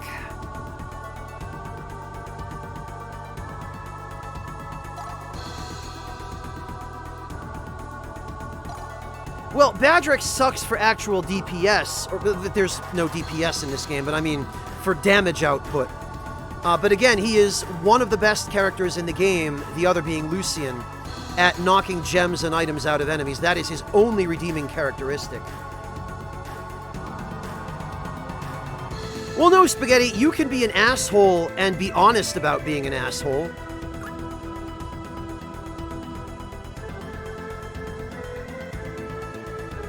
Aelia is a cool design, too.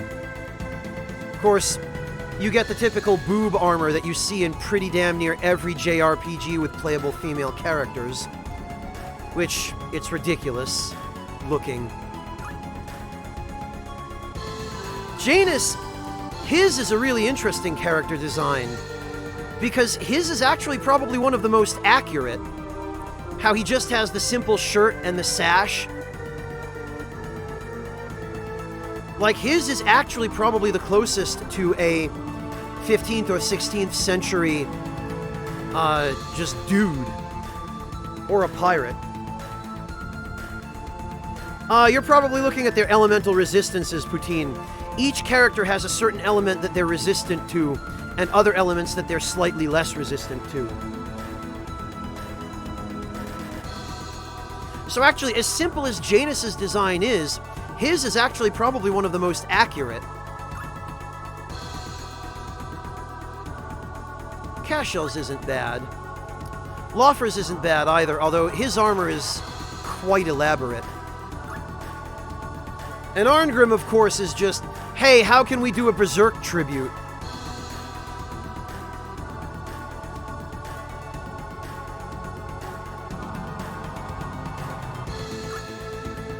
Sure, Deft Thought, sure.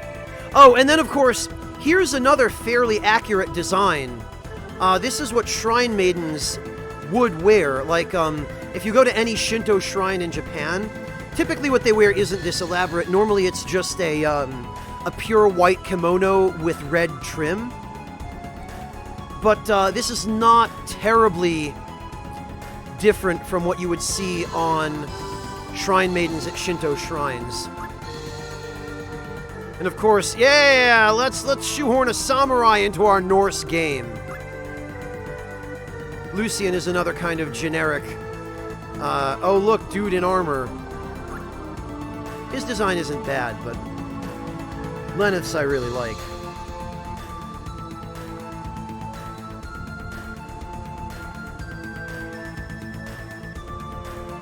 Anyway, let's see what we can get out of the Odd Rock Caves in terms of, yeah, Spaghetti, that's a Japanese stylistic element in their anime-style art, is that young men often tend to be drawn in a very effeminate way. Like, very, very feminine features, never any beards, typically extremely, like, almost unnaturally youthful looking. Oh, fine.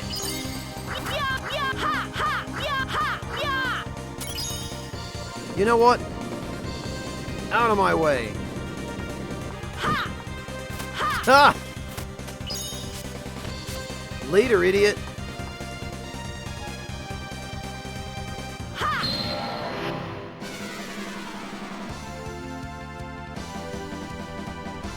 To my side, my noble Einherjar. Look, they are Mononoke, vengeful spirits. And take this! Oh, you know what? I should have put Alia in the party to test that spear. Oh, I do too, Akime. My single favorite dungeon track in the entire game is one we're actually not going to hear, because we're getting the... Oh, good, the broken armor. That's what I wanted. We're getting the A ending, and you only actually get to hear this track if you get the B ending, which, as those of you who know the game can probably surmise, is the Jotunheim theme.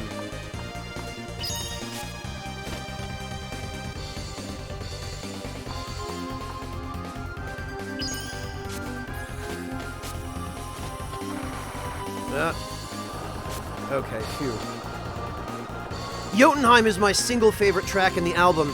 My second favorite is The Sunken Shrine. But I mean, the entire soundtrack to this game is fantastic. Look, they are Mononoke, vengeful spirits. Take this! Well, there's one item. Hopefully it's what I need. Ha! God, the glare guards are so good.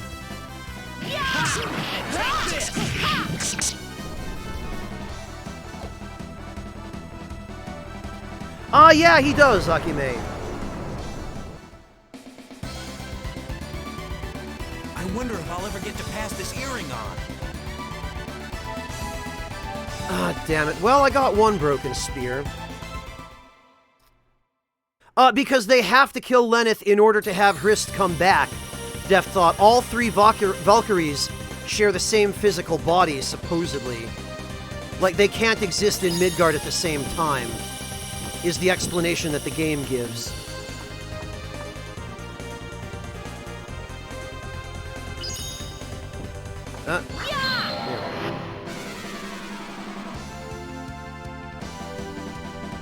Yeah, Akime, it's a fantastic, just gorgeous game. They are no match for us. That right there is what I'm talking about.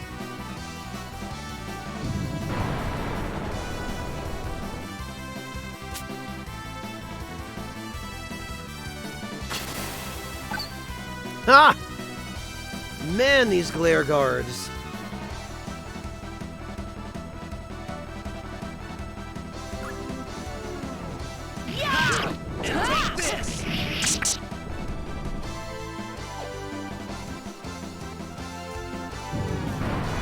Well, Soulpice, the A ending is the true ending.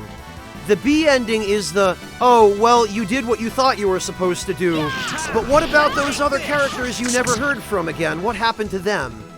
And C is, you messed up so badly that Freya killed you. Hello, Windar! I am Brondaikichi. Excellent fortune. Please, please. Yes! 2 broken spears. So already we are doing very well on broken spears. You, friend, can just hang out over there. No! Damn it, I don't want to pick that up.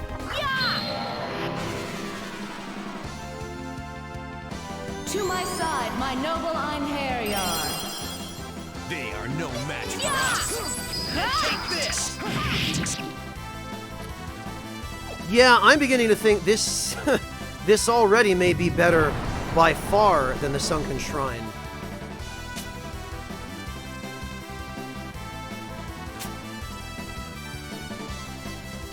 Well, it's basically effectively the same thing, Deft. Take this! Ah, god damn it. I guess Lucian must have missed with, Shining Bolt there. Hopefully that won't happen again. Take this! Because we didn't get the item from that guy, which is not ideal.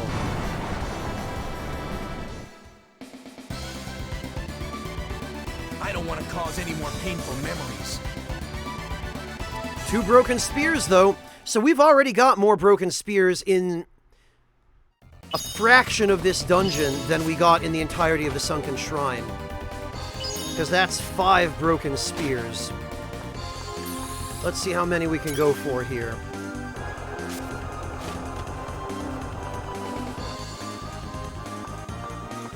Damn it.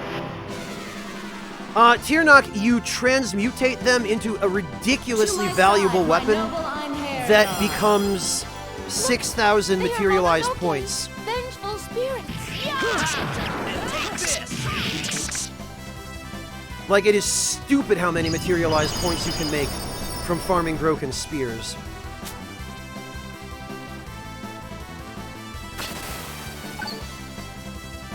They do that to Chris, Devilish. Her memories are sealed too. Take this! It's just that they never tell you anything about Hrist's human life, because it doesn't matter, it's irrelevant. But Hrist still has the same system that Lenneth and Silmeria do, where when she's not the active Valkyrie, she is asleep and lives in Midgard as a human. Take this!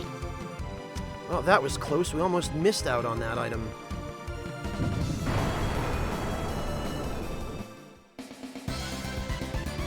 Why what, Their Devilish? souls have been released. We have no reason to remain here. Hell yes! 1 broken spear. Well, it could have been a better yield. 1 broken spear, 2 broken blades. The broken blades, unfortunately, are worth very little. They turn into glare guards, which are only worth 900. The real big ticket item is the broken spear, because that's worth 6,050.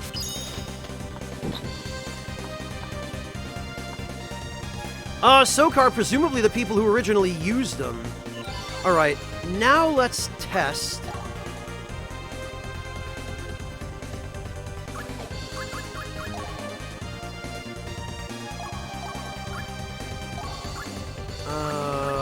Lawfer.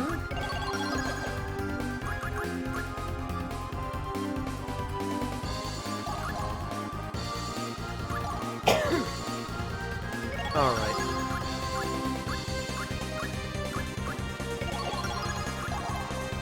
Aelia can have the Basilisk. Lawfer can have the Dragoon Tyrant.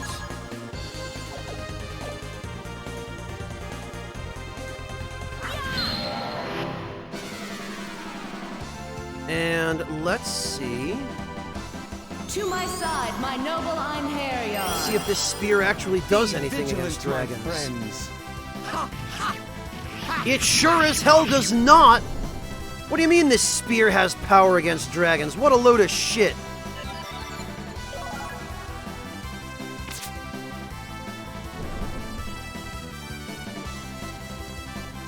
Why the hell is that spear worth so much then? Take this!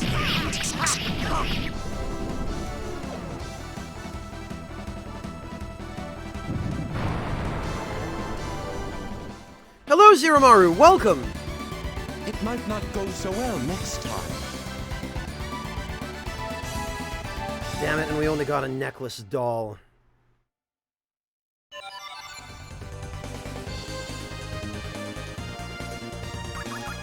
Alright, well, I guess that weapon sucks. I wonder if that's supposed to be some sort of practical joke.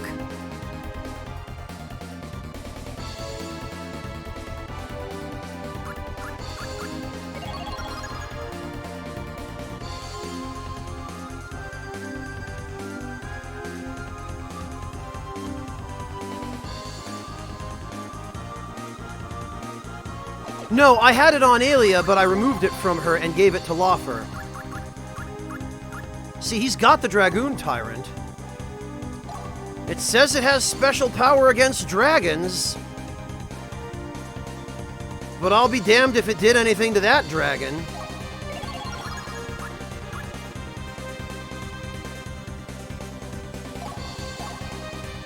So I guess I'll just be, No, Aelia has the Basilisk Spear. Devilish. Which is different. And frankly, nowhere near as good, actually.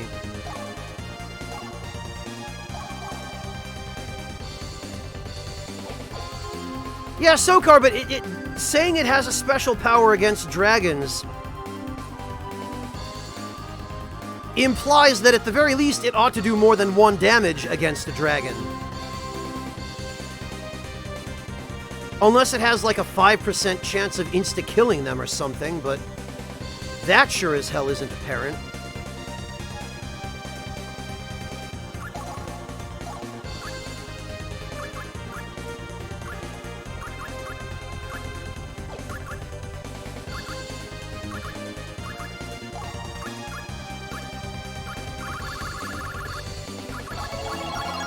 Alright, max out June. Excellent, now he has everything.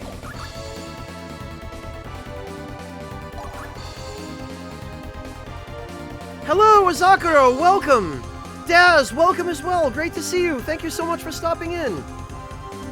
Yeah, DMP, apparently that weapon is worthless.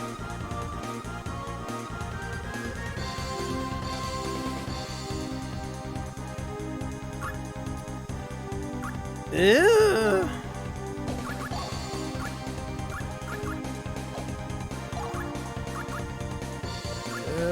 Alright. Yeah, glad you could make it, Azakuro.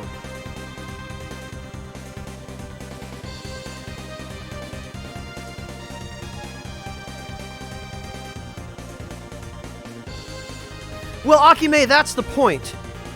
Like, that spear is touted by its description as, oh, look, it's so special, look at how useful it is, but then the real question is it better than a Dragon Slayer?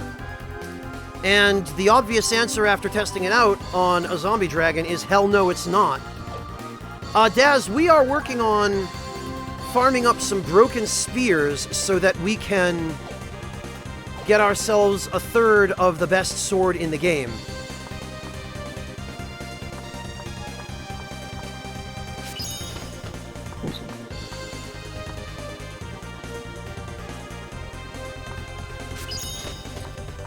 Actually,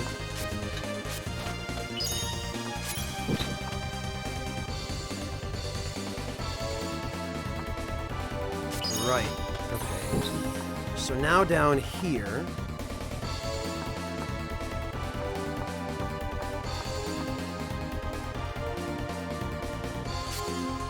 Yep, I think there should be at least one more group of... Oh, okay, no, it's just a dragon. And then, Daz, the real meat of the A ending storyline is going to start at the end of this chapter, which we're almost at.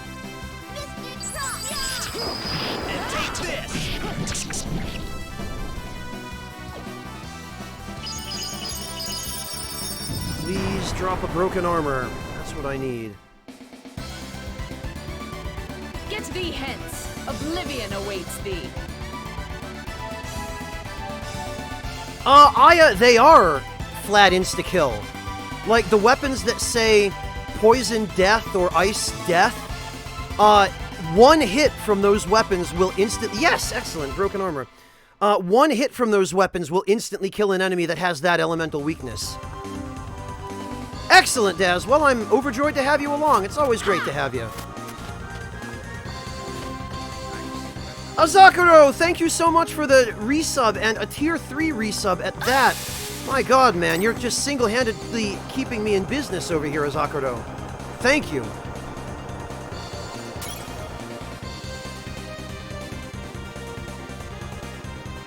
The Dragoon Tyrant increases DME by 300 on level up? Are you sure about that, Moogle Boy? Yeah, Akime, they break, but if you kill the dragon in a single turn, you can actually kill it before the game checks the number generator to see if your Dragon Slayer will break. So as long as you use your Dragon Slayer in one turn, you can prevent it from ever breaking. Really, Moogle Boy?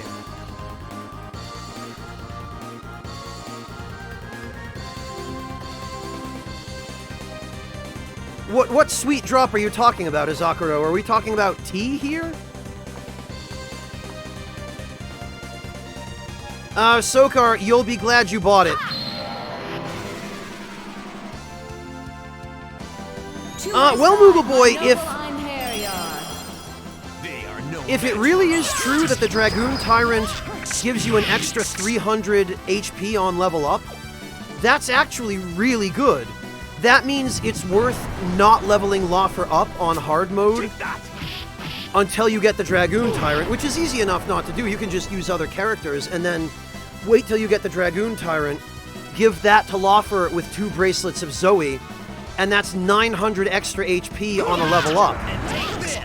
And I mean, hell, you can even do the same thing with Aelia and just swap all that stuff to her and use event experience and jack up their HP. This power. Oh, thank you, Marek. Excellent. Yeah, for anyone who hasn't heard it, definitely go listen to the track that Marek just linked.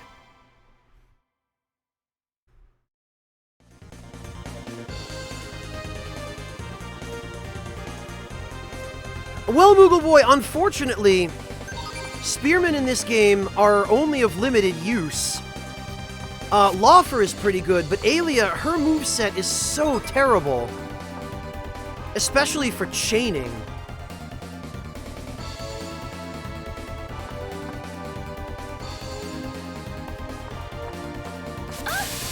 Lovely. Whoops.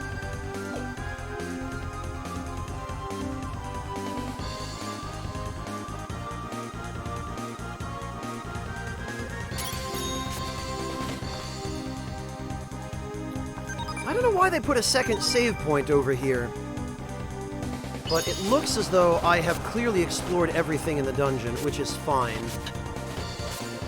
So honestly, 6 broken spears, 2 broken armors, and 3 broken blades. That is absolutely a better yield than anything I think I've ever gotten from the Sunken Shrine. And it's crazy to think that this is a Chapter 3 dungeon. So you can farm that stuff as early as Chapter 3. Although you're still better off coming back here once you have Lucian or Badrek, because you're going to be much more reliably able to get those items with one of them. It is Akime, and what's even dumber is that when you get the Eternal Lamp, you become immune to freeze in battle. So why the hell can't the Eternal Lamp make you immune to freeze on the field map? What's so difficult about that?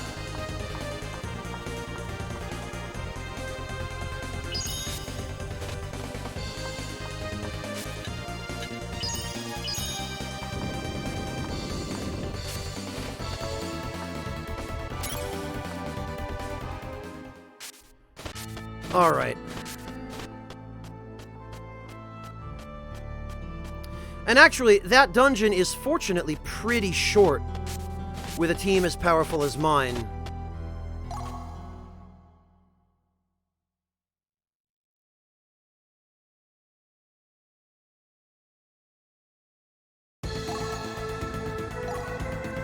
And we'll go back in one more time, because 2 visits to this dungeon are equal to 1 visit to another dungeon, and...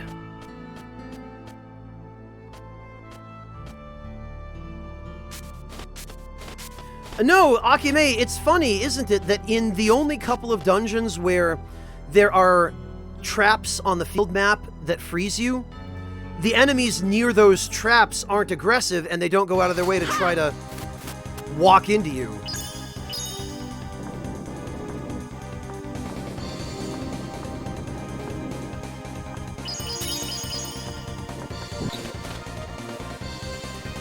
Alright, well...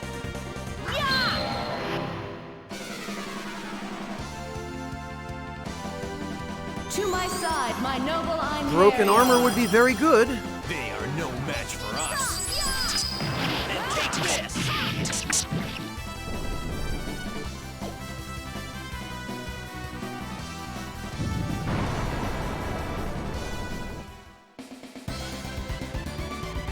Before my blades, all are powerless. Well, Sokar, it would be fairly simple to test. We would just get someone close to leveling up, and then use some event experience on them with the weapon equipped, and note the amount of HP they gain, and then reload the same save file and use the weapon on them without, or, level them up without the weapon equipped, and note how much HP they gain and compare them.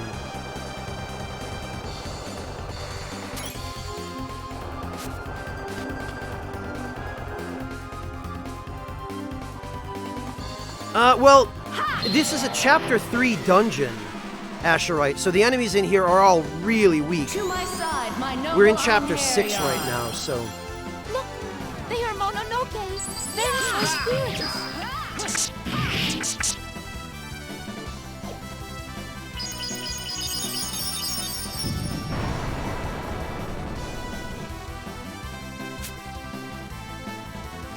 Alright. Take this! Yep, there's the item.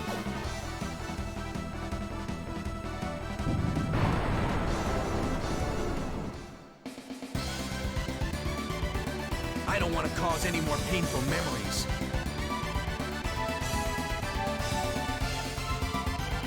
Hello, Hearts of Silver! Yes, 2 broken spears. Boy, by the time we're done with this trip to the dungeon, we'll probably be able to afford a 3rd Grom.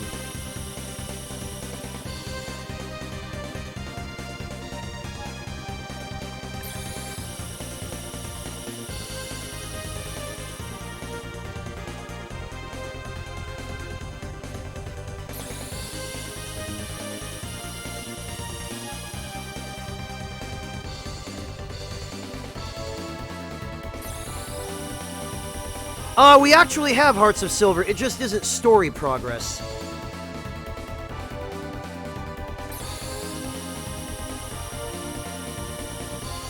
We've actually made a great deal of character progress.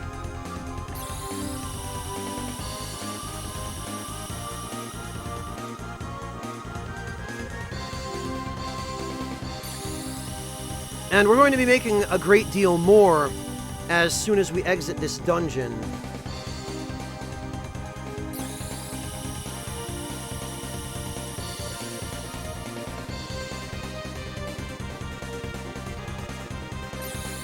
Yeah, Hearts of Silver, and I've been farming for broken spears for materialized points, because normally the amount of materialized points you're given over the course of the game is very limited. The only way to get more, since enemies don't directly drop them, is to find enemies that have valuable items and farm the enemies for those items and then convert the items into materialized points.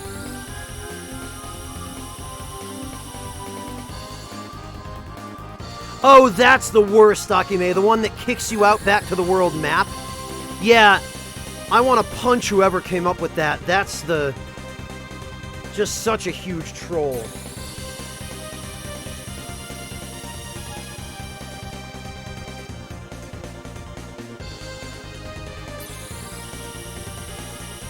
Yeah, probably Hearts of Silver with Lenneth using the bow.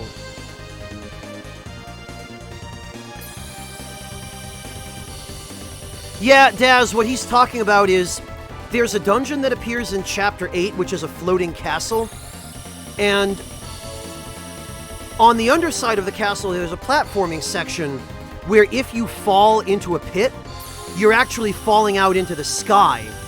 And if you fall into one of those pits, you get kicked out to the world map, and you waste the periods that you spent going into the castle. So it's actually a really, really evil way of wasting your time in the final chapter of the game, where your time is arguably probably really important.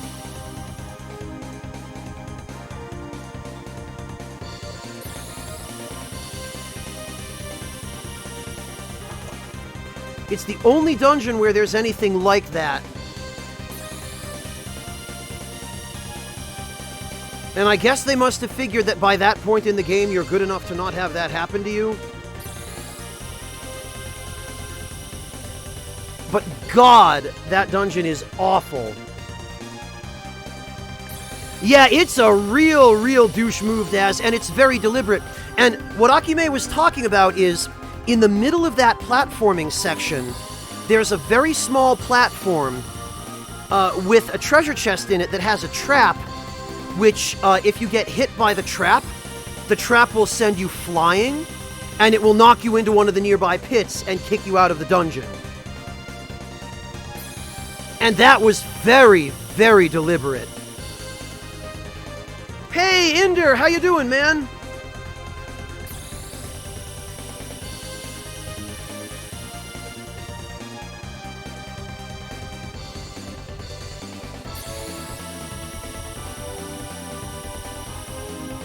Hey, Low Kitty, good to see you.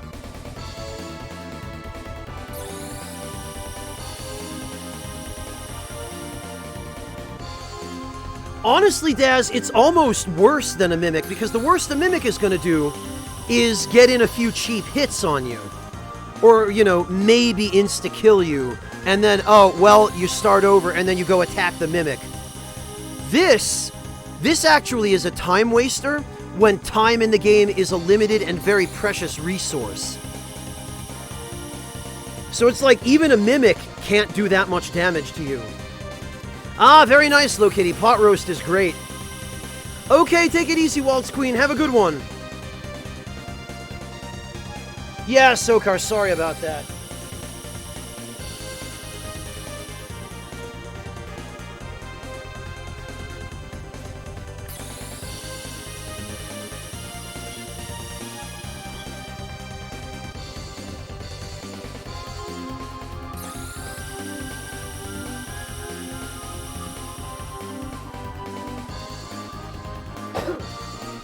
Yeah, Daz, in all seriousness, the only thing I can think of in any Dark Souls game that is worse than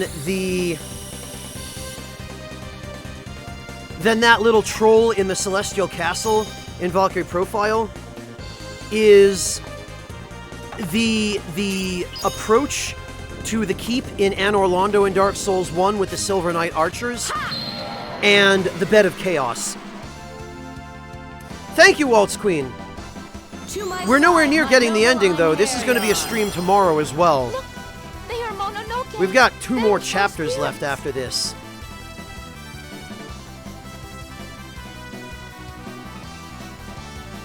Oh, I'm sure whoever came up with it, Akime, was really proud of himself. Yeah, Lokitty, you have a finite amount of time. Each chapter is broken up into different blocks of time, and there are a limited number of those blocks of time. They're called periods. There are a limited number of periods per chapter.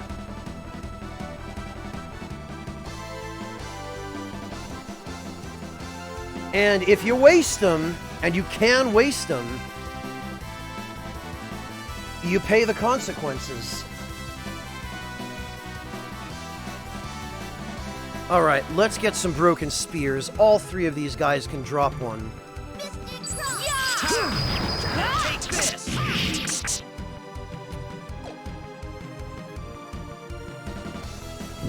Yeah, neither does anybody, Daz. It's an awful, awful boss. Oh god, Azakuro!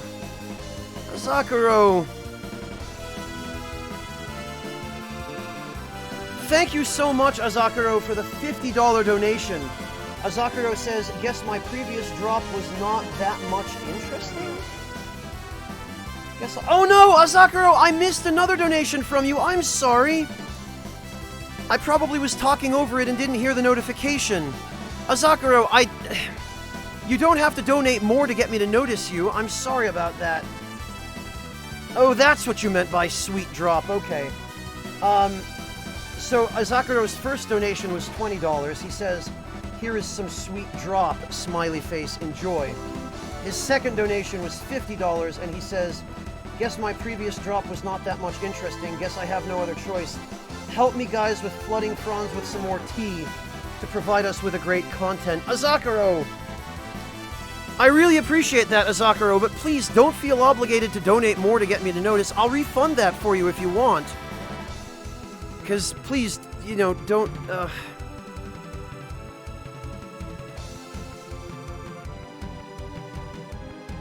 But thank you, Azakuro. I really appreciate that. That is tremendously helpful. And please don't feel obligated to triple your donation if I didn't notice your first one. Just tell me I missed it, and I'll read it and apologize.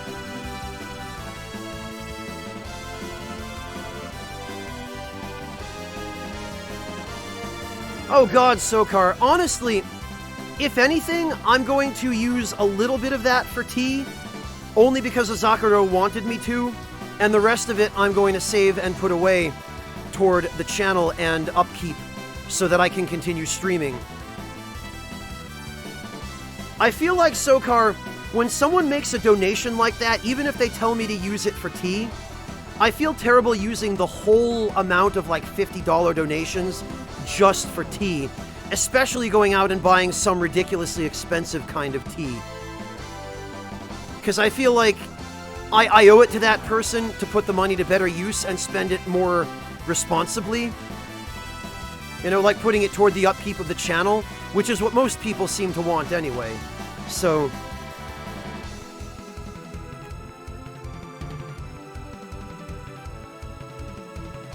Oh, Azakura, well, that means the world to me, and I cannot tell you how much I appreciate your support and your kindness. I would totally give you a hug if I could, Azakura. Thank you. Just the fact that anyone's willing to show up for these streams in the first place is, it means a lot to me, but the fact that anyone's willing to throw money at me for it means a lot as well. Oh, no problem, Daz. I'm glad you enjoyed it. I hope it was enough. I don't know what a doner kebab goes for in the UK, but here in Germany, doner are... you can get them for €5-6. Oh, thank you, Sokar. I really appreciate that.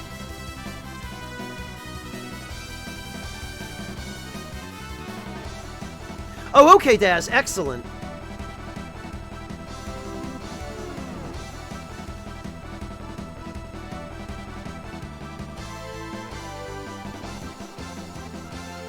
Yep, that looks about right, Sokar, that link.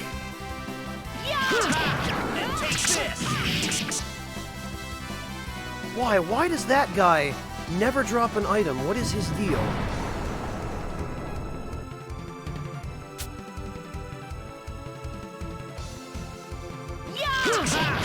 Take this!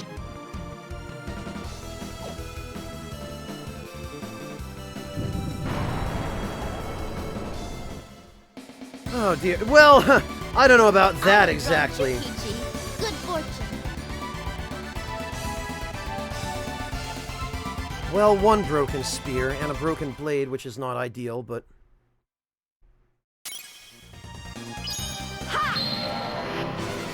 Hopefully a little bit more redemption here. To my side, my noble Einherjar. Look, they are Mononoke. Oh, There's Devilish, no thank spirits. you. It really means a lot to me that people feel that way, Devilish, that like I'm the only streamer you watch. That's mind-blowing to me. Like that actually blows my mind.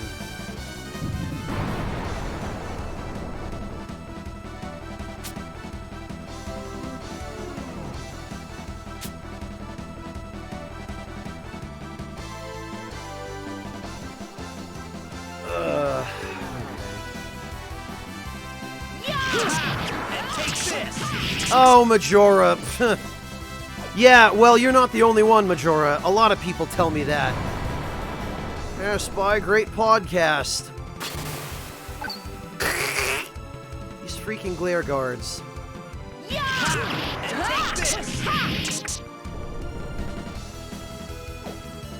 Oh, geez, Hearts of Silver, thank you so much. Man, you guys. I have drawn Chukichi. Good fortune.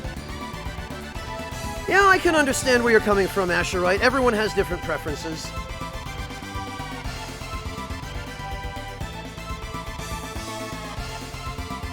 Aw, geez, Sam, thank you. Well, Majora, it's kind of hard to be active in Pat's stream, because typically he'll have, like, 1,500 people show up.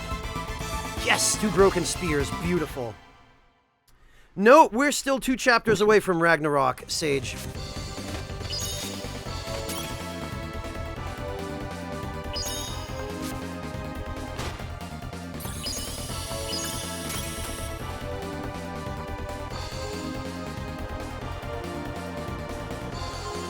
Oh, Jesus, Akaro, thank you. Well, any little bit of support helps. Just showing up helps.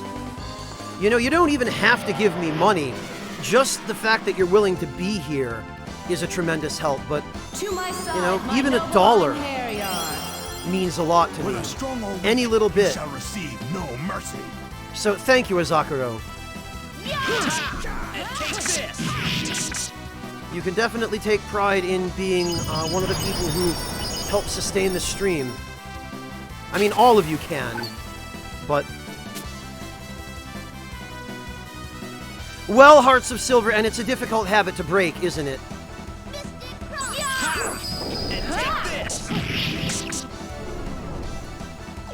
But, I think I've managed to break it now that I'm mostly, well, pretty much only active on Twitch.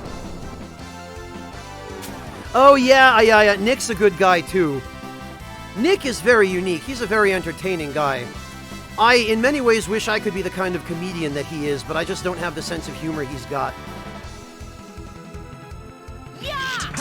And take this! Oh, Devilish, like I said, there's absolutely no obligation. Again, I'm just happy to have people show up. You know, to keep me company and support the channel while I'm streaming. 3 broken spears! Oh my god, this place is a gold mine! Can't believe I never thought to farm these things here. 2 ounces of tea, Sokar? That's an average-sized tin of tea. A tin of tea that size, Sokar, if you have 2 cups of tea a day, it'll last you a good month. 3 weeks, maybe a month.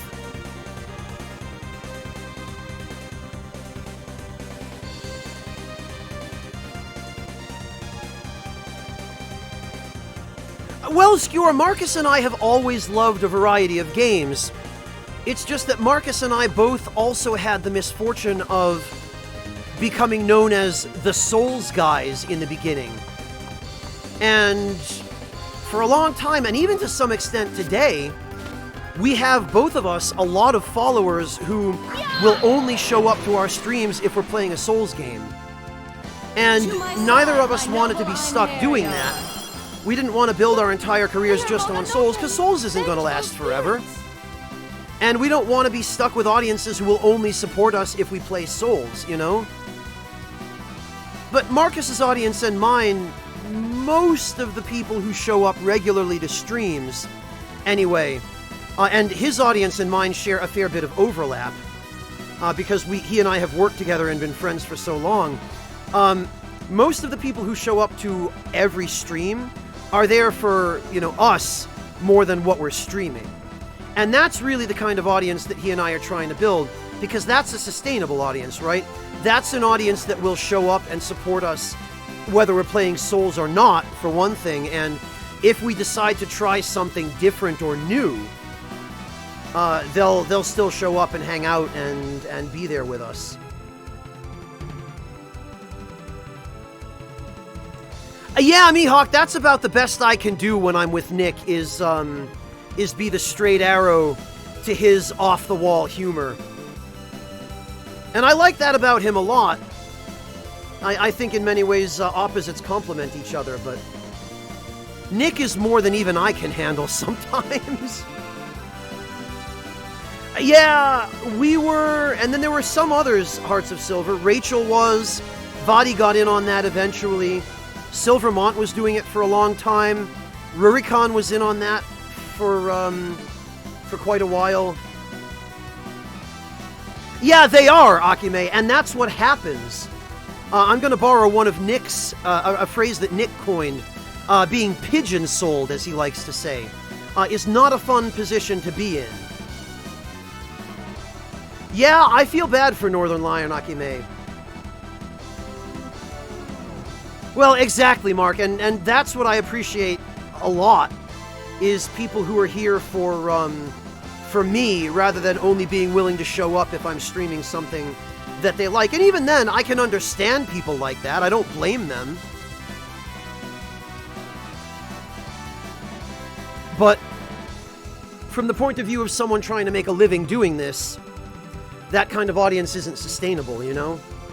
Not unless you're the kind of person who doesn't mind playing one game or one series over and over. And frankly, I can't do that. I would lose my mind. I do too, Hearts of Silver. I just went through not long ago and showed Felly a bunch of the old Souls community collabs that we did together. The Soulsmas one, and then the Prepare to Wait one, and the old trolling collab I did with Marcus. Boy, those were different times, weren't they? Exactly, Daz! I need variety too, you know? Maldory when sick? Any green tea.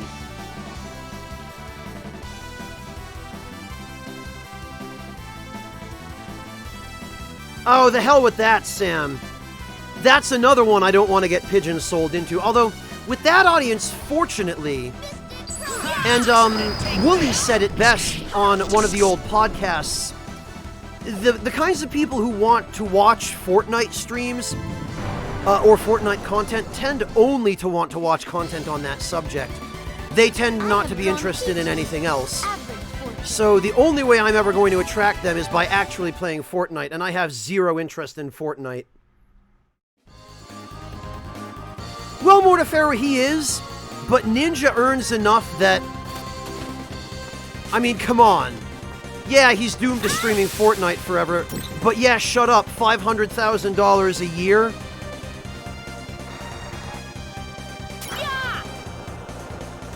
I've done a fair few of those, haven't I, Majora? It's true.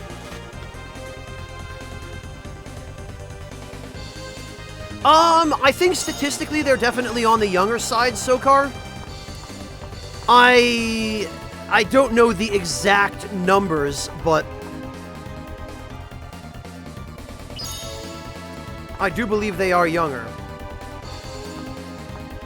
Yeah, $500,000 a month is what Ninja earned last I checked, Mark, which was only last year. To my side, my noble Einherjar.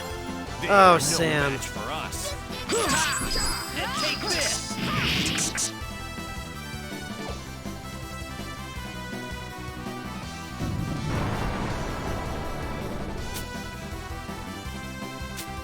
Well, Amateur Fencer, if he's going to go with your suggestion of black tea with citrus, Earl Grey would be the way to go.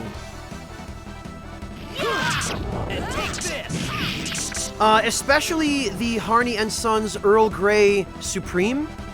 That's their highest quality Earl Grey. It's made with the best grades of tea, and it also has the most bergamot.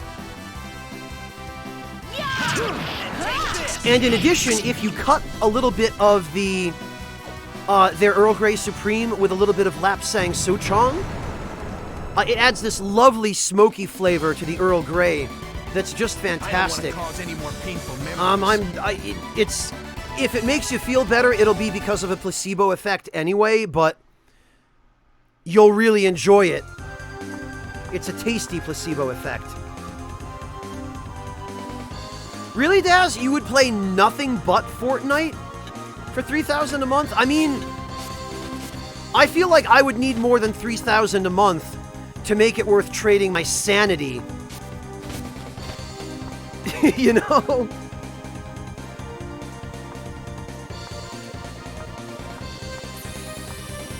And even then, I'm not sure I could do it. I think even 100K a month would be on the low end of what I would need, Mallory, because my sanity is in many ways more valuable to me than any money.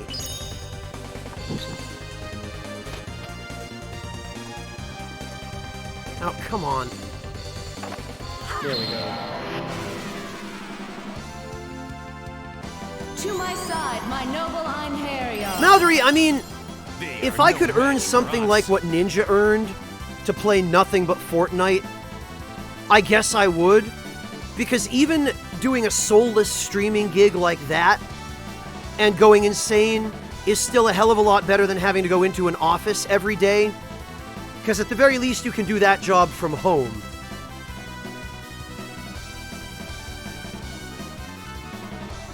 Yeah, see, Daz, that's just it. I couldn't either. For any amount of money, I feel like. Even if I were earning double what Ninja earned, I think I would have a really hard time doing nothing but Fortnite. I just don't think my sanity could survive it.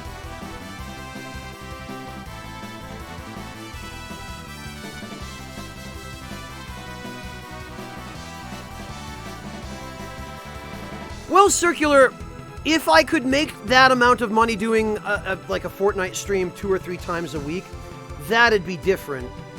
Sam, what is it with you and dancing games, man? Oh, it'd be more than a year, Daz. If I'm going to be earning that amount of money for playing Fortnite 3 times a week, you'd better believe I'm going to earn more than a year's worth.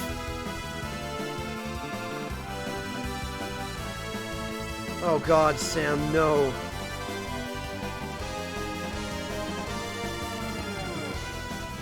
Maldory, again, it really all depends on the stipulations.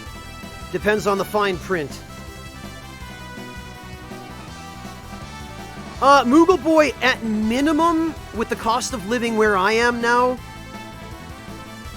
I would need, at minimum, 500 subs. Like, on a frequent recurring basis.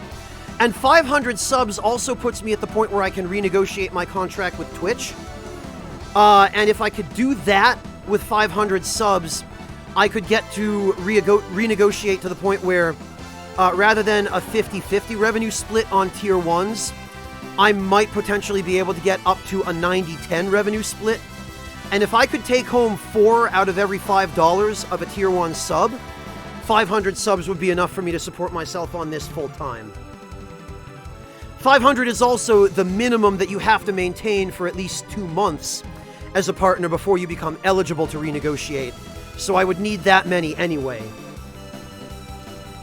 I'm at 347 now. Devilish, but bear in mind, subs are not the only way to support a broadcaster. And, Mark, yeah, I'm at 347, but bear in mind, donations, Twitch does not take a cut of them. So if you're thinking of bombing somebody with like 300 subs, you're better off donating that amount of money to the broadcaster and letting them perform the sub bomb themselves. Because then the broadcaster gets back 50% of the money from the donations, from the subs anyway. And they still get the subs. But remember, up to those 500 subs, Twitch is still taking a 50% cut. So, depending on what you want, if you want the emotes, if you want the sub badge, then yeah, go for the subs. If you just want to support the broadcaster, make a donation, because Twitch does not take a cut of that. And I always advise people against buying bits, because bits are just a bad value proposition to the viewer. Bits are basically... the broadcaster gets the same amount as they would for a donation, but the person who buys the bits pays a 40 or 50% markup on them. It's ridiculous. You're far better off just making a donation than ever wasting your money on bits. Take it easy, Low Kitty. Have a good one. Gid, I am not picky. I am happy to receive any form of support from anyone who wants to offer it. I appreciate all forms of support equally. I make sure that I clarify to the viewer which type of support does what, so that you can make a more informed decision on how you show your support. Because I'm all about empowering the viewer and whatnot, so...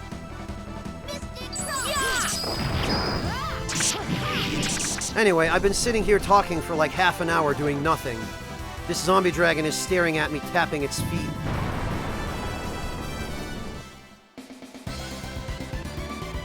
Before my blades, all are powerless. Well, Mark, I have nothing to lose and everything to gain by being transparent with you guys about this. You know, there's no need for me to hide any of it. Twitch would like me to. Twitch would love for me to encourage all of you to waste your money on bits. But I care about all of you, so I'm not going to do that.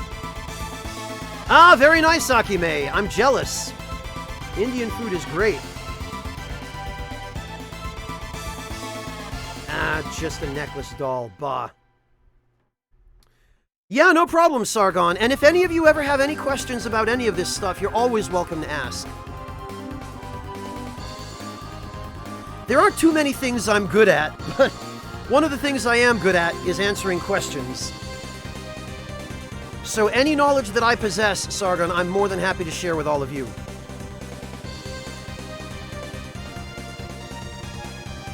Ah, very nice, Sokar. Please do.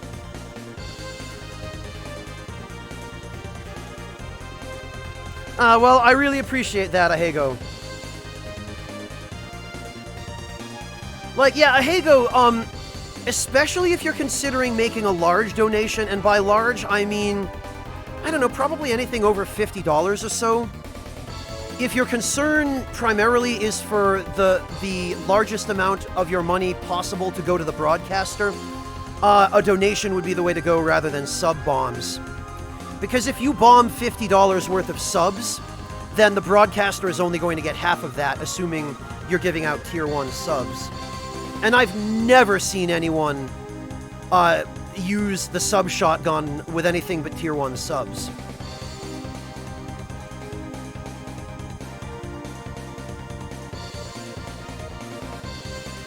Yeah, basically, Majora. It's not connected to Amazon by default, Amateur Fencer. You can connect your Twitch account to your Amazon account. That's what Twitch Prime is. But you don't have to.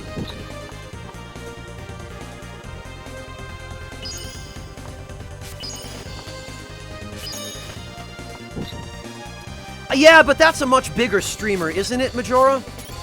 Isn't Probate, like, enormous? Or, TFS, rather? Yeah, Ahego, Tier 3 subs are very expensive. And that's kind of the problem, because Tier 1 subs are the ones that are most commonly given out and gifted. But Tier 3 subs actually have a more favorable revenue split with the broadcaster. Tier 1s are 50-50. Tier 2s are 60-40. The broadcaster keeps 60%. And Tier 3s are 70-30. The broadcaster takes home 70% of Tier 3s. But Tier 3s are also, and even Tier 2s, are still a pretty poor value proposition to the viewer. Because the viewer doesn't get anything extra for a Tier 2 or Tier 3 sub, for the most part. Other than maybe a special badge. You know, everything you get from a Tier 1 sub, for the most part, you get for a Tier 2 or a Tier 3 sub as well. So the only benefit to the higher tiers of sub are knowing that there's a slightly more favorable revenue split. But if you're gonna sub for $29.99, I think the Tier 3 sub is anyway. If you're gonna do it one time, then you're better off just donating the $30 to the broadcaster. If you're gonna maintain a Tier 3 sub on a regular basis, that's a little different. Like, if you're gonna continue to resub with a Tier 3, then, yeah, you can make a case for it, but...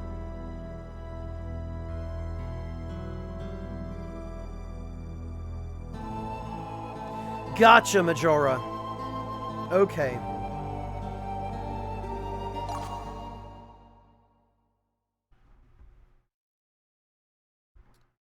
And yeah, that's true too, Rakish Sage. And I always encourage the viewer to try to get the most bang for their buck, whether they're subbing or donating or whatever it is they choose to do.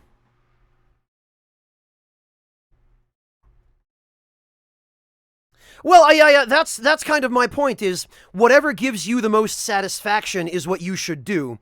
But different things give different levels of satisfaction to different people. Some people are more satisfied knowing that the most possible money is going to the broadcaster. Others are satisfied knowing that, hey, I just bombed 100 subs in chat. I supported the broadcaster, but also did something nice for 100 people. You know what I mean? So I support people doing whatever gives them the most fulfillment. And I'm totally on board with anything that makes the viewer happy, because after all, making the viewer happy is why I'm here. I would be nothing if not for all of you. Okay, Maldory, have a good dinner. You wouldn't be able to anyway, Amateur Fencer. It'd never make it through customs.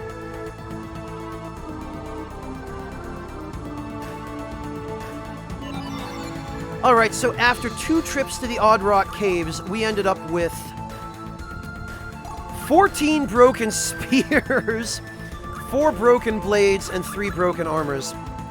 Alright, I can say unequivocally, without even having to go test it, there is no way we're going to get 14 broken spears from one trip to the Sunken Shrine.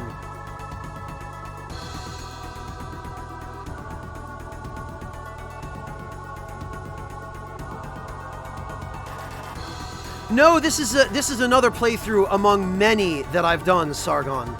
I've played this game many, many times. It's one of my favorite games ever.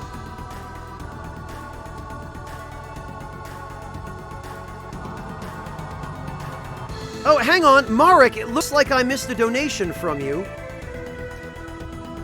Marek, yeah, I just checked and noticed it now, Marek. I'm sorry. I have to, because of the way I have to balance the audio from the game, if I turn up my notification volume anymore, it will blow your ears out as a viewer. Marek, thank you so much for the $33.90. Marek says, because that 50-50 split just ain't fair. Well, Marek, that is tremendous, and I sincerely appreciate that. Thank you so much for your generosity. Devilish, you guys make me happy just by being here, whether you donate or not. Like I said, just the fact that any of you show up for these brings me very great joy.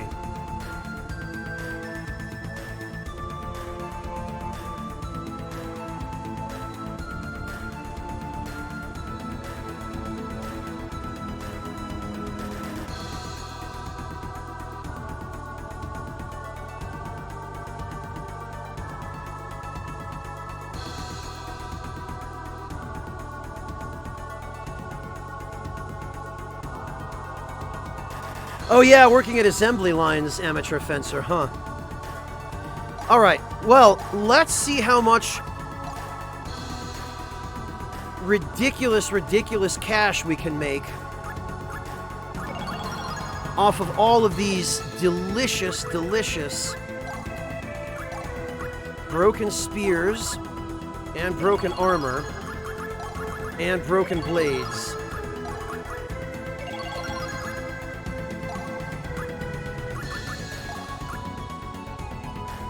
You know, actually, the glare swords I'll hang on to. The falchions are trash in this game. We'll get rid of them.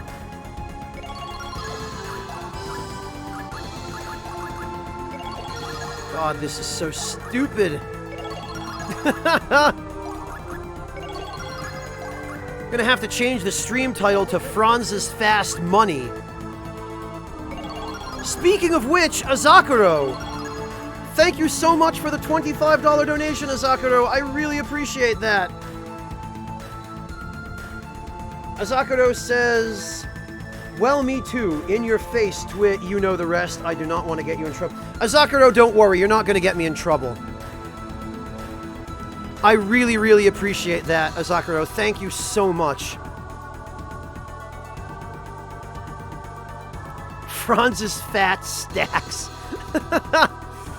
I love it.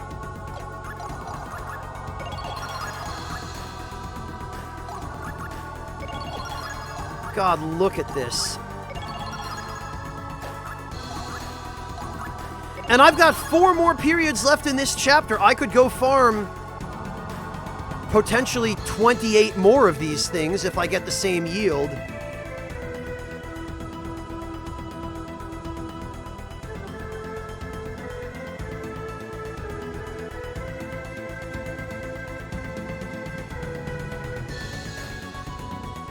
Yep, there's Grom number 3, Mark, but now I'm actually questioning whether it's even worth... Oh, I should turn this into a Tome of Alchemy, actually. We'll keep 1 Ether Scepter. I'm questioning whether it's even worth creating a 3rd Grom, because... I'm not sure I have enough characters who can even use them. It is ridiculous, isn't it, Ahego? How... And you can farm those broken spears in Odd Rock Caves as early as Chapter 3. It's nuts. Just absolutely ridiculous. Azakuro, if I had $1 million a month, I would throw parties for all of you. Like, I would rent a venue here in Berlin every month and just invite all my viewers. Free drinks, free food, free video games. If only, right? And if I ever win the lottery. Not like that'll ever happen.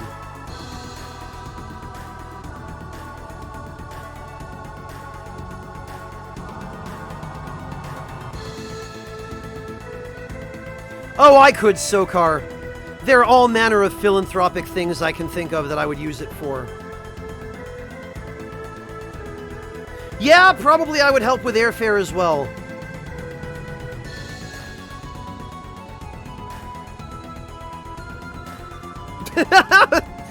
Void Wyvern. Boy, you guys are, you're right on point coming up with these names.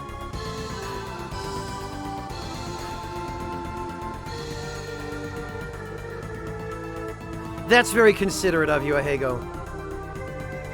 Alright, well, now that I've got all these fat stacks, honestly, I don't think I'm going to be able to use even the 32,000 materialized points I'm going to have left over after making another Grom by the end of the game, so screw it. Grom it is.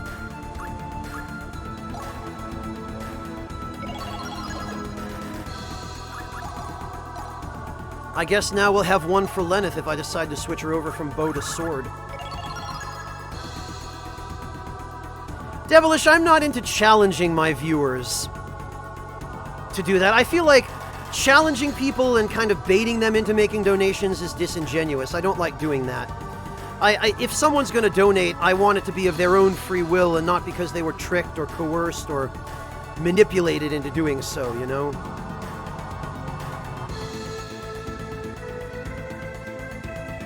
I can confirm, Akime, the sausage in Germany is the real deal. Mark! Mark!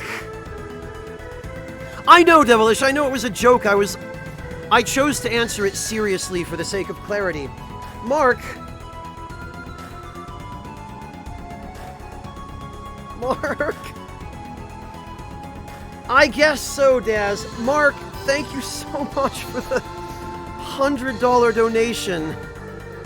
Oh my god, Mark. You didn't have to... Mark says, Franz, today is my 50th birthday. I'm sitting at home, recovering from minor neck surgery last week. Both you and Marcus have made the recovery time much more bearable. Keep on keeping on, my friend.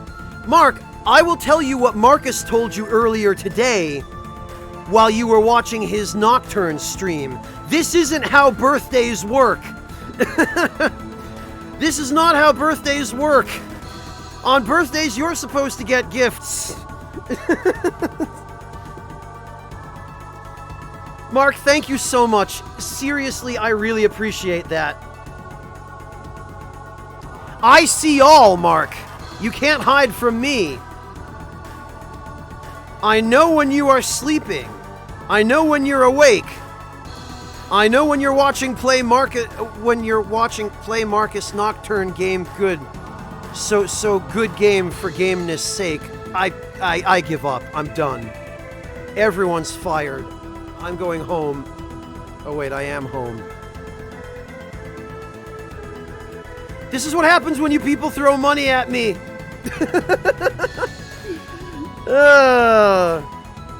Happy birthday, Mark. Genuinely, I hope that you fully recover from that surgery very soon. And thank you so much. I really appreciate that. Happy birthday, my friend.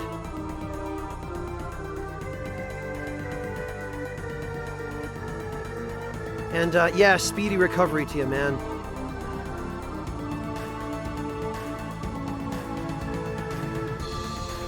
You guys take such good care of me. On your birthdays. What am I going to do on my birthday now? What am I supposed to do?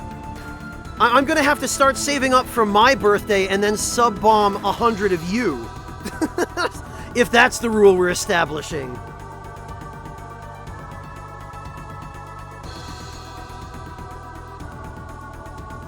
Yeah, but Nick has had people show up and donate thousands of dollars to him in one shot.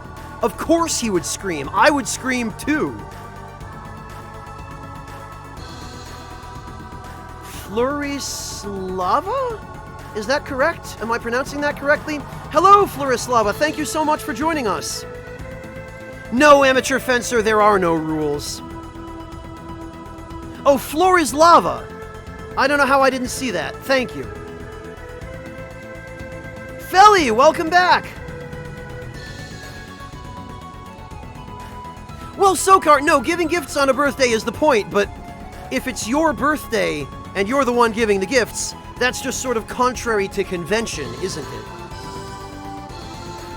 Yeah, so you knew you were there, huh? Hello, Shot Gang, welcome. Oh, you had to go outside today, Felly. Yeah, it's pretty cold there, isn't it? I've noticed this, Mark. I've noticed this. Well, that's very kind of you, Mark, and it is inordinately generous.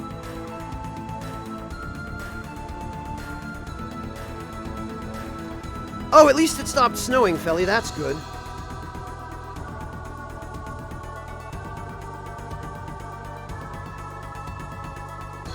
Oh god, Azakuro, please don't break the bank on my account.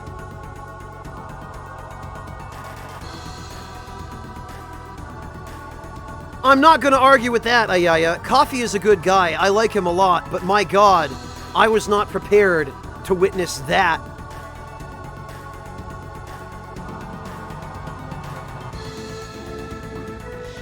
Floor is Lava, thank you so much for gifting a sub to Bearcoot.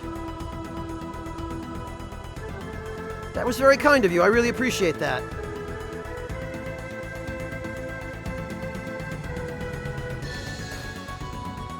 Oh, Mark, you've done more than enough already, man.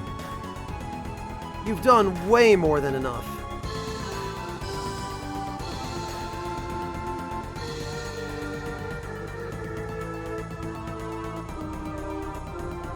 Thank you, Flora's Lava. Tell you what, Flora's Lava, that was very kind of you. And I'm not one to be outdone over here. I believe in kindness, too.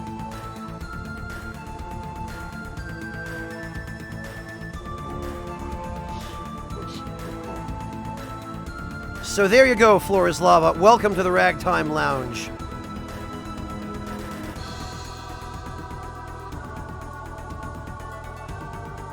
God, it's the least I can do. People throwing money at me left and right. This is what we call sharing the wealth.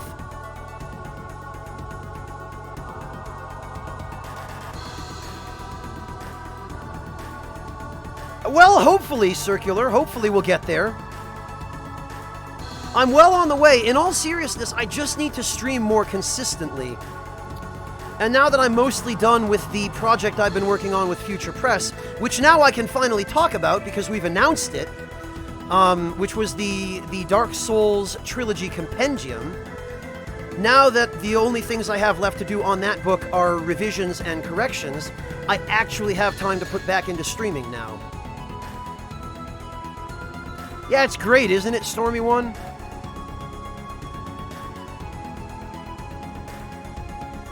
Burning Jalapeno, how you doing? Good to see you. Yes, Mark D. I actually single-handedly wrote the lore chapter pretty much by myself, although Rachel and Dave Klein both helped to revise it.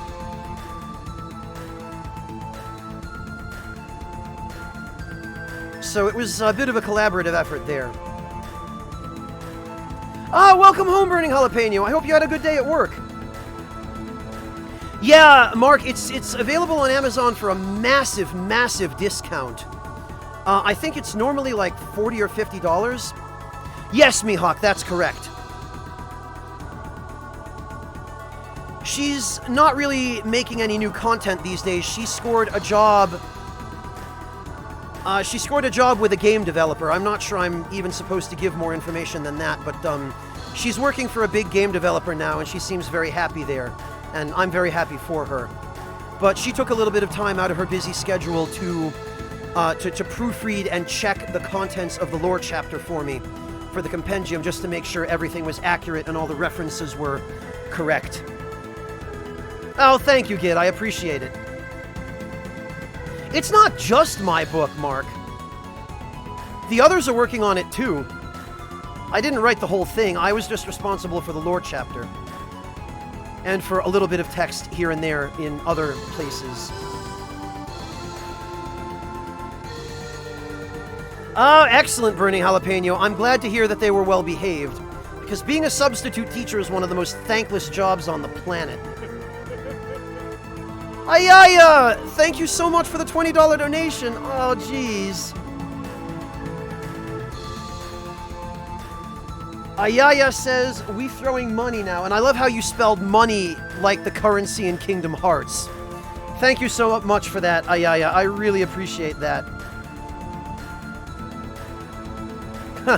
No, Azakuro. This book is... It's not a storybook. It's basically... It's going to have just a lot of information that we weren't able to include in the original strategy guides that we wrote. It's going to be focused more on... It's not a strategy guide. Again, it's a compendium. So it's going to have the sorts of things that you would want for lore-related research. It's going to have item descriptions of all of the items from... I want to say, I think they're doing the item descriptions of every item from all 3 games. I know for a fact that they're doing maps for all 3 games, and that includes Dark Souls 3, which is, I think, the only content Future Press is probably ever going to be able to do for Dark Souls 3, because Prima got the actual strategy guide for Dark Souls 3, but we've got 2 guys working very, very hard on some really, really gorgeous, full detailed maps for every area in Dark Souls 3. And I think in every game as well. And if I remember correctly, they're also going to be a list of the characters, like the NPCs. There's going to be a lot of information in it. It's going to be a really valuable book, even if you already own the strategy guides, because it's going to be different from those.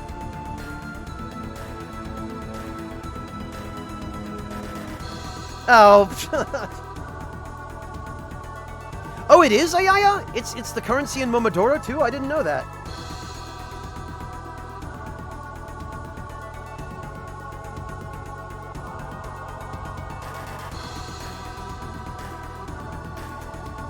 Oh, Devilish, thank you so much for thinking of me. Thank you for trying, but save your money, Devilish. You're a student, you've got your own bills to pay, you've got to put food on the table. That's correct, Sokar. This is the Trilogy Compendium. Welcome back, Yoshi.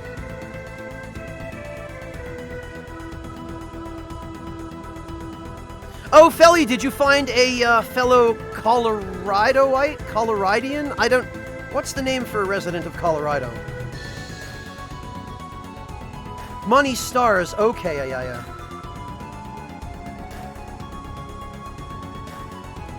Yeah, Sileo, unfortunately, when you have a sub, most people seem to interpret that as, oh, hey, we don't have to do any work. Awesome, Felly. That's wonderful. Oh, I really appreciate it, Devilish. Thank you. That's very kind of you. But if it doesn't work, don't worry about it. Like I said, just having you here is enough for me. The Colo Riders. I like that, Sileo. That makes them sound like a bunch of motorcycle vigilantes. That's actually kind of badass. Coloradical. Oh, chat, you guys. No, Marek! Marek! Well, you're definitely chipping away at my sanity with that generosity, Marek. Jesus. Marek, thank you for the $200 donation. Mr. Marek says, because sanity is overrated. God, Marek, you guys. You guys.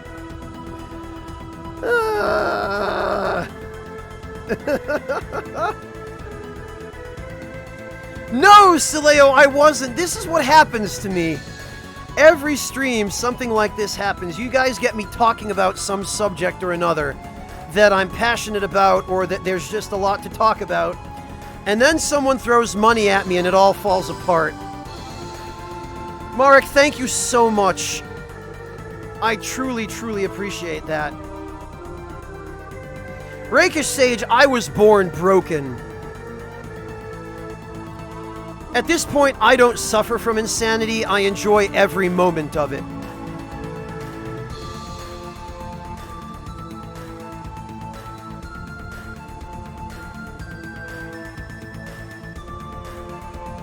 Oh, very nice, Azakuro. Is that what they have on offer? It looks like it is, yeah. Azakuro, you have to try the Dragonov. You have to try the Dragonov. I don't care what else you do, try the Dragonov. I guess so, Devilish. Mark, I love you guys too. You guys are just the best. I don't know what to say at this point.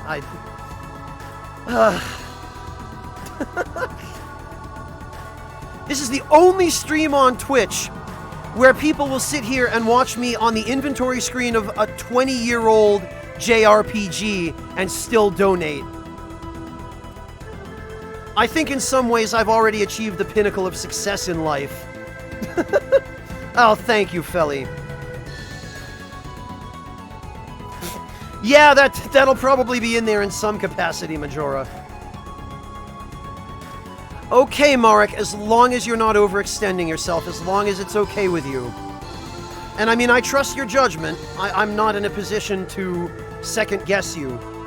So, thank you. I really, really appreciate just that incredible generosity, Marek.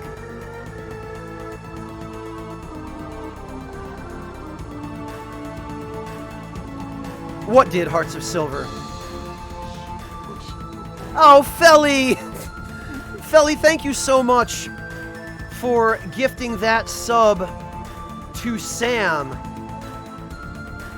Ah, jeez.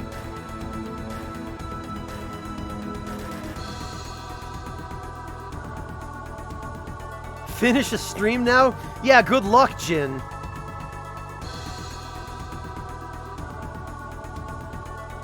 Ah, Sam. Yeah, I guess so, Sokar. This is incredible. Well, thank you, Devilish. I really appreciate that. And thank you, Yoshi. And yeah, Yoshi, you're absolutely right. It is.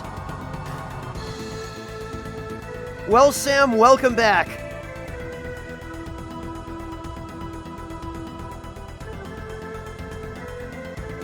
Oh, nice, Deity Majora. Congratulations.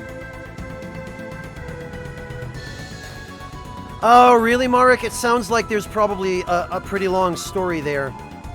Well, thank you. I really appreciate that. Void, one thing that I have always been genuinely astonished by and incredibly grateful for is just the level of kindness and support from my community. Not just toward me, but toward each other. It's just, it's absolutely astonishing to me how nice all of you are, not just to me, but to one another. That almost makes me happier than all of you being good to me, seeing you all treat each other so well.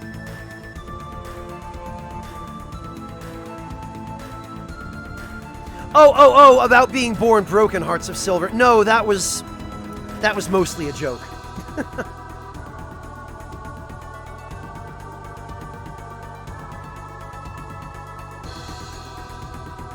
But seriously, you guys, you spoil me by being so good.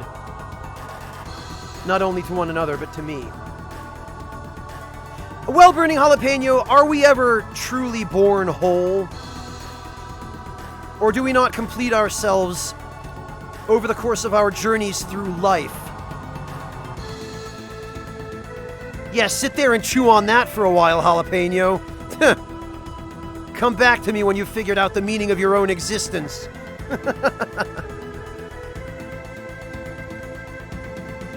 Oh, gotcha, Marek. Okay, yup, I know exactly the kinds of things you're talking about. I've worked with schizophrenics before, so I know exactly. Hang in there, Marek. You are truly a good person to be willing to help someone with that. Oh, Sam, well, the way I look at it, Sam, if I can bring even one smile to one person's face on any given day, then I've made the world even a slightly better place. And, I mean, it's only uphill from there, right? If I can bring one person one smile, maybe I can bring two people two smiles. And so on and so forth. Hey, Lennox, how have you been? Haven't seen you in a while. How are things? Frankly, Ayaya, I'm so... My mind is so fragmented right now from everyone being so kind and generous to me. I don't think I could turn it into a philosophy stream. An offhanded comment like that's probably the best you're going to get out of me at this point. Captain Sama, it is never not a good time to taco. Ah, dried mangoes, Burning Jalapeno, one of my favorite snacks. God, those are good. But they have so much sugar.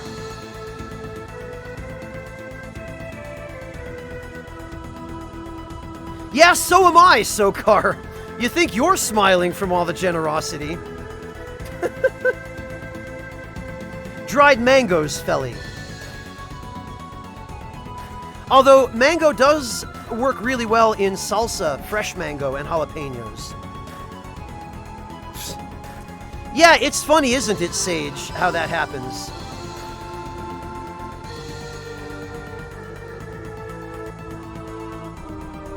No, Sokar, Burning Jalapeno was just saying that he is eating dried mango. And I applaud him for that, because dried mango is delicious. At least the good quality stuff is. Yeah, Devilish, I'm laughing so hard because I'm broken at the moment. Oh, dear.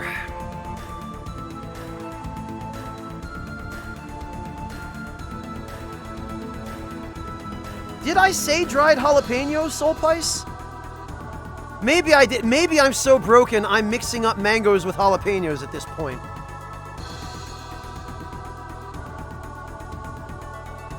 Oh, I'm glad to hear that, Lennox. And I'm glad you're well. I thought I said dried mangoes. Maybe I said dried jalapenos because Burning Jalapeno said that he was eating dried mangoes, and I jalapenoed the mango instead of mangoing the jalapeno. I don't even brain at this point. What is life? Baby, don't hurt me. They're hard in my present frame of mind, Ayaya, I will admit that. Normally I'm not the person who is easily at a loss for words, but my one weakness is when people start doing things like throwing money at me and being super generous, or just being really nice to one another in chat, and that sort of,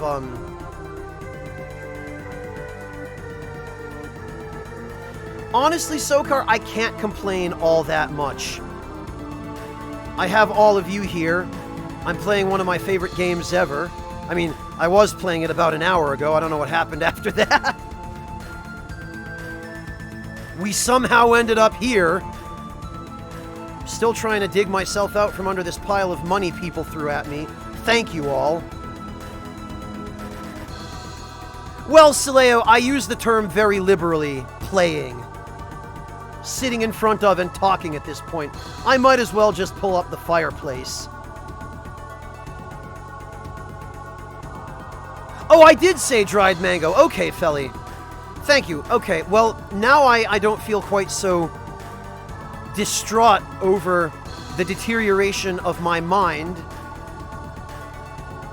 and the onset of senility. A negligible cut, Captain Sama, like 2%, 2.5%. Okay, Felly. Jin, don't do that. Don't do that, Jin. I feel like the least I could do is change which part of the menu screen we're looking at.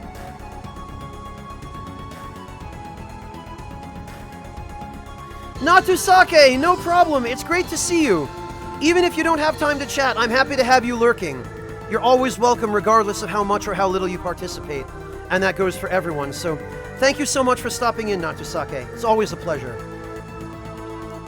Mango peños. You know, Azakuro, I have had some really good mango salsas that did have jalapenos in them. The best one was mango, jalapeno, I think chipotles and anchos. So it had a really wonderful smoky flavor. And it was a thick and chunky salsa. Because I'm not a fan of thin salsas. I like them nice and chunky. Because thin salsas are bullshit. They're mostly water. And what are you paying for, even? So, I will die on that hill. Yeah, jalapeno, it's great. Tell you what's a huge pain in the ass, jalapeno, is finding a good garlic salsa that actually tastes like garlic. There's so many salsas that bill themselves as, oh, roasted garlic, or, you know, fire roasted garlic. And then you eat them and you can't taste any garlic at all, and garlic is like the last ingredient. It is so hard to find good garlic salsa that actually tastes like salsa. There's only one brand of salsa I've ever been able to find that claim to be garlic salsa and actually delivered on that promise, and it's an American product, which is freaking impossible to find in Germany. And it is this. By not adding enough garlic, Jin, or by adding granulated rather than fresh garlic. This is the only salsa I've ever tried that actually had fresh garlic, for one thing, and enough fresh garlic that it was a prominent part of the flavor profile.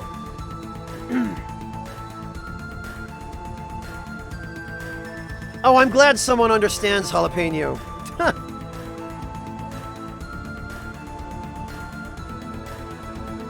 Yeah, it's very, very bare bones in Germany, Sokar. Most of the salsas that you do find here tend to be very low quality. They tend to be very processed. They tend to use poor quality ingredients. Natusake, thank you so much for the resub. Welcome back.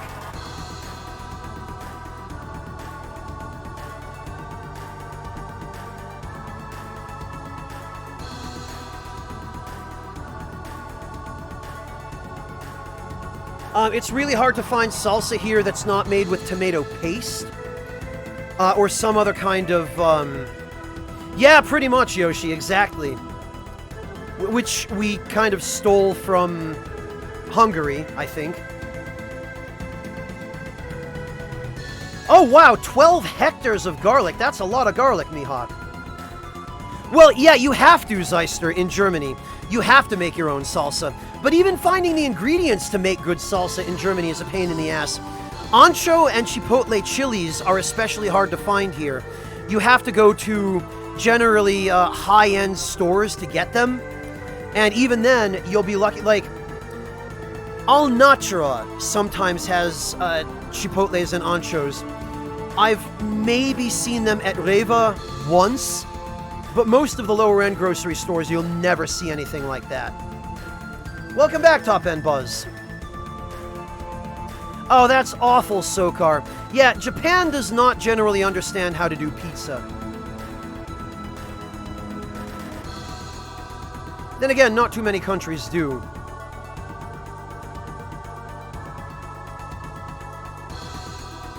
Yeah, Jalapeno, I got a chuckle when I first saw the name of that brand. I kind of wondered to myself, can they get away with that? But clearly they have. Hello, Drax, welcome. We do, Hearts of Silver, we are very good at pickling cabbage. I wish I could, Sileo. I don't have the equipment and I don't have enough room in my home for it. My kitchen has a really, really awful layout for that kind of thing. If I ever move, I will try to find some place where I can make that work, if possible, but... Well, Sokar, Japan does different kinds of pizza. Like, I never thought that I would enjoy octopus on pizza, but Japan changed my mind about that. But I've never found a good Neapolitan-style pizza in Japan.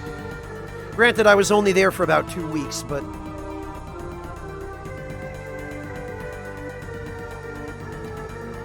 by putting the wrong stuff on it, Jin, or by using spaghetti sauce instead of a proper pomodoro.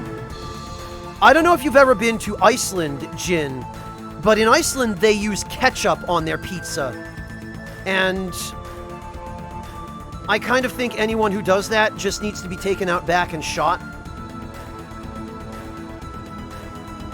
They do that in Japan sometimes, Drew Slow, yes.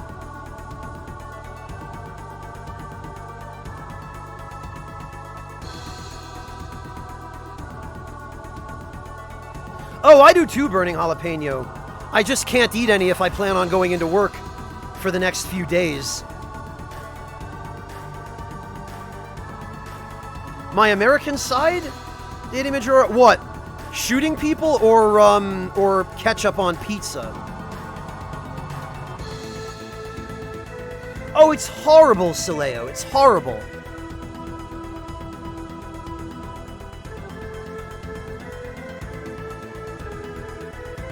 Oh, Mihawk, I didn't realize you were half Macedonian. Mihawk, when I was a kid, when I was 14, 15 years old, I worked for a pizzeria that was run by a family of mixed Albanians and Macedonians. They were Albanian on one side, Macedonian on the other, I think. And they knew some good recipes, man. When we were done for the day, when we'd cleaned everything up, they would make dinner and they would bust out the traditional stuff. Like, they would bring in lamb, they would bring in all kinds of things that they wouldn't serve to the customers. Well, Yami, but spaghetti is basically noodles, and Japan is very good at noodles. So it's not really much of a departure, spaghetti. I don't think I've ever been to one of those, Sokar. Oh, that's horrible, Ayaya. I mean, middle school is one thing, right, Ayaya? Because ketchup is the kind of condiment that parents first introduce to young children because it's so sweet and it has really kind of a one-dimensional flavor. But ketchup really is very much for children, and I can't imagine it on anything other than, like, French fries.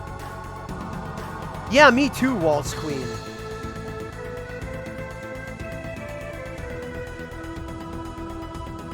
Oh no, Izakuro. Well, now see, Aigo, I have heard of dessert pizzas, and I've never tried one, but some of them I could see working. There are actually places in Germany, because for some reason, Nutella is extremely popular in Germany. I have no idea why people here love that stuff so much. It's awful.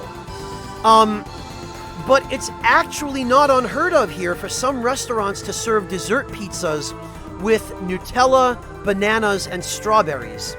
And I've seen that on enough menus in this country that I'm beginning to suspect maybe somehow somebody is trying to spread the idea around. Oh god, Ayaya, really? Ugh. I can't stand the stuff, Yami. Ugh. I just can't stand it. I know a lot of people really love it, and I'm not disparaging those who do. It's just I personally cannot, I can't. Hearts of Silver, doesn't it come from Italy? Like, didn't Italy invent Nutella? Yeah, Yoshi Bear, it's like, when I was a kid in America, a lot of the kids that I grew up with used to eat marshmallow fluff out of the container. And when I was a dumb kid, I actually did that once or twice as well, until my mouth got stuck shut.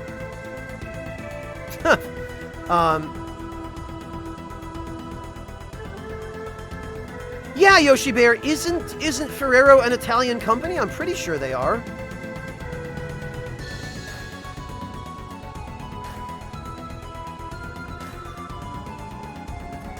Ice cream on chips, Sileo? Oh, by chips you mean potatoes. Really? Ice cream on potatoes? Like fried potato? Wow. Color me impressed. I've never heard of that before.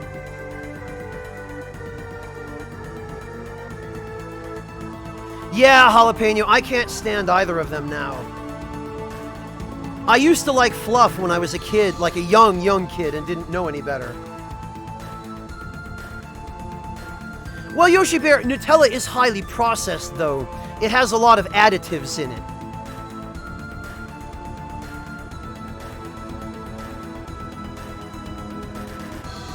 Oh, okay, Hearts of Silver, gotcha. Yeah, Jin, that's what I thought.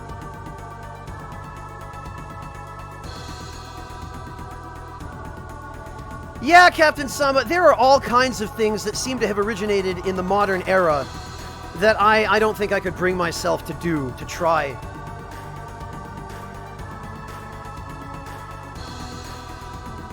Well, Ahego, I figure if I feel like something like that, I'll just get real marshmallows, you know? And even then, I don't generally like sweet stuff all that much. The most that I'll go for as far as sweets are concerned is like a 100% not from concentrate fruit juice. Yeah, welcome to every stream here, Yoshi Bear.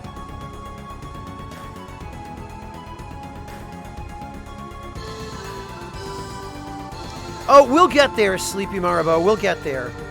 Just not today at this rate. Sileo, I had classmates who used to do that. Specifically Coca-Cola or Pepsi and milk. And they had a name for it. They called it a brown cow. So that's actually a thing that I've heard of before, Sileo. And it's not unique to the UK.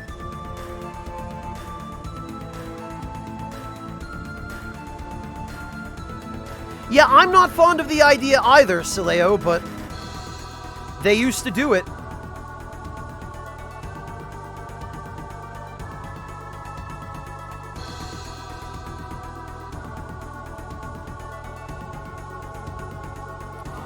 Milk and ice cream were interchangeable, Ahego.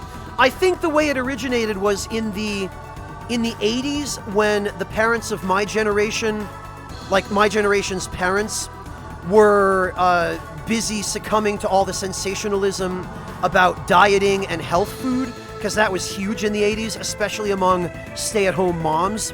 And boy, there were a lot of stay-at-home moms in America in the 80s. I think there were a lot of stay-at-home moms who got that idea from some cookbook or another, and they thought that it was some way of trying to make soda a little healthier. Because stay-at-home moms in the 80s were dumb, and they'd believe anything they were fed by the mass media, especially if it was by a cookbook or a cooking show. But that was years and years ago, and probably before most of your time.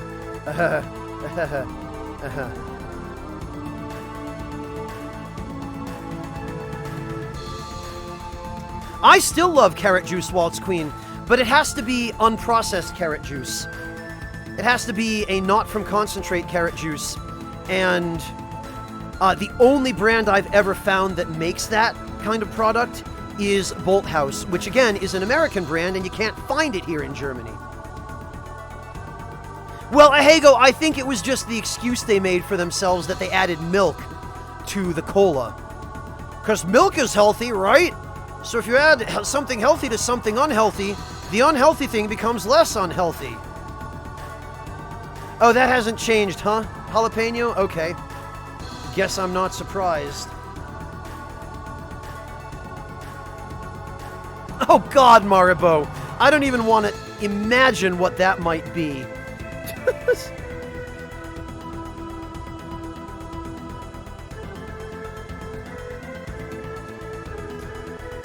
You know, Yoshi Bear, I don't think our version of the milk Fanta is that much different from Japanese Calpis.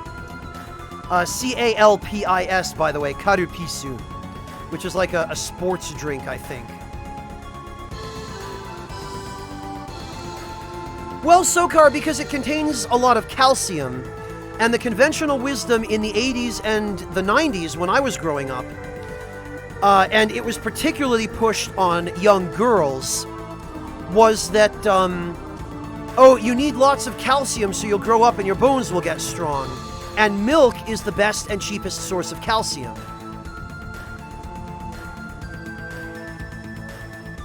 And that lasted all the way through the 90s.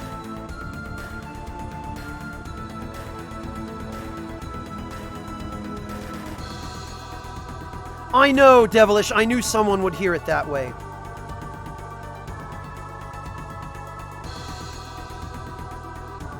Well, one or the other, Sleepy Maribo. I've always preferred orange juice. Oh, you got that too, Daz? Even in the UK?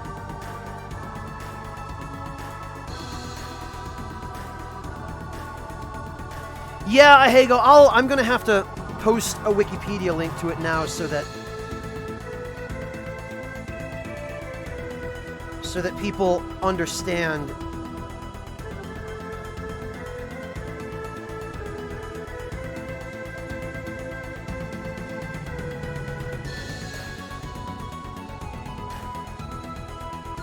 There it is.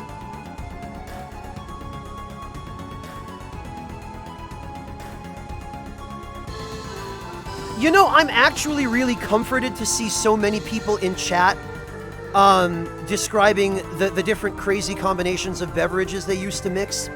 Because I thought for so long that my group of friends in high school were the craziest, most fringe Splinter Cell freaks.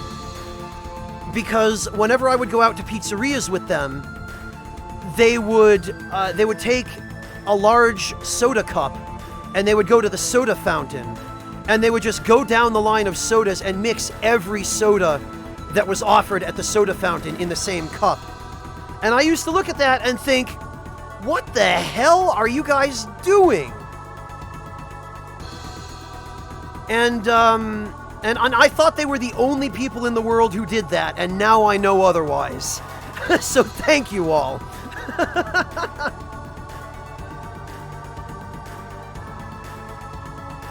Oh, I see quite a few people called that suicides. I guess I can understand why.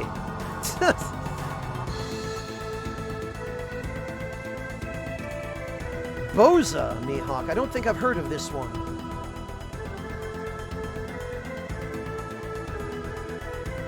Oh yeah, I've seen it, Yoshi. Never tried it, because I don't drink, but...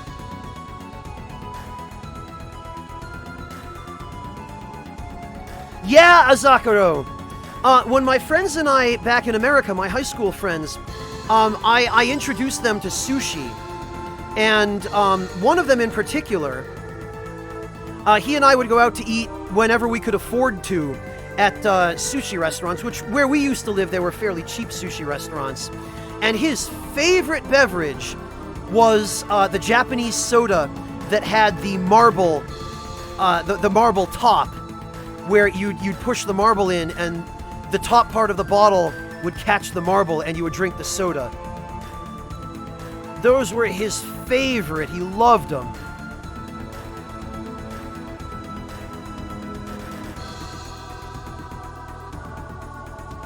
Well, Rakish Sage, a gutbuster could be anything. Yeah, Ramune, that's the one. Ramune, you guys know, so I'm in good company here. Like 8 people in chat immediately name it. Yup, Ramune is the brand. Oh, they're actually not bad for soda, Sileo.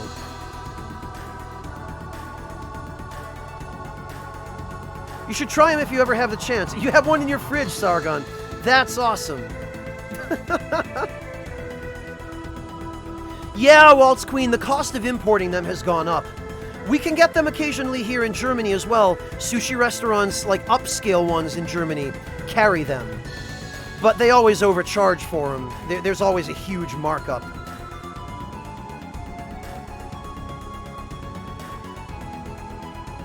Oh, they did, Yami? Really?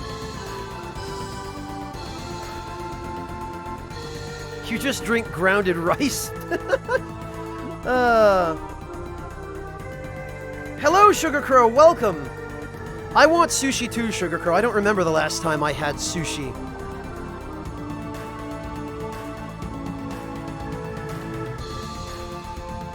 Oh, okay, Jin, gotcha. So even in Australia you can get it. Yeah, Majora, because of the import costs, unfortunately. But that's any product from a foreign country. I ordered, a couple of years ago, a bottle of really, really special Japanese black vinegar for cooking. And, it's a really just gorgeous, incredibly good, black vinegar. It's one of the ones where, like, it's made by hand and fermented for 3 years in clay jars by the ocean. 60 euros to import the damn thing. I still haven't used it up, actually. I've saved it and stretched it out for almost 2 years, I think. And that stuff never goes bad. I think I still have about 2/3 of that bottle left because I use it so sparingly because it is just such a gorgeous ingredient. And I wanted to make it last. Yeah, Natusake, there are all kinds of import costs and...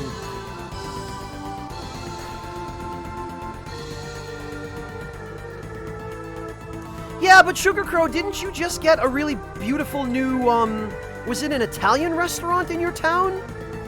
And then you got that brand new Reva that opened there. So, I mean, yeah, it's not a sushi restaurant, but you're doing okay.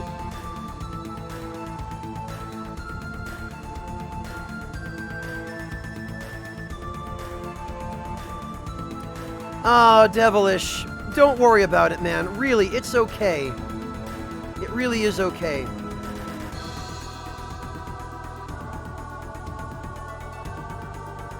It's the thought that means the most to me. Oh, did you, Natusake?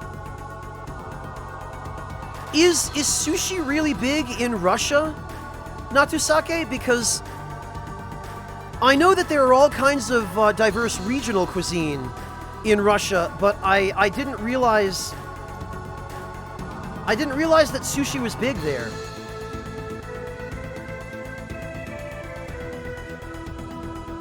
Oh, really, Natusake? I could have sworn that you I could have sworn you lived in Russia, or that you told me you did. Maybe I'm mixing you up with someone else then, Natusake. I apologize. I'm a little bit my mind is a little bit broken right now because everyone was being nice to me. Imagine that. Fair enough, Sugar Crow. I guess I can't really argue with you on that. That's true.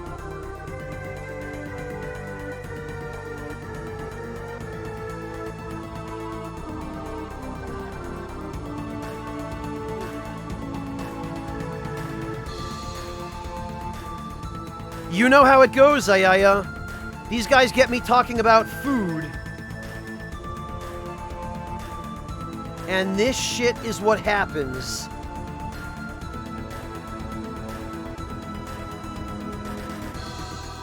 Best waifu Ritsu. That's good. Mihawk, you should get some rest, man. At this point, I should probably consider getting some rest.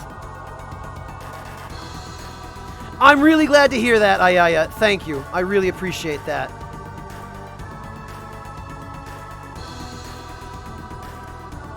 Well, Yami, these days, sushi is more of a... it's more of a luxury food. Because, you know, back when sushi was first invented, back when it was Edomae sushi, back in the Edo period, sushi was just a practical way of preparing fish, right? Because rice, vinegar, fish, it would help it to keep. But now it's become this big-ticket luxury item, especially considering how much more expensive fish tends to be now. Oh, thank you, Waltz Queen. I'm glad.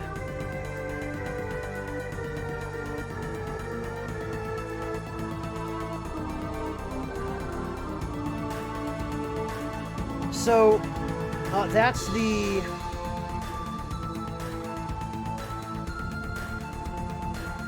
That's the deal with sushi, Yami.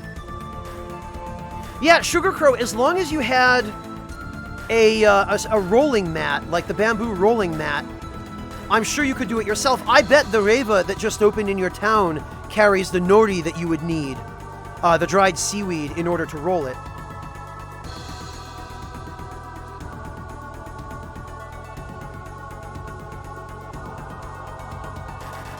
Well, Yami, but it's an acquired taste. It's not for everyone. Good night, Toreador. Thank you so much for joining us.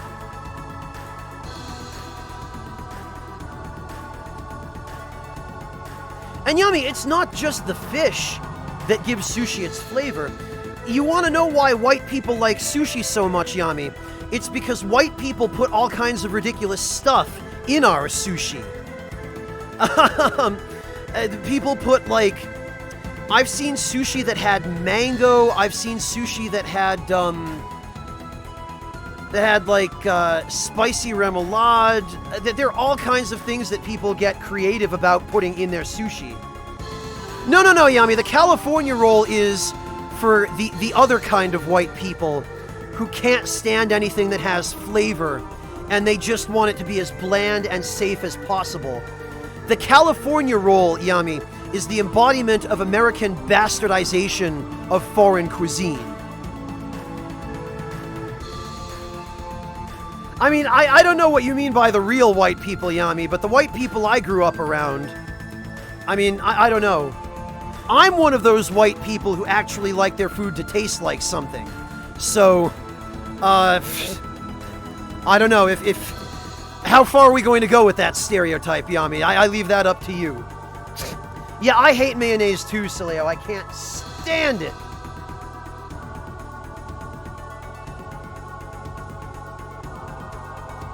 But, Yami, the point is, I don't even remember what the point was. Yeah, you and your dirty military humor. Of course you're going to push it as far as you can, Yami.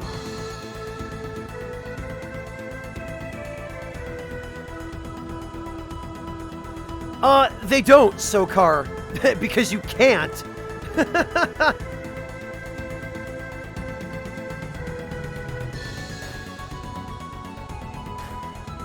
Yeah, Sileo, I try not to be too much of an elitist about anything, but if you get me talking about mayonnaise, you will find that even the humble and lovable German spy can get really, really angry about mayonnaise. It's a pathetic nitpick. It's a pathetic thing to get bent out of shape about, but what can I say? We can't all be completely virtuous.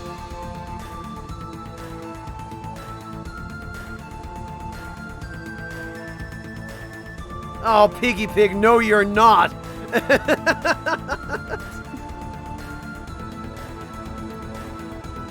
Hearts of Silver, Japanese mayonnaise is still mayonnaise. They formulate it differently, but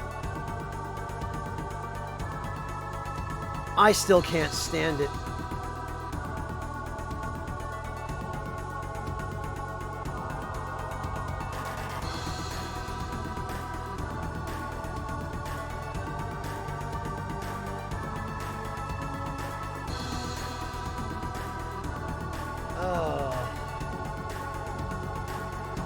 How did we get here?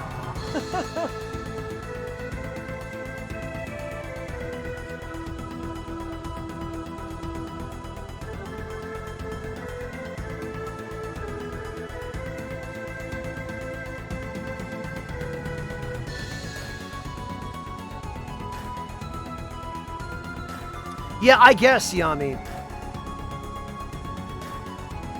Wait, what?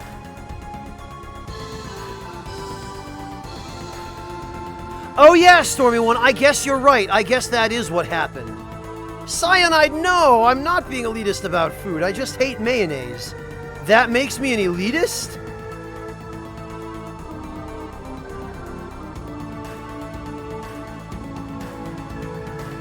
Yeah, Devilish, I guess to a native speaker of English, saying anything in German sounds angry, doesn't it?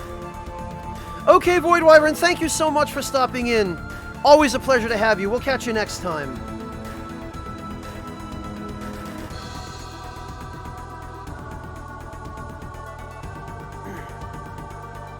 Texture, taste, ingredients, everything about it, Ayaya. Smell.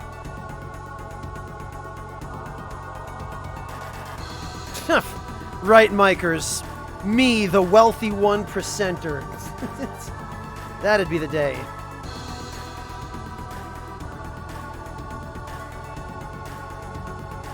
I never said white people have no taste in sushi, Cyanide. Yami said that. And he will admit to you that he said that. However, Cyanide, I will stand by mayonnaise is bad, and I will stand by ketchup is for children.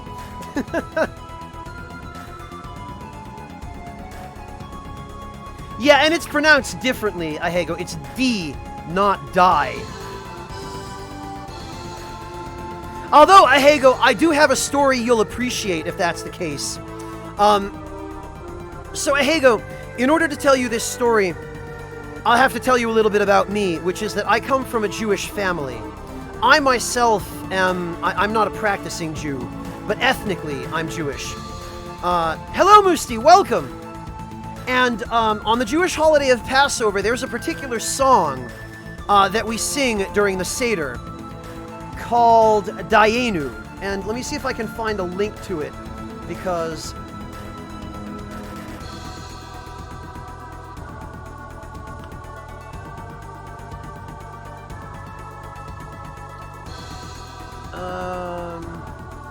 here it is. So... I know you know it, Sam. You know the one. It goes, Dayenu, Dayenu. So, I'll put a link to it in chat. Sam, you'll appreciate this story then, too. So, the whole point of Passover is... it's a commemoration of... Well, it's a commemoration of what are believed to be semi-historical events that are covered in the Old Testament, right? It's the exodus of Jews from Egypt, and specifically the passing over of the houses of Jewish families whose firstborn were spared from being killed by the angel of death, right? And the whole idea behind Passover is it's a retelling of the story of the Jews' escape from slavery in Egypt.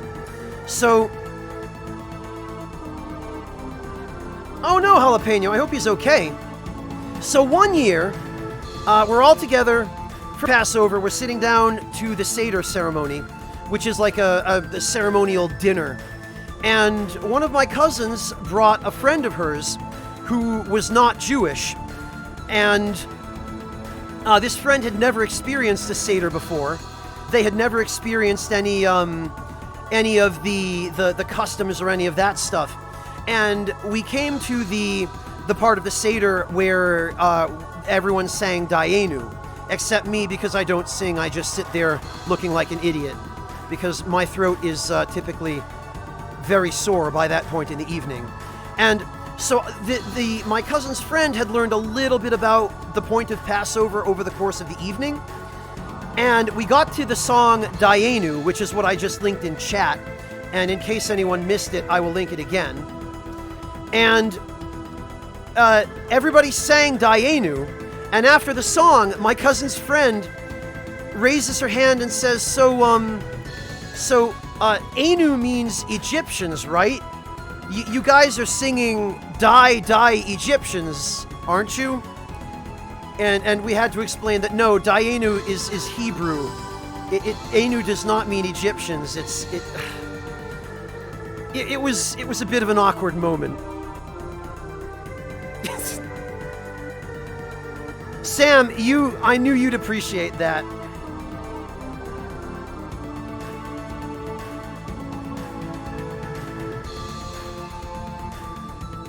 Azakuro, the rabbinical student. And it was actually a female rabbinical student, and she picked it up very quickly, actually. So yeah, that's one of my weird Passover stories, visiting the Jewish side of my family in America for Passover. There are more, but I'll spare you all for now. Well, Vigil, as far as she knew, because the point of Passover was retelling the story of the Jews escaping their slavery at the hands of the Egyptians, she figured, well, you guys would hate the Egyptians, right? You guys would sing Die Egyptians, so her mind just immediately went to that place where, oh yeah, Enu must be the Hebrew word for Egyptians. Where, no, that's not at all what... Yeah, Sam, exactly. Oh, very good, Sileo. I hope you're proud. She did try, Waltz Queen. I guess she tried. Good night, Yoshi. Thank you so much for joining us. I look forward to seeing you next time. Good, Sileo. You shouldn't be. So now you all know that Dayenu does not mean Die Egyptians.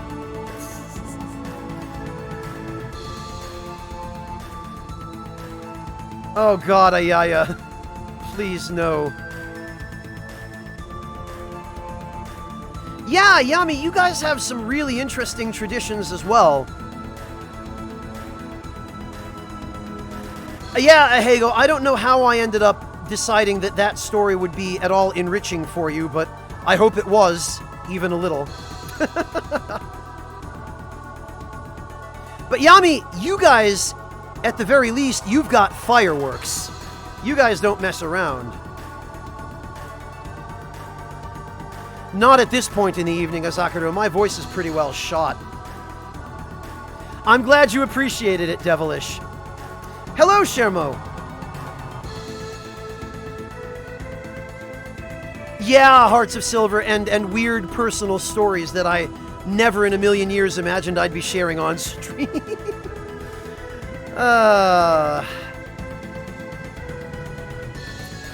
Oh god, oh, I don't know what I would do, even. $20 in donations just to give me puns?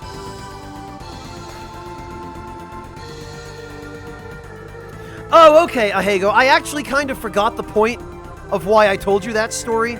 Thank you for reminding me that it was language barrier-related misunderstandings. I don't know, Ed. It depends on what answer you're looking for.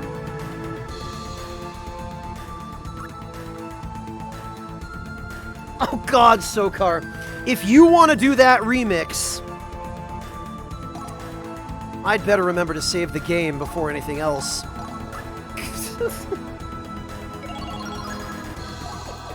Ayaya, you would be in good company on this channel, believe me. There are many others. I'm actually really kind of glad Breakfast Mega Powers isn't here, Ayaya. I'm sure you know him from Nick's stream as well. If not from here. God, how have we gotten more viewers for this? I've been sitting on the menu screen of Valkyrie Profile for the last hour and a half talking about food and weird personal Passover stories. And we've gone from 160 viewers to 203. What even is happening anymore? Don't get me wrong, I'm not complaining. It makes me really happy that this is apparently me at my peak, Stormy One, I guess, yeah. Oh, I'm glad to hear that, Ayaya. Thank you. The one thing in my life I've ever been good at. Oh, that could probably be a contributing factor, Sileo. That's true.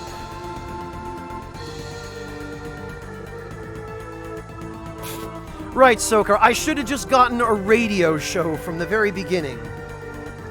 That's what I needed. I should have just applied for a job at NPR.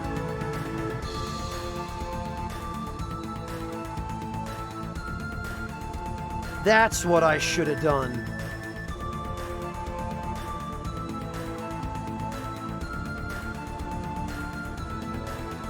Oh, man.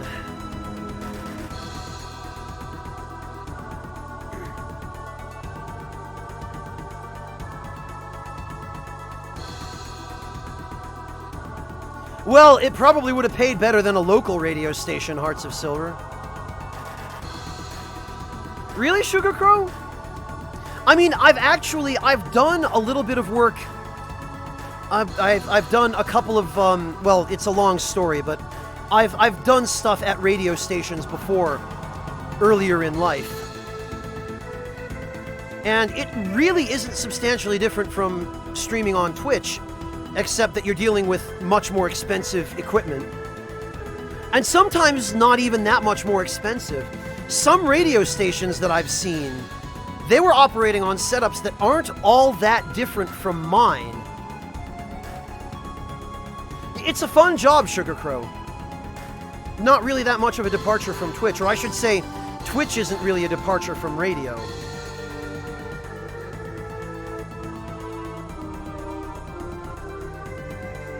Yeah, Ahego, maybe I should.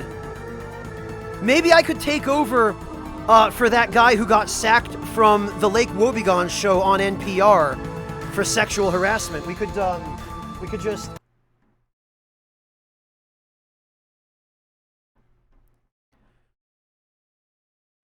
Good evening to our listeners on the East Coast. This is Franz von Eisenheim of WNPR.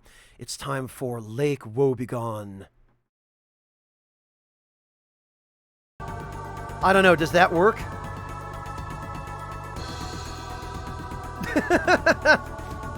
I don't remember the actual intro to Lake Woebegone. I haven't heard that show for, God, probably 20 years.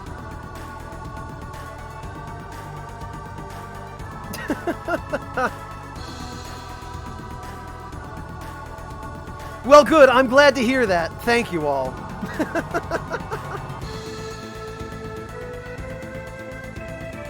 Excellent, McDewey. I will bear that in mind. I will remember it. Don't hurt yourself, Devilish. I don't want you guys to get hurt on my account. Maybe I'll have to workshop that a little bit more then and actually devise a script or something. Yeah, Ahego, I probably would do better for a more chill, relaxed evening show. Oh, Azakuro. Thank you so much, Azakuro, for the $5 donation. Azakuro says, yay, listening intensifies. Oh God, and Ayaya, another $5 donation. Ayaya, thank you for the $5 donation. Oh, Ayaya says, what's it called when a chameleon can't change colors anymore? A reptile dysfunction. Ayaya, you... Also, I lied about $20. It's fine, Ayaya. That pun was only worth $5 anyway.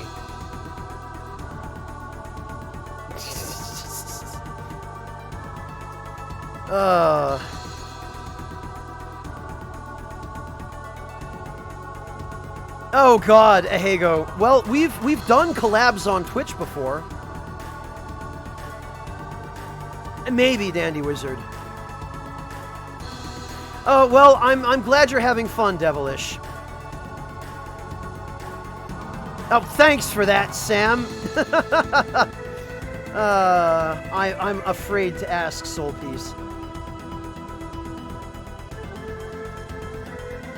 I'm glad you feel that way, Ayaya.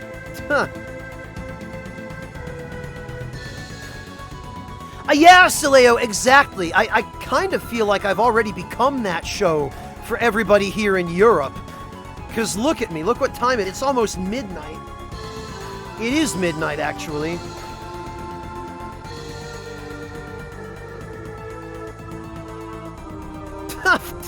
Yeah, Sugar Crow. I could probably do either a morning show or an evening show. I think evening shows would be better suited to me for radio, but I don't know. And this is going to date me horribly. I'm going to be dating myself very, very badly here, but when I was in high school, on the bus on the way to high school, the bus driver would always have, I don't actually know if anyone is going to recognize this show, because I think it was a local show in Connecticut. It was, the radio station was 96.5 TIC, and there was a morning show called Craig and Company. The guy who ran it was named Gary Craig. And that show is what I would hear pretty much every day on the bus going into school, because that's what the bus driver would put on the radio. And no, dating myself as in revealing how old I am. But I you know, I could have taken or left it. It was all right.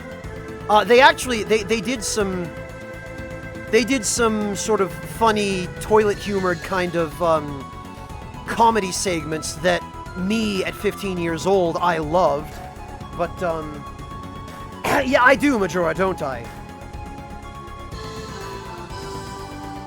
Well, Cyanide, I don't know if anyone else in chat also grew up in Connecticut, or in the part of Connecticut that got 96.5 TIC as a radio station, but yeah, that's my only real experience with morning shows.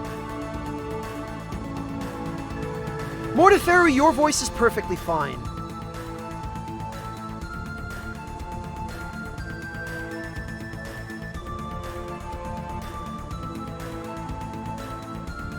Cyanide, I suspect you mean chances, and yeah, they are pretty slim, although Cyanide, it turns out, Sam here in chat actually grew up just over the border in Massachusetts from where I grew up. So, there are a couple people here who actually would know some of the stuff that I remember from being a kid in Connecticut.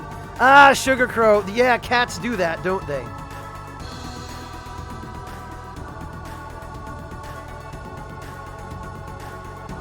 Oh, man. Well...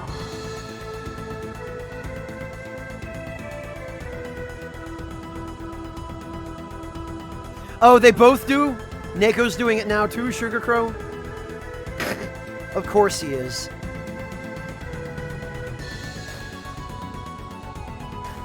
Plenty, Shermo, but I'm gonna have to share them another time because actually it is getting toward the time when I need to go get some dinner and some bed. So I'm gonna call it here. We are going to go raid my buddy, the Dropout Dragon. Yeah, that's a pretty apt description, Sam. Dragon appears to be playing the bad Fallout game, so we can all go hang out with Dragon and point and laugh at the bad Fallout game, and hang out with him, because that's what he's doing. So listen, thank you all so much. I really, really appreciate everyone's company, the incredible showing of support today. You guys have just knocked my socks off with the amount of support you've shown. I'm literally going to have to go up across the room and retrieve my socks, because you guys have knocked them clean off. Thank you so much. I love you all, and I will see all of you tomorrow at the same time for more Valkyrie Profile, or probably just more sitting around doing this. So thank you all very much for joining me, and I will catch all of you then. Take care, everybody.